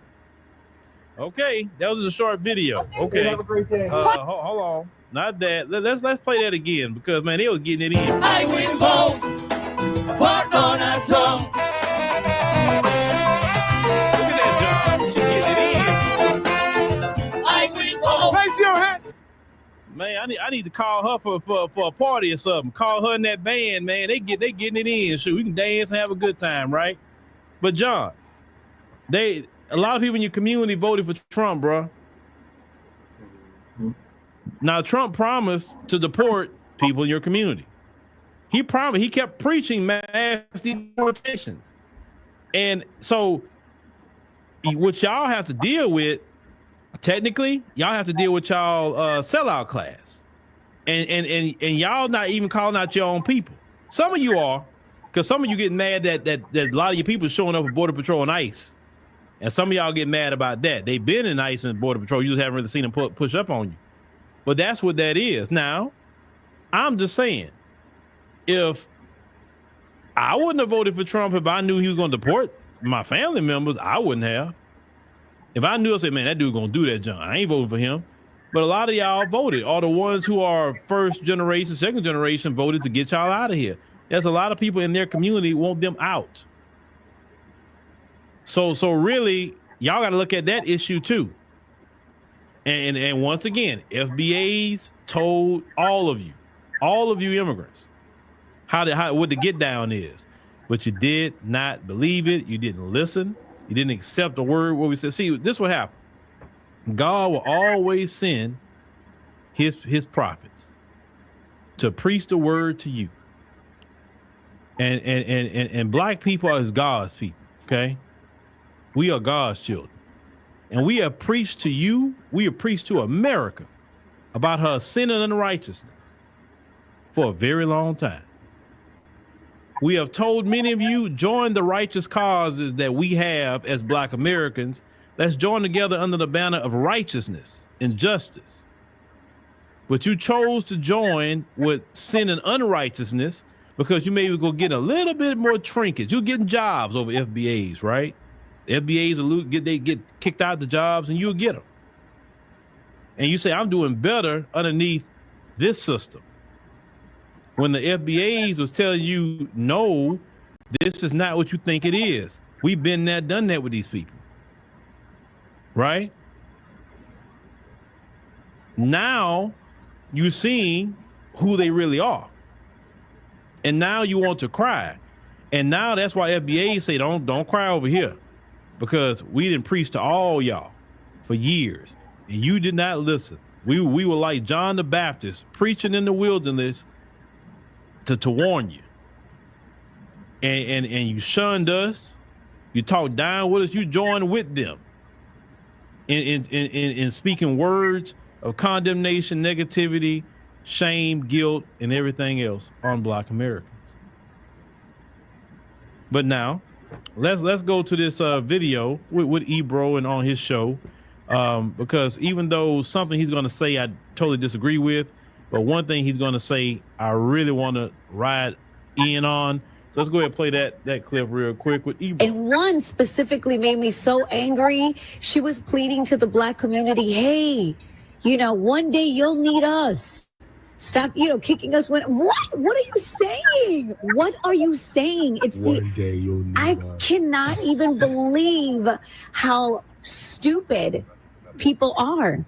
I'm amazed of how many people from the Black community are telling me to go back to Mexico, telling Mexicans to go back to Mexico because we're illegal and it's a crime.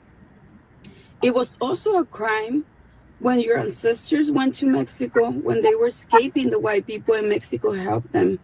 A lot of Mexicans got killed for that. They helped them. They help your people. We didn't oppress you guys. And this is how you guys pay us.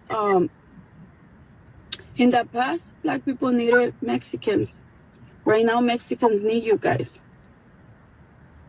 And in the future, you never know because things change. Sometimes maybe the white people are gonna need us. Maybe the Black people are gonna need us. You don't know, because God give us things, give us blessings, but He can take them away so fast. So you need to be humble. You need to be humble. Like, you voted for this man. Everybody told you what he was going to do. Black folks told you what he was going to do. He told you what he was going to do. Yo, and now you're crying about it? How about this, Laura? We asked you to be with us during the election. So there was an opportunity just a few weeks ago for us to be unified in making sure what's happening right now didn't happen. But y'all thought Black people was playing. Y'all thought Black people just bring up race too much. Y'all came to this country thinking, oh, Black people are lazy.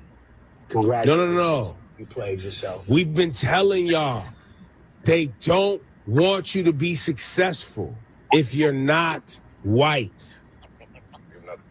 They and you want hate other Latinos, okay, because you rather align yourself with white supremacy than to look in the mirror and to see, like, your grandmother was that person. Your great-grandmother was that person. Your great-great-great-grandfather was that person. But just give everyone the Bible. It's just, you played yourself. No, man, white supremacy is a trick. It's tricky. Well, you know, I mean, now that the video with the lady talking about the humble ourselves, I did a whole video on that on the Phil Scott podcast channel. So just go ahead and check that out, the Phil Scott podcast, and you can thumb through there and you'll see the video for that if you're interested in watching that particular commentary. But what I want to get with, not so much what Ebro is promoting voting for Kamala, because no. I want Black Americans to see, now you get why it was a good thing for Trump to win now. If Trump would not have won and Kamala Harris would have won, none of this would be happening. Nobody, all these other groups wouldn't be getting a N-word wake-up call right now. None of them would be getting it. They would have been even more emboldened if she'd have gotten office. They would have had a big transfer of a lot of money that we wasn't gonna get. And they would have stacked so many more people on top of us that we would have been done as Black Americans. They would have made sure to give them all amnesty. And then the whole goal and what they always done to try to stifle Black American progress is every time Black Americans try to start getting some progress, they start just flooding the country with immigrants. That the first ones they flooded the country with, it was European immigrants, right? You know, everybody coming in right after slavery, everybody's coming in the early 1900s, the 20s, the 30s. They flooded this country full of European immigrants. Okay. Every time Black folks trying to do something, they flood the country with immigrants. Okay. Now a lot of Europeans not really trying to flood the country like that. I'm not saying some of them don't come, But what I'm saying is a lot of Europeans is not coming to America too much like that, because I get why. Europeans, a lot of them have universal health care. We don't. A lot of Europeans really have a just about a better quality of life. They have better food than we have, because certain things is not allowed in European food.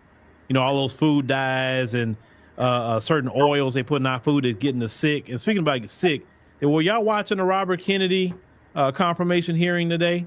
Boy, listening to that, you can clearly see those senators are bought off by Big Pharma and the food companies. You could literally hear it. I'm like, man, I said, see, if they would have put me as a nominee of anything, and let's say the health thing, right? The first thing I would have did with my people, I would say, look, who all gonna be on this committee? I need y'all to go research every dime that's went to all these senators. Point out to me, matter of fact, give me some paperwork so I can refer to it. When this senator talk, if he speak against anything I'm saying, then I'm say, well, I see why you really don't agree with me, because Bayer gave you $200,000. So it seems like you're compromised. So that's why you're speaking against me, right? Yeah, back in 2023, Bayer gave you $200,000. So are you really gonna speak against the hands that's feeding you, sir?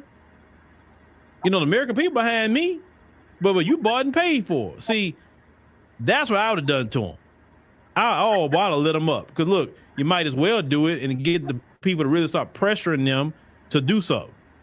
Because what's happening, the people are really starting to pressure these senators and people in the House to do certain things now. This is part of the reason why TikTok was shut down. Well, they tried to shut TikTok down, is because people's getting too educated and too mobilized on some things. And one thing you have to understand, the miseducation system that's in America is about indoctrination, not education.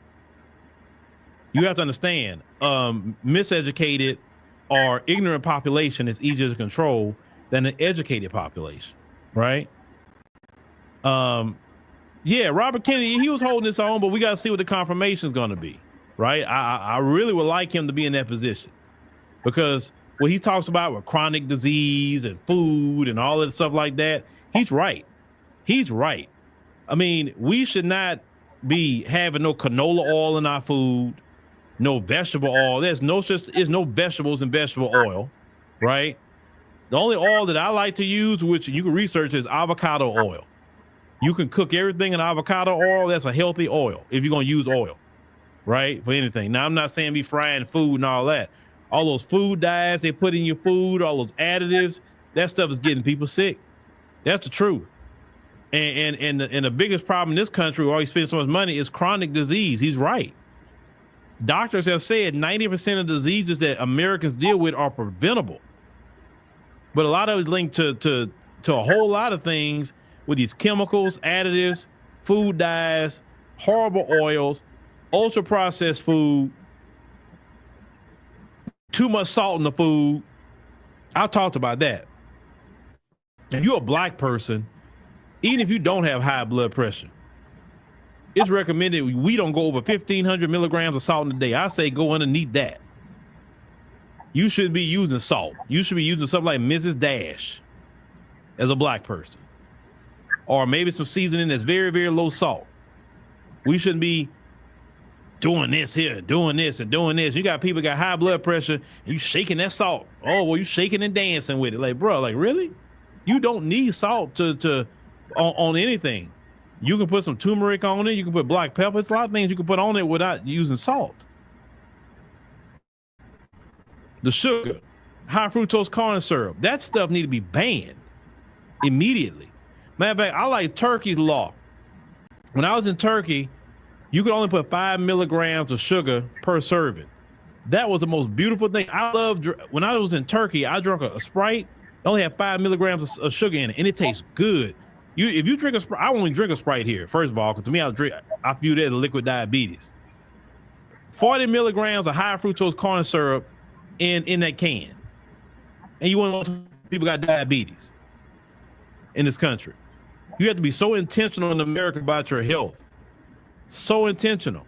And it's hard because they've made a science out of this food. Man, they know what chemicals to put in that food to make your ghrelin hormone go crazy. That's the hunger hormone. To make that go crazy. Certain things I've eaten that was junk food. The next day I'm so hungry, it's like unreal hungry. And normally if I wouldn't eat nothing like that, then I wouldn't even be hungry. These people do all kind of stuff to make you eat more. They strip all the fiber out the food so you can keep eating. Because if you eat more fiber in your diet, you don't eat as much. Look it up. You just don't. So if you really don't want to eat much, eat high protein, high fiber food, and you won't eat much at all. You're gonna be full. You're like, man, I'm full. I can't eat. I'm done. That's one thing I've learned with bread also. Bread, thank God, I don't have a taste of bread anymore like that. But that's what's helped me. And I'm back hardcore on mine, right? But still, high protein, high fiber. The sweet tooth, you gotta leave that mess alone unless it's homemade.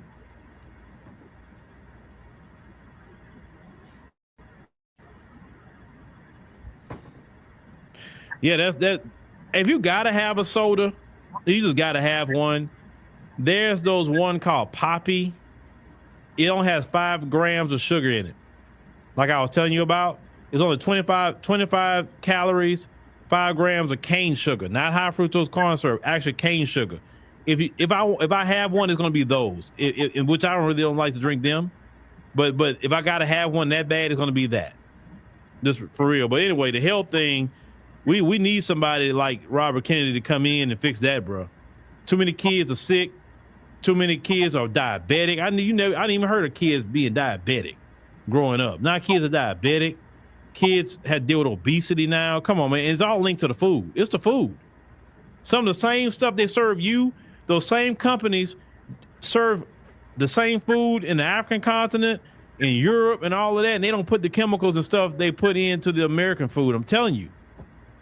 I've been there and I've seen the packages. Nutella. Man, the first time I really got into Nutella, it was in Turkey. Man, Nutella was so good in Turkey, and then I tried in the States. It don't taste the same. You know what I'm saying? So, but do your own research. I'm not trying to be a doctor. Do your research. Who is that? Hold on. You say the blackest shadow, the black man. Okay, well, welcome. So, but the deal is what Ebro was saying. Let's get back to Ebro. We were talking about Robert Kennedy. With Ebro, what he was basically saying, we were trying to tell you, and you didn't listen. Now I know he's promoting, voting for Kamala. I'm not, but the main point is you not listening. Then also the other lady was saying, you went up there and voted with Trump when all your family came that way, and then you went done that when some of your families don't got the paperwork. So really that's kind of on them. But see, this what happened. A lot of them believe that white status that's on their paperwork, and I've said many times they're not white people.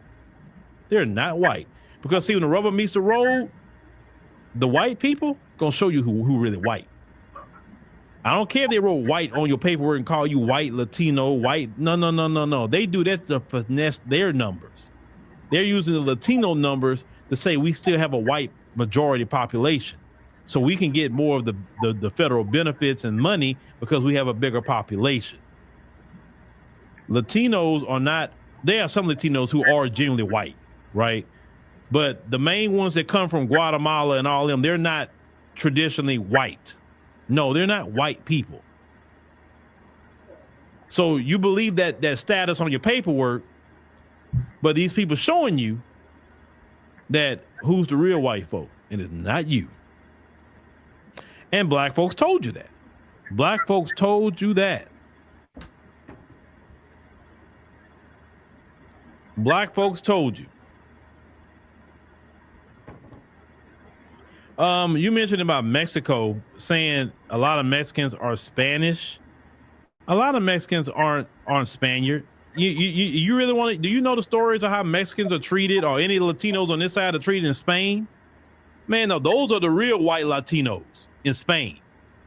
They are very discriminatory to the Latinos that come from Mexico and all them other places. They may speak Spanish like them, but they let them know real quick. No, we are the white Latino, not you. They let them know real quick.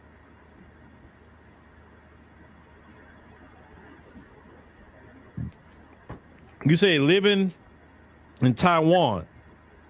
You say there's no tea anywhere that has sugar in it.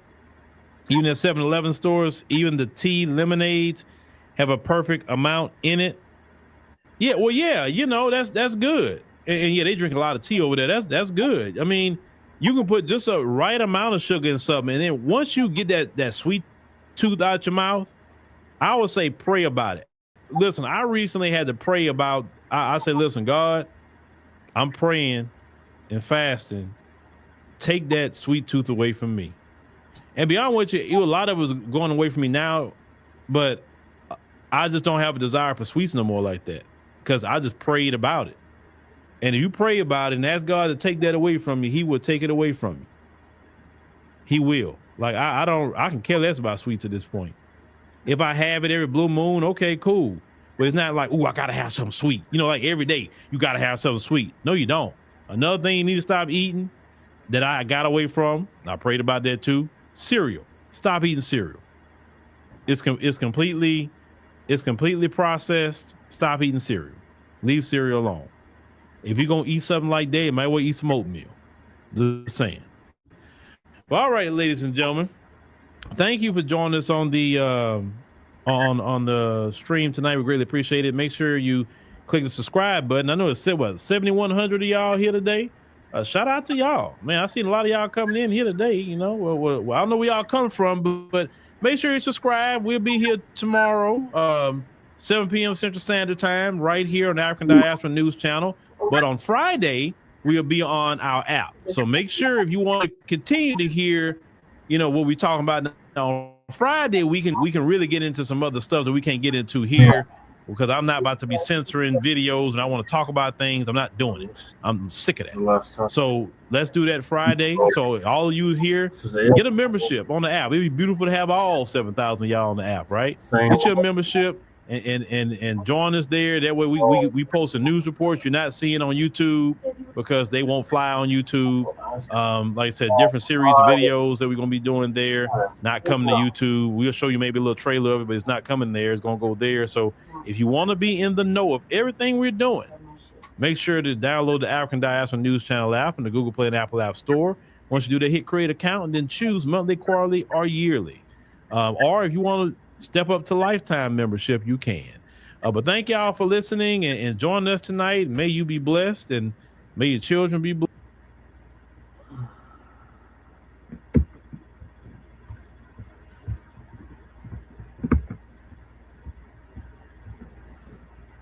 All right, y'all. I'm gonna wrap this up. So what are your thoughts, Lady Tay, before I close this out? About y'all Leguizamo? Yeah. I just, I mean, it's naturally, he's always got something to say when, you know, he's trying to advocate for Latinos, like he did when Microphone Check, before that came out, you know, about hip hop and et cetera, right? Yep. So it's always like he always got some sort of propaganda to spew when it comes to Latinos not getting a fair shake. He did it on the Daily Show. He does it all the time. So it's not anything unusual. They're in their purse right now, and that's to be expected. You know what I mean? They're upset. They're not able to deal with it. Yes, but Trump said he was going to do it. You know, there's levels to what he's doing, whether he's doing it correctly or not. But he said he was going to do it, so they were forewarned during the campaign season. I don't know. And I was kind of curious, are you still protesting in California? It's been quiet on the web, right? We're still protesting. As hard as it were? No, still protesting. Okay. Well, that's all. I just thought he's doing his usual thing. It's not really getting a lot of airplay though, right? John Leguizamo? Yeah. Yeah, that's to be expected. All right. Well, thank you for tuning in. It's going to conclude season 5, episode 14, part 1 of the Frontline Black News. Join us tomorrow. Today now, since it's midnight, it's 3 o'clock in the morning. For part 2. In the meantime, make sure you like and subscribe to all our platforms, Frontline Black News on YouTube and Facebook. Revolutionary Agenda on YouTube and Facebook. Which I did a new episode. Yeah, make sure you check that out. And Shabbat Black Experience Enhanced on Facebook and Twitter. So peace, love, light, reparations, and separations, and black empowerment, mass deportations. We'll see y'all later. Peace.